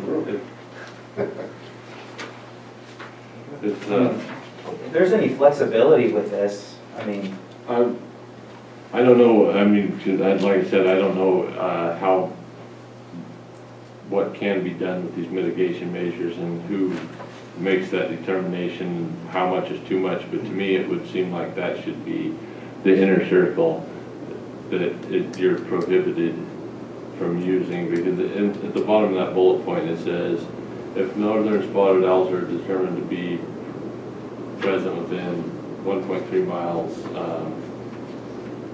proposed cultivation activities including expansion of an existing designated area will not be permitted.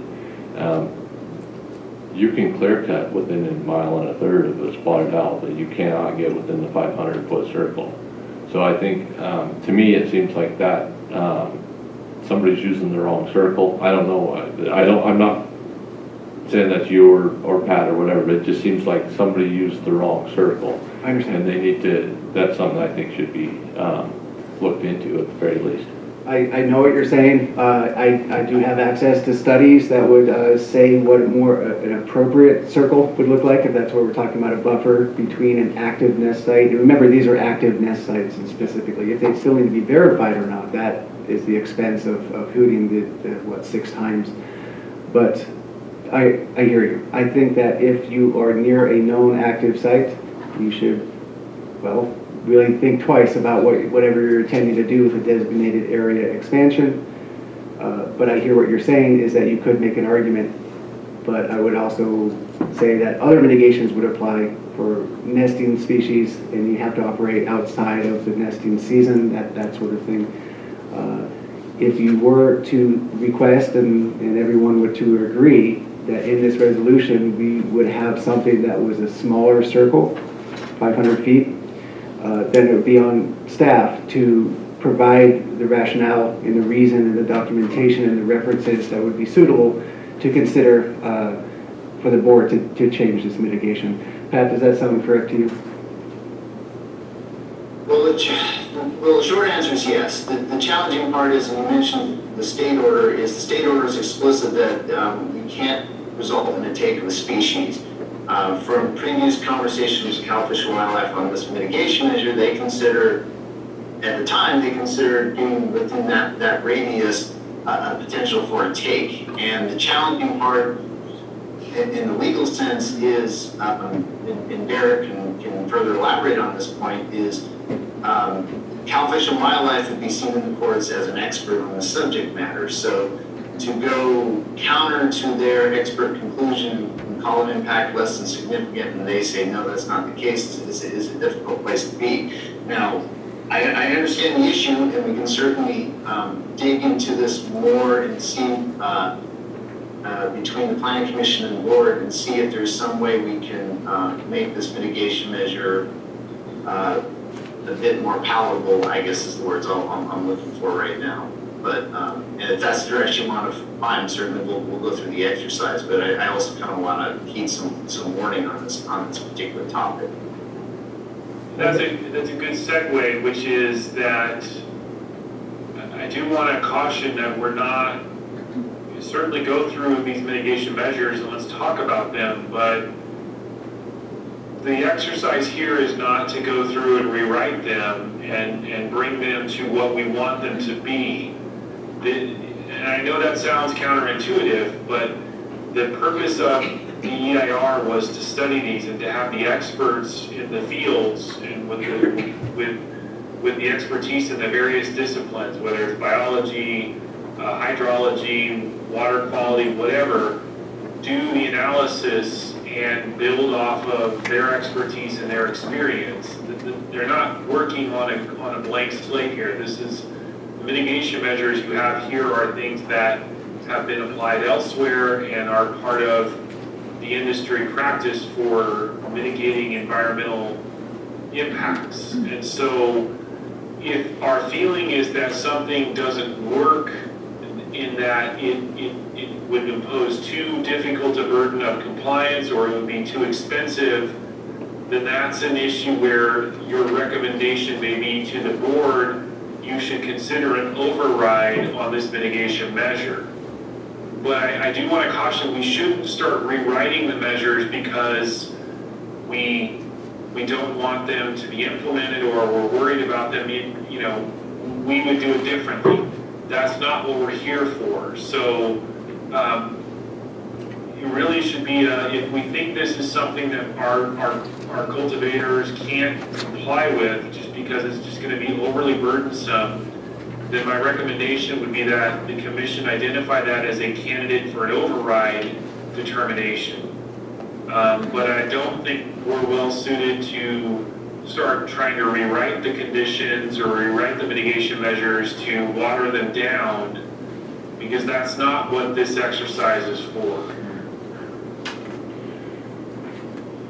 Dan's concern, and he's a professional forester. I'm not a forester, Oh, I'm sorry. LTO. But Mike, I just wanted to make sure that that wasn't a typo, basically, because I know that usually you work on the inner circle of the owl, you don't work on the entire habitat circle.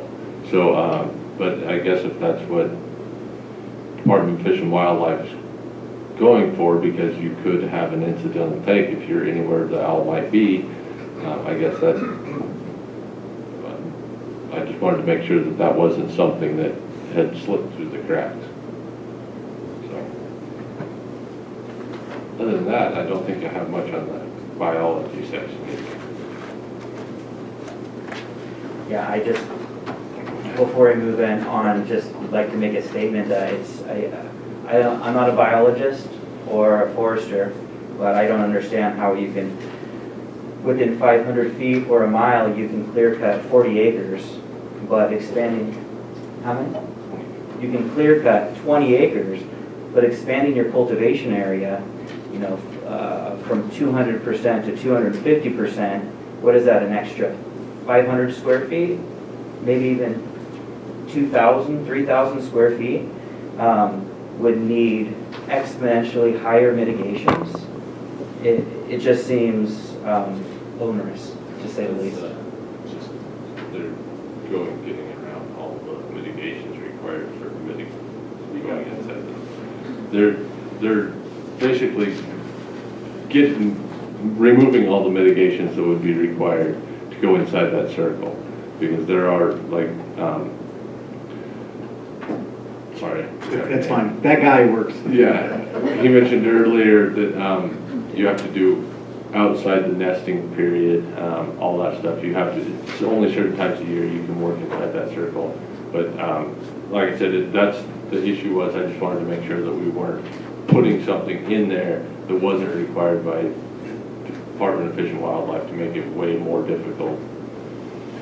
So do I hear something happening here that we should be taking notes on in terms of direction to the board, or? No, I think we're trying to find the end of the biological section. That's what I'm trying to. 35. Right on there. Historic. I mean, for me, this issue of 45-year-old structures, having to do a historic structure report on anything that seems unreasonable. There's got to be some level of determination that a structure has historic value, not that it's just over 45 years old, which is the majority of structures in Trinity County. There's a lot of single wives that are 45 years old in my neighborhood. I don't know. I mean, this is a question of how it will be implemented by the planning department staff. But if you Can we ask how the number 45 was derived? Because that's just 1975. I understand. I will also defer this to Pat, but I would take a stab at it to say that is essentially a standard number through CEQA compliance. Is the idea of what could be qualified for a national or state historic register. So it's not a number that was brought out of nowhere. It's the idea that the state and the federal government is saying what is of interest to them in terms of a cultural resource or archaeological or whatever resource. Those numbers are out there, and so it's from those agencies. But Pat, could you please speak to that? One moment, Pat. My question would be in regards to the, what's the word they used? Evaluation of the, is that evaluation going to be, you look on the list and it's not on the historic register and that's how you evaluated it? Because, or are you going to actually send staff out to do a site evaluation and see if this place could have a possible historic interest? The evaluation shall be prepared by an architectural historian or a historical architect. That's and right. There's a shall in there, so it's required that you hire a consultant to do a report on anything that's over 45 years old and determine whether it could be included in the, it was appropriate for recognition in the historical register. So I sat down with Richard Ford, and this was one of the concerns that he had. And he mentioned that he had called many different architecture firms all over the North State, and there were only like a very small handful of very specialized firms in the Sacramento region that would have the qualifications for that. And so what Richard mentions is he says that that's lofty, unfeasible, because there's a lack of qualified personnel to appropriately carry out these requirements. I appreciate him doing that research. So I wanted just to speak to that quickly. Commissioner Matthews is correct. That is how that's written. County staff is not qualified to be doing those types of evaluations, and so that was not the intent. This is one of the few mitigations that is requiring the use of a consultant that is beyond what is currently required by the program. That is understood. This is still a cultural resource, so it's the question of how do you deal with it. So any changes I would appreciate, but I would like to give Pat just one quick moment to explain how we arrived on that mitigation. Well, this is the mitigation that called the year is kind of the starting year in which something could be under the state register, California register standards. Am I on? You are, yes. Okay, okay, there I am. I'm sorry. It's just that the camera pans and then I see myself up on the screen, so that's how I know I'm on.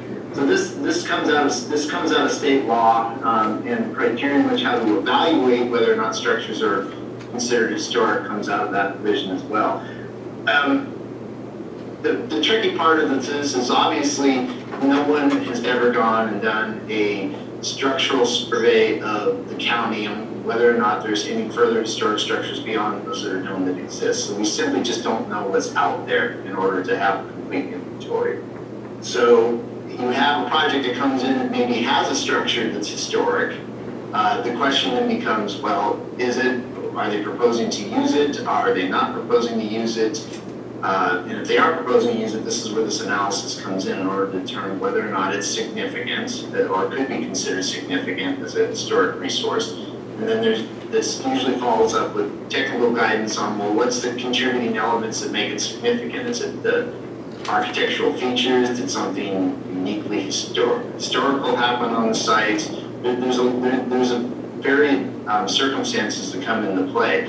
That usually will then define how the structure could be used and still retain its historical relevance. But yeah, this comes out of state law. So when I think of historical relevance within like 45 years, what comes to mind is the logging industry. And so maybe old mill housing.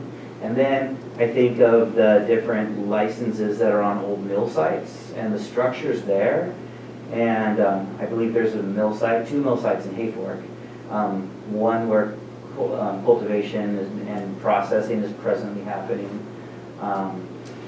Would this be for existing operations or for new operations?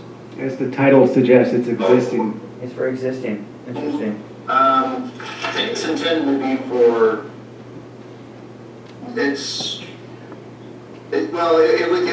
It would apply for any time something that's a structure would be utilized. So obviously, if a existing cannabis user, again, we're talking about both cultivation, non-cultivation uses, was proposing to utilize a building that was of this age, that this sort of analysis would need to be done. So this is not only just covering something, you know, out in you know, a distant part of the county. This could be, you know, somewhere within or maybe adjacent to one of the historic districts that's an older building. And so the question is it historic? And then how do you best make use of the property for purposes of having the use in there without impacting the historic integrity of the building? Sometimes it's as I've seen projects, we've worked on projects where it's been as much as just... The recording has stopped. This meeting is being recorded. Okay. Where the facade of a building's been retained and the rest of the building's been leveled, and that was enough to maintain the historical integrity of the feature. So, you know, it depends on the circumstances. The question comes up, though, what happens when the closest architectural historian is, or historical architect is 4 hours away?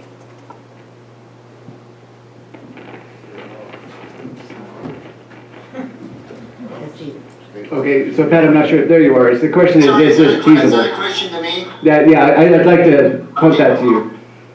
Sorry, am I too loud? Oh, sorry, is that, are you taking this one or am I taking this one? Will you please address the feasibility of this mitigation?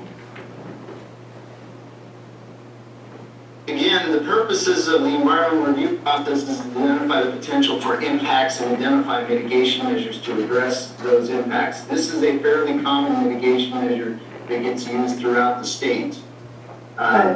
If I can interject. I don't know if just because someone's 4 hours away that needs to come do a survey is necessarily a strong position for determining feasibility. Okay. That's my personal / professional opinion. Eric may have a different opinion. The board, frankly, may have a different opinion than me. Ultimately, I'm not the decision maker. I'm providing you documentation and providing you through the environmental review process. Could we mark this as with a question mark to ask the board if they consider it feasible? So again, we're trying to take notes of what you're suggesting through resolution that we take to the board. So you don't have to be specific in the resolution, but understand that's where we're trying to go. So if you want us to write something down that is going to the board, just be very clear about that so that we can take the notes. Our concern is that this is an onerous condition. What number? This is for mitigation 3.5-1A. B. Well, it's A and B. A and B. Yeah,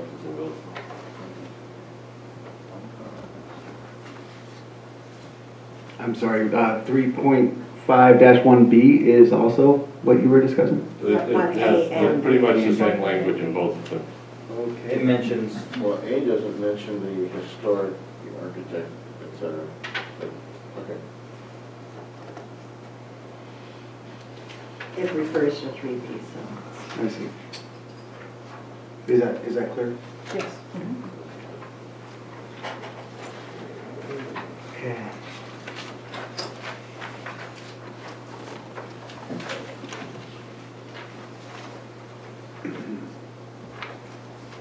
Only 3 more that I have.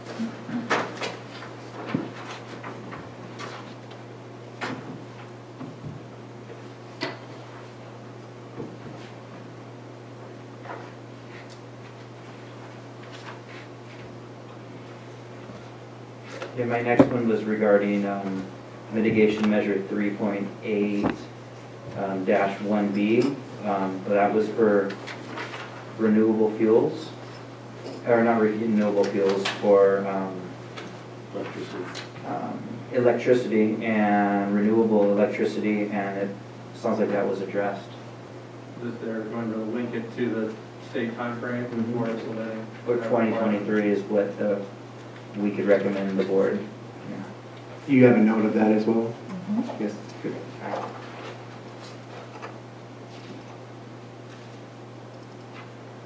But still, like you're talking about downriver, PG&E isn't considered to be 100% renewable or even close to it, right?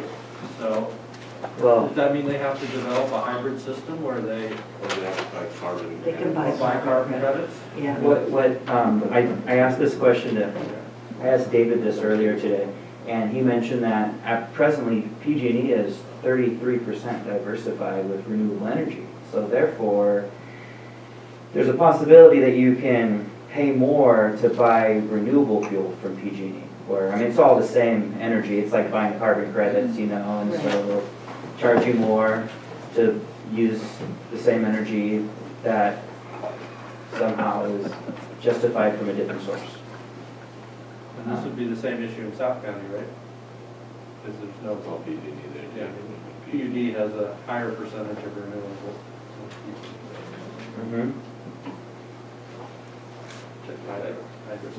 But this is also something that the state is going to be mandating it in a few years. So above us.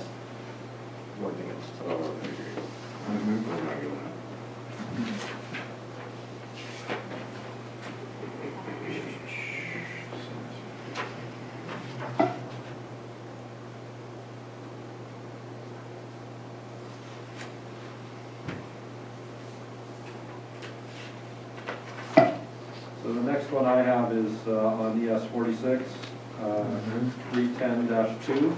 Yeah. And really this is what needs to be done, but it will be expensive. Yeah. It will be extremely difficult to collect the data that are needed to assess groundwater impacts or groundwater well impacts on streams. It is a non-trivial matter to do that with any level of scientific certainty. So, I mean, this is the measure. We had a comment tonight that the existing groundwater wasn't being protected at all, existing users, and this would protect them, but it will make it extremely difficult for cultivators. We have also had variance requests. One recently that was not passed and might have been had they had a groundwater survey. This is a lot more than a survey. Yeah, right, but. So when I performed or received a well test, I believe they ran the well for 4 hours straight. And then after the 4 hours of just having the well go at full capacity, then they measured the gallons per minute. And that seems like that's a big waste of water. Once a month to have it just drain for 4 hours at full capacity. They won't do that once a month. They're not going to do a pump test. It's not. Isn't it a water? It's a water level test as well as a volume test. And is there another way of getting the volume other than pumping it for 4 hours and then measuring? Well, I mean, there's two different problems. One is in Trinity County, there's either wells that go into fractured bedrock or there's wells that are in alluvium adjacent to a stream channel. That's basically the two types of wells there are. In fractured bedrock, you're almost never going to be able to tell whether you're having an impact.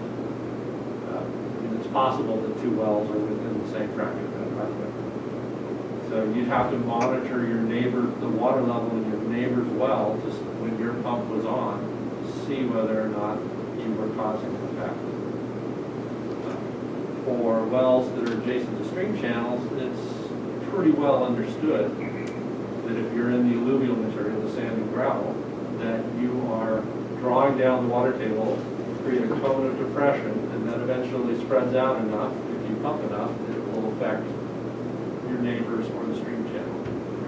So that case is, it's harder to develop defensible data that show that you are reducing the stream flow at a creek by pumping your well. But the biggest issue here is that this is a cumulative impact in sensitive watersheds. And it's going to be really hard for one cultivator to show or not show that they're having an impact. Whereas completely apparent in these sensitive watersheds like Browns Creek or someplace. That there are major impacts from a variety of uses, not just cannabis cultivation. Right. But it's certainly a significant contributor to reduced stream flows. So what do other counties do? I mean, Humboldt County, Mendocino County, I mean, every county in California is dealing with the same type of drought and issues with groundwater. And I'm not talking about the Central Valley with, but counties that are similar to Trinity in geographic strata. Like Eastern Humboldt County, Willow Creek, Garberville, Eastern Humboldt. I mean, is Humboldt County addressing these issues? I don't want to get into that too deeply, but part of what Humboldt did was to actually exclude cannabis licensing from certain watersheds to avoid this type of problem altogether. To Commissioner Matthews' point, I do want to point out the last part of that mitigation, which bleeds over into the next page that is underlined, is talking about connectivity to surface water. How does it phrase it? Hydrologic connection to surface waters. So in Commissioner Matthews' second example of an alluvium-based streamside well, then that, if it's connected to surface water, it's under the purview of the water board and would go through a different process than what this is specifically talking about. This is talking about totally disconnected systems from the stream, but may well be connected to a neighboring parcel. So the question is, how do you approach the issue of groundwater? State Water Board is looking at the idea of groundwater forbearance. So that is what is mentioned here as well. And that is the idea that you only pump during the winter wet season, and actually have to store water so that you're not pumping during the dry season. So this is speaking to the idea of how do you get to the idea of forbearance. When is that sort of adaptive management strategy needed? And we know well that there's impacts to groundwater. We also know well, based off of the assumptions earlier in the EIR, the amount of water that cannabis uses. So the question is, how do you wish to address this issue?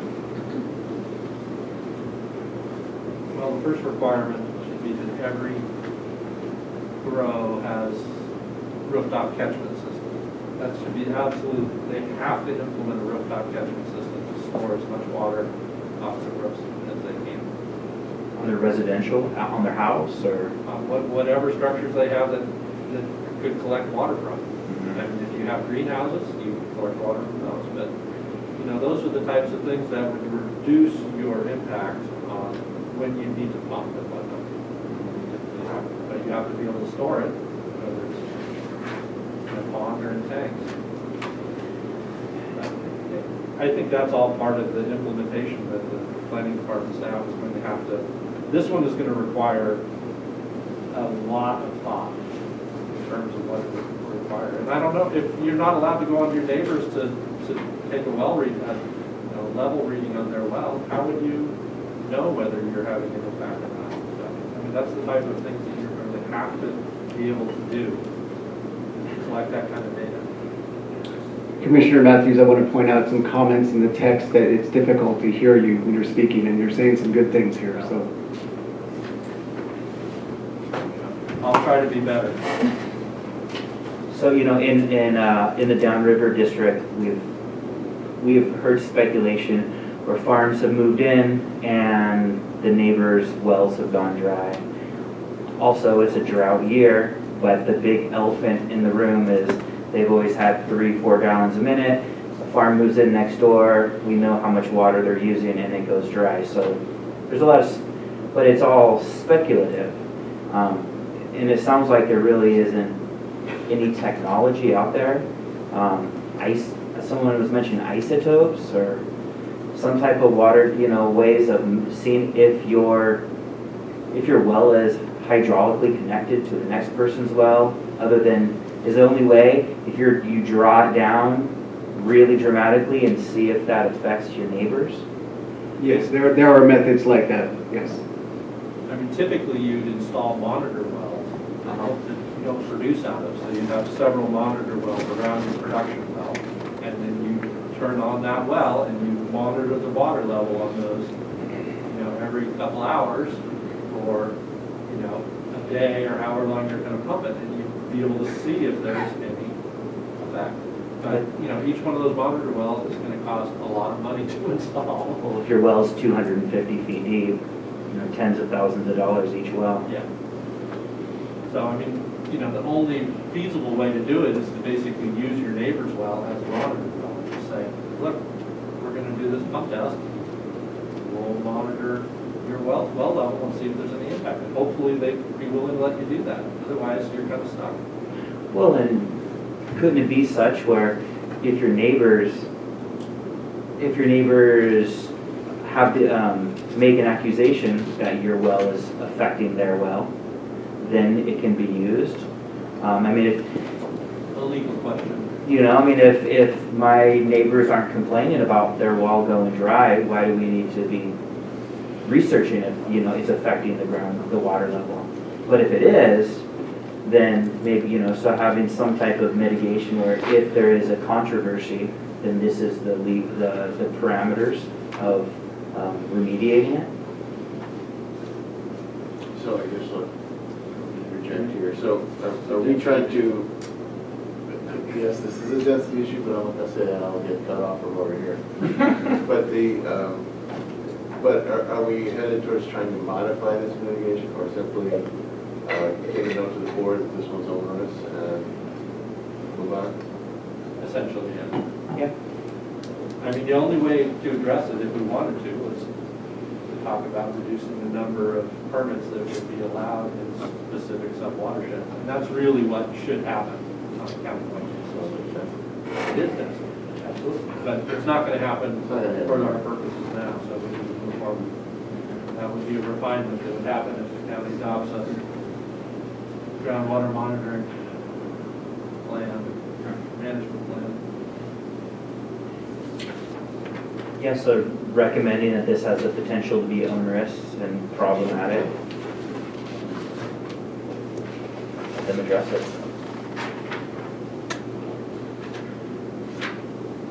So mitigation measure 3.10-4, it wrote, it puts restricts rather than prohibits cultivation operations in floodplains. So does that mean that cultivation is allowed in floodplains with remediations or mitigations? My understanding in speaking with the state agencies like Fish and Wildlife is that there has been some ability to have cultivations in floodplains as long as everything is removed by the wet season, and essentially by October 15th or thereabout, as long as it's all gone, then they will allow some operations during the growing season. So I believe that is what this is in reference to. Okay. Yeah, you know how much agriculture occurs on floodplains in the state of California? Or in the world, only about 90%. Yeah, in Humboldt County, the most fertile land is Shively and Ferndale, which is all floodplain. And there's some premier farms in Shively where they dry farm, where they plant in the springtime and they don't have to water again. So I wonder if is it a different DFW, different agency over there in Humboldt County versus in Trinity County?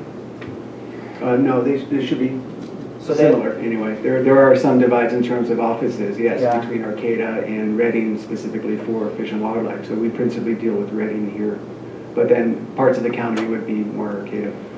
Yeah, because in Humboldt County, in Shively, there's quite a bit of cultivation. And there's no houses allowed there, no residential structures, but agriculture, orchards can be grown there, outdoor plants can be there. It's just a statement, it's no question, it's just seeing the difference between one county, what they're allowed in another county. Always a good question to ask, what do other people do? Same regulatory agencies. Same. So the next one I have is 3.14-3. Do you have anything before that? No. So this is concern about geometric design of all the road site access. Is this interpreted to be just a parcel? This is, I mean, when you say roadways, does that mean all public and private, or at least private roads, providing access to a parcel that could be miles and miles long? I would say yes. It is a commercial business that is using a private road, and so even if it does cross parcels, aside from, say, federal ownership of some type, then it is a private road that is having an impact. One thing that we can't do is require road associations, but we can strongly suggest them as a means to deal with these types of problems.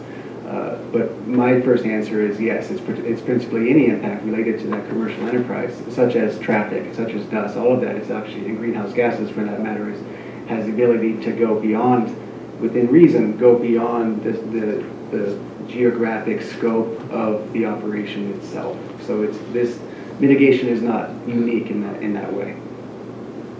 But this is not intended to talk about public roads. No. It's just private. Correct. But I mean, it's a can of worms in terms of, I mean, I'm sure there are some people who have multiple miles of access on private gravel or dirt roads, and you'd have to basically go in and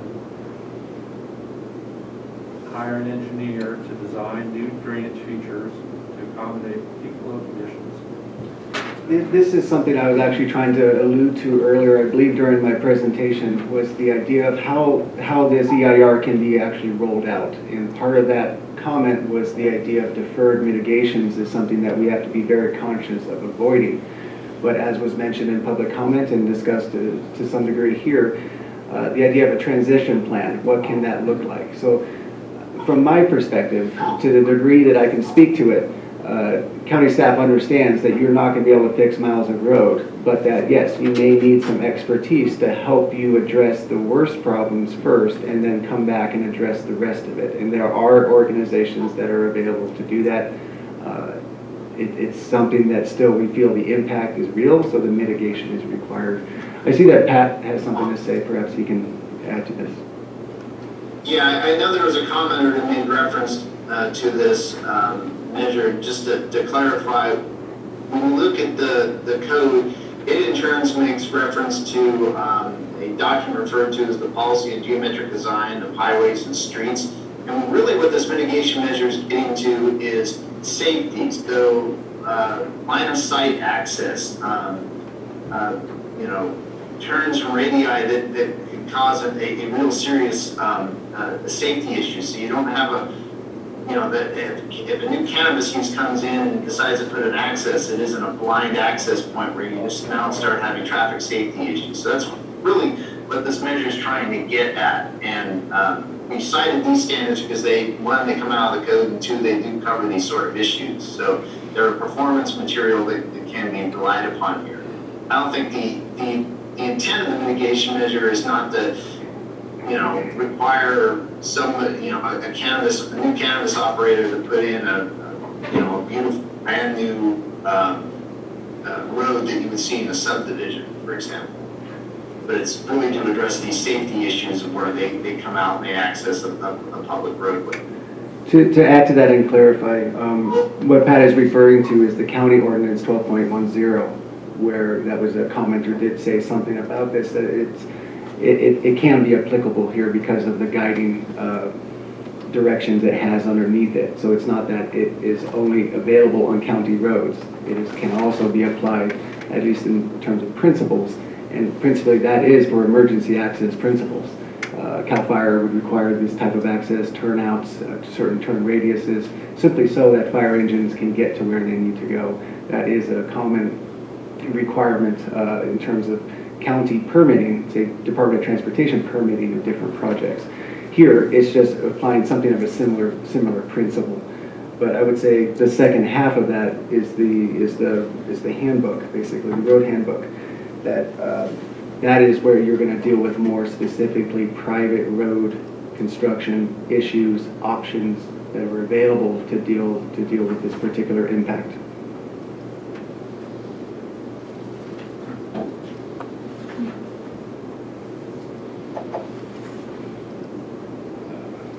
another one of those that seems like it would be a little more use and site specific. A roadway going to a cultivation area where you're going to have a couple people going in there growing, you're going to haul some product out, would be a lot different than a road going to a nursery, to a road going to a distribution center. You know, this is agricultural roads aren't necessarily always to the same standard as a residential road. You know, it's like if somebody just has a turnoff going through their property on a ridgetop road to a grow site where they had an existing opening, then to have to rebuild that somehow, it seems a little, I know there's a lot of things we could find wrong with these mitigation measures, but it seems like it's leaving way too much open for overzealous enforcement. I've seen some of that, and we brought up Humboldt County.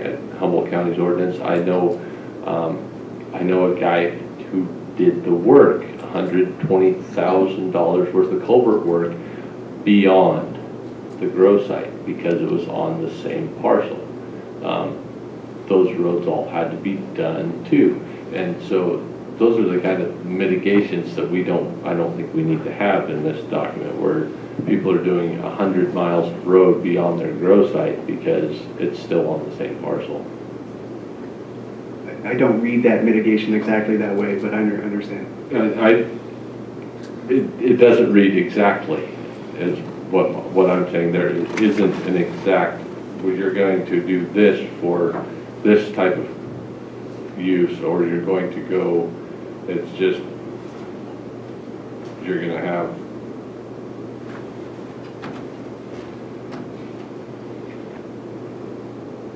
the roadway providing the site access. I mean, that could be, who knows how many, you might not even be only on your parcel, and that would make it an issue. So. Yes. I was just going to mention about the people that have a grow site right behind us have an easement through our property to get to their grow site. So we have a half a mile of road that goes through our property to their grow site. Does this apply to the road that's on our property? And will they be required to fix it and not us? So this, I would actually say, branches into maybe more of a legal discussion for Derek or for Pat to answer, because it's the ability to require activity on a private parcel. So Pat or Derek, if you please speak to that. Well, it was funny hearing the mention of Humboldt County, because you're right, Humboldt has some very aggressive standards that apply to private roads that were enacted as part of their ordinance. And yeah, they're pretty strong. And the intent was not that. The intent was to deal with safety issues. So similar to Derek's earlier comments, if part of your direction to staff is to, we need to really kind of, we understand the intent, but we're afraid it's going to get too broadened, and to direct us to kind of hone this in a bit more and maybe focus on those particular provisions instead of just the global geometric and design standards, because there's a lot there beyond just safety, and that certainly is true. I mean, you don't need to worry about sidewalk design, for example, in this circumstance.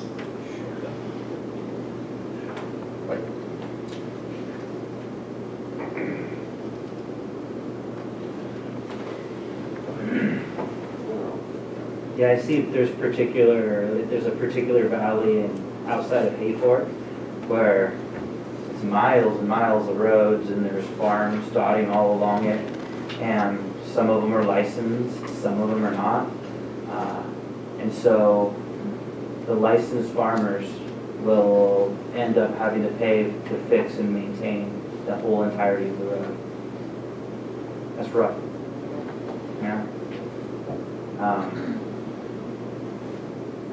It seems onerous. But it has to be safe. Well, there's,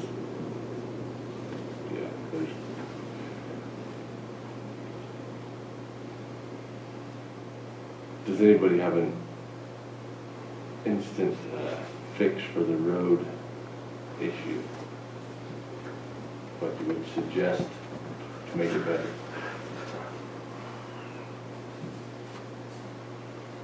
It's just a concern based on how it will be implemented. Yeah.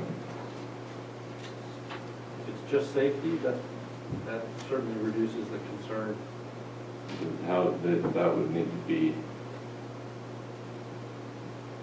Might need to be a different reference. Yeah. It sounds like staff is aware of our concern. Okay. Does anyone have any further? To be clear, I may be, for my part anyway, I may be aware of the concern, but is that what you're asking me to present to the supervisors? It sounded like Pat was talking about, his words were something like honing it in on the safety concerns rather than some of the broader scale concerns of roadway design in general.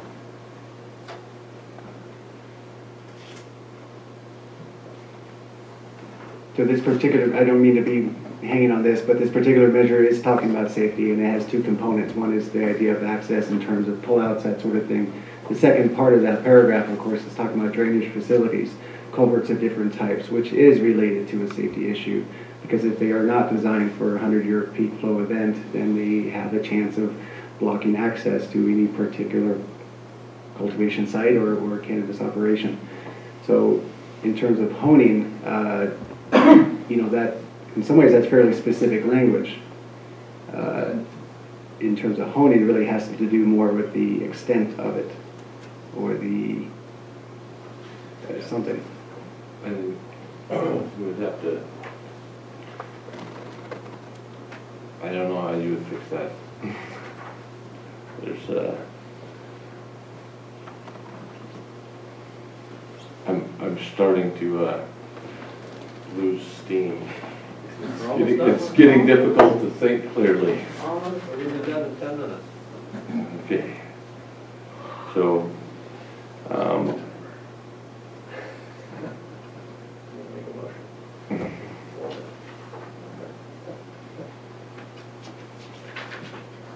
You don't look like you are sure that you have that figured out.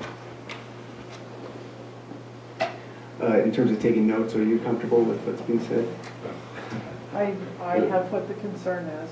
Okay. You know, not So- necessarily a recommended change, but there is a concern that safety be the focus of that particular. and it doesn't go beyond the grow area would be one of my concerns. Like, just because somebody has a grow on a parcel doesn't mean they have to fix every road on their parcel, because there are some enormous parcels out there. Okay, so I do believe I do understand better, and I can work with that. And then the other issue I would have is how to address the fact, the idea of going through the neighbor's property. But I don't necessarily want them rebuilding my road. And some people might have an access, they might not have a deeded right-of-way through a piece of property. And if they don't have a deeded right-of-way, they have no way to do that, so. I do understand that, and I think if Derek or Pat can back me up on that, is the idea that this doesn't have the authority to abrogate other private parcel property rights of your neighbors or anybody else. So it does have its limits in terms of what it can, say, force somebody to do, but regardless, it does want to speak to essentially do what you can in order to solve this impact. Did I see you there, Derek? Correct. We're not requiring people to go obtain rights that they cannot obtain legally from a neighbor, or that they cannot obtain through the law of adjoining easements and other things. We're not, that this condition does not ask for that, nor can we ask for that. Okay.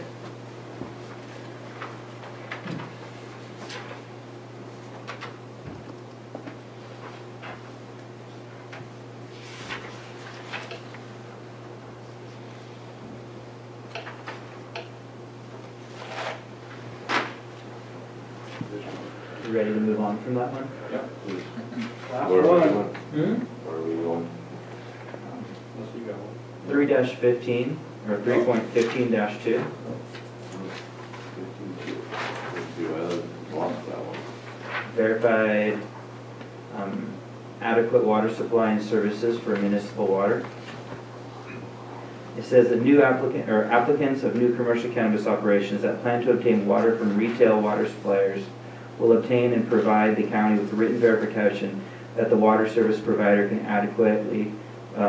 that adequate water supply and water distribution facilities will be available.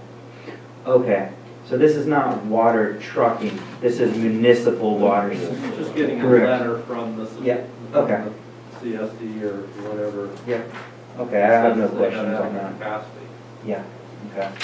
Yeah, I have no questions on that.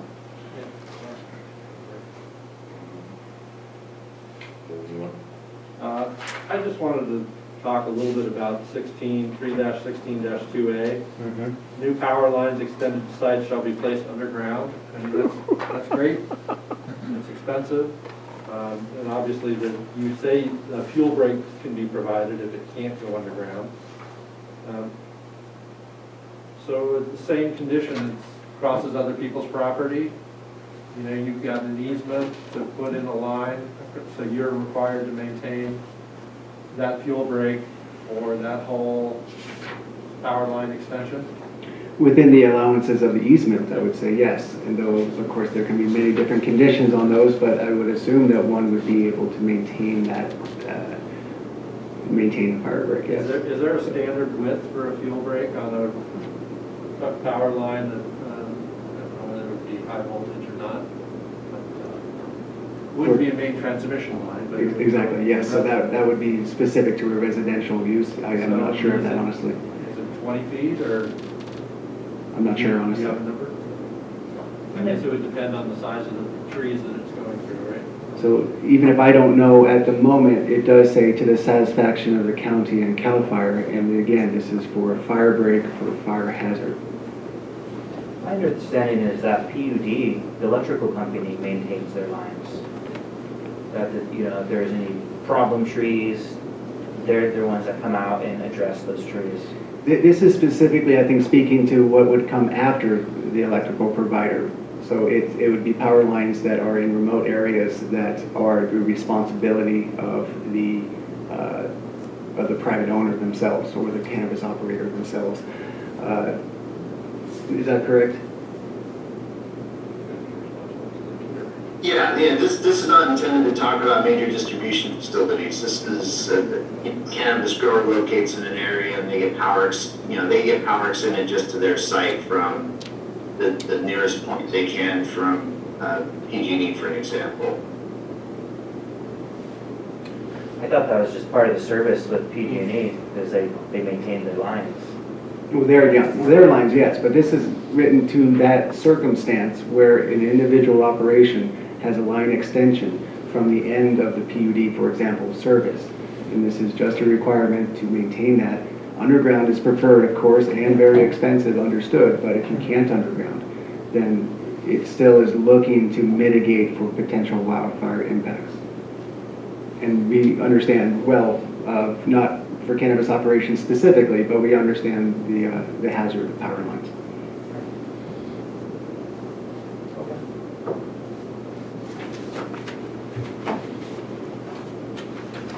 And you're recommending that they can burn any slash that they've taken that fuel break.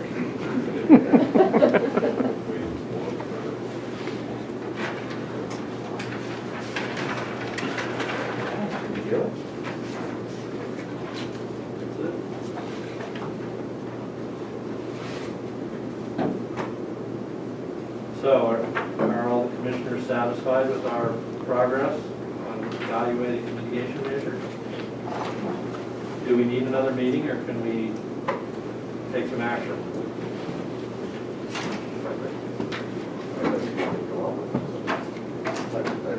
If I may make a suggestion, what we might do is first have staff go through the list of items that they've written down. And then if that list meets with commission's approval, this includes all of the to-do items and requests you made of the board, then we can append that list to the resolution. And then we can maybe wordsmith a little bit on the fly, and I'm happy to do that, the resolution language so that the commission would recommend the approval of the ordinance and the certification of the EIR with the appending of that list. So if that would work for the commission, then it would be a two-step process. One is for us to then have staff give you the list and you make sure everything's on there. And then two, we could try to, and I can work on this, make a few modifications to the resolution. And then if, you know, you could take an up or down vote. That would be one suggestion as to how to proceed. Now, one thing we received, I don't know, 30 letters, 40 letters requesting that this be continued to give the public more time to react to this. If we give staff time to react to that list, and we even heard in public comment tonight from 2 or 3 people requesting that they be given more time to process it, particularly since the ordinance came out yesterday and late arrival of the final EIR of all of this, you know, just a week ago. So one alternative to that last suggestion would be we continue it and then wrap it up at the next meeting. Personally, I would rather finish it tonight, get it done. There's a lot of impetus to get this finished very quickly, and we heard it from people, we heard that from people speaking as well as hearing it from staff. And if they can read off what we did, I think we should finish it.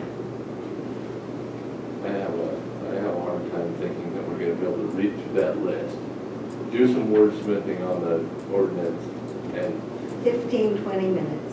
And I got some coffee. well, I'm just wondering if we actually gain anything by pushing on until we're also run done that we're making mistakes and forgetting stuff to try to prove that we can get it done when, if we had a meeting, when would be our next available meeting date? Mike, you said you were only available on the 8th, right? That was your next available date. I did say that, but since then I think I could be available on the 3rd. So we're talking,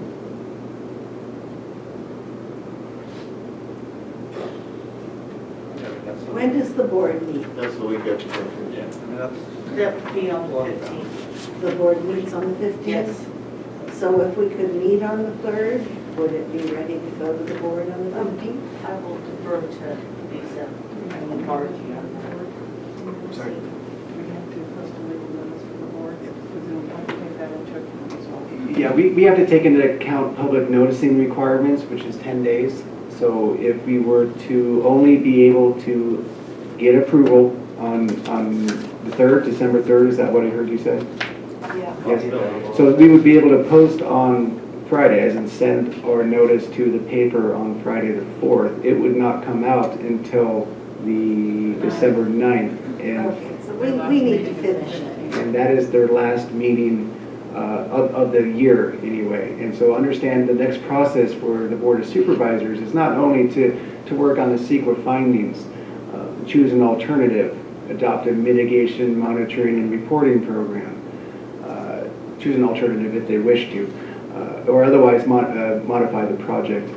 But they also have to adopt the ordinance, which goes through an ordinance, standard ordinance procedure of a 2-hearing or 2-meeting sort of structure, and then a 30-day waiting period for it actually to come into effect. So that is also all in play. So we need to finish it. Well, we have to decide whether or not we respect the request for additional time from a significant number of our constituents. That's what we have to decide, because if wherever we come down on that, if we decide that no, it's more important to get it done tonight, that's fine, but otherwise. We're gonna have to hurry, it's gonna be tomorrow morning.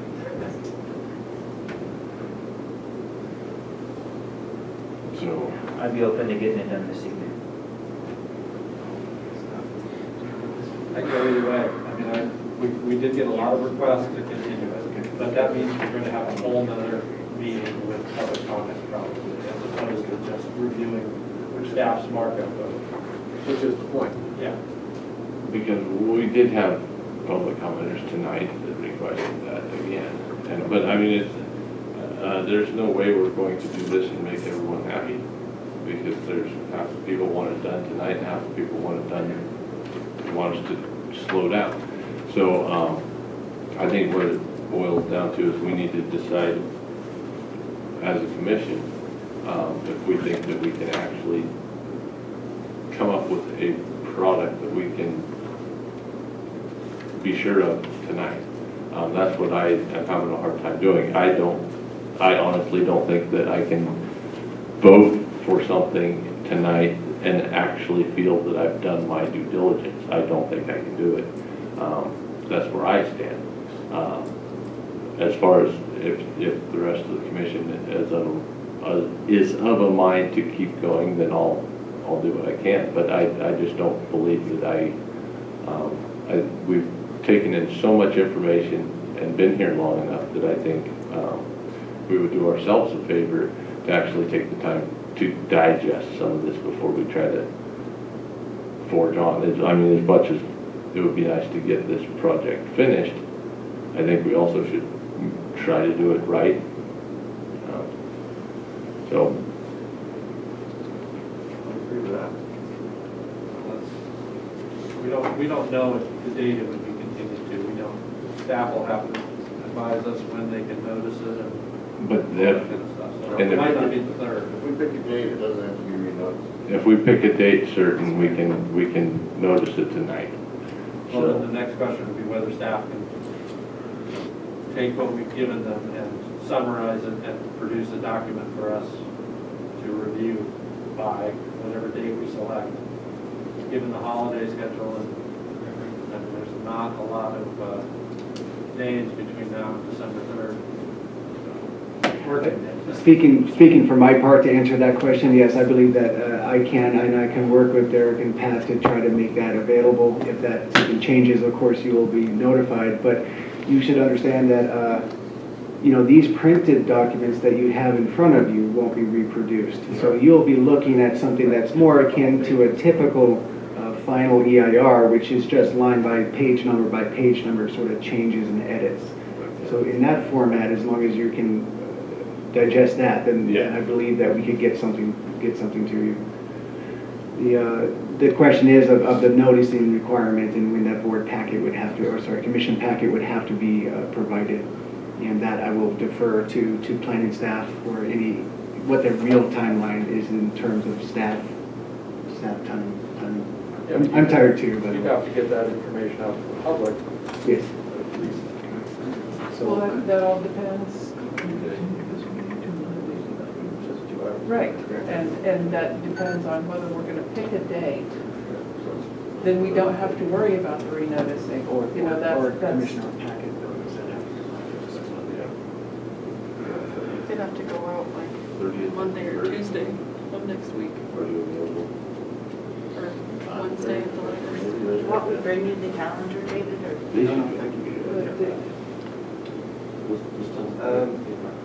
That's correct.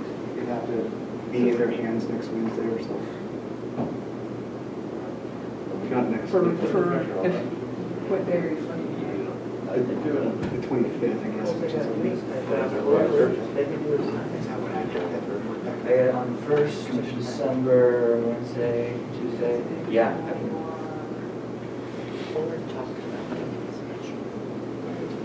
here, and then we want to meet where?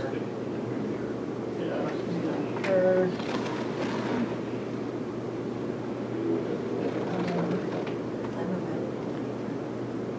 That's me noticing, and we have a blue steel for first. Board meeting. Just hearing this, 72 hours. Okay, I was just thinking if we could pull it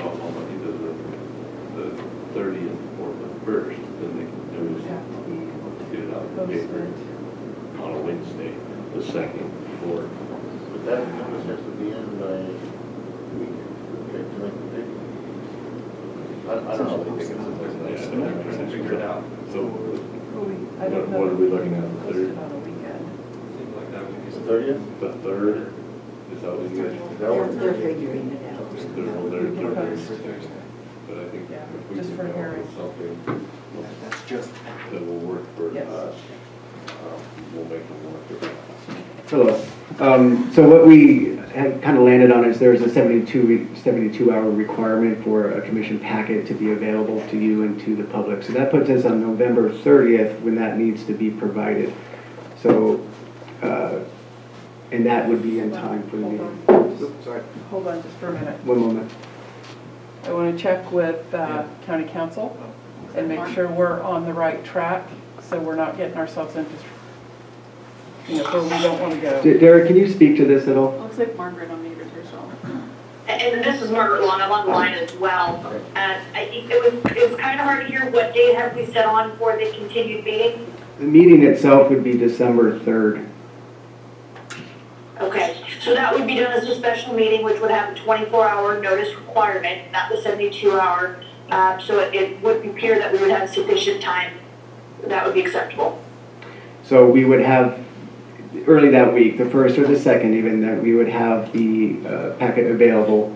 The notice would be made tonight, and we could get that done. Correct. It would not need to be renoticed because it's just a continuation of this matter. So we would set it for a date certain. This would be the notice, and we would have the packet available 24 hours prior, and we would have the continued notice prepared 24 hours prior.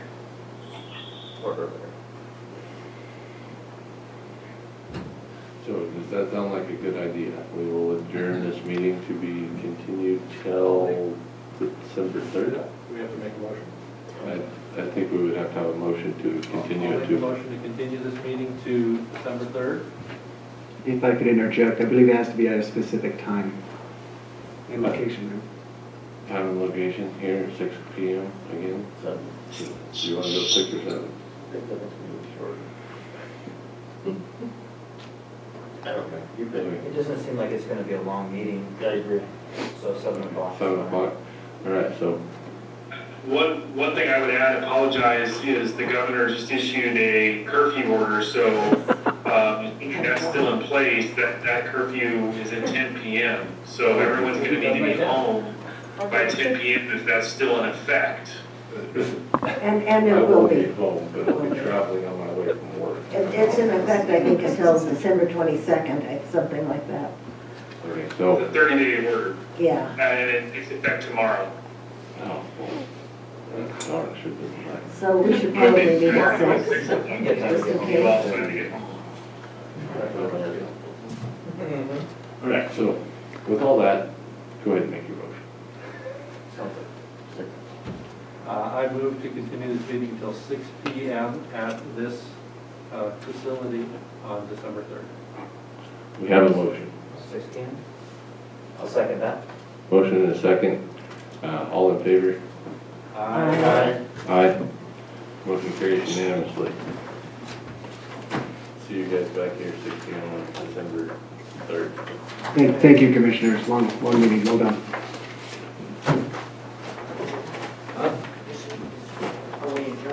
We are adjourned. I can't read 11:42 p.m. Not the record. Lisa, will we still have a meeting on the 10th? Yes, ma'am. Woo-hoo! Oh, you got to go off the manager. Coming up here. They started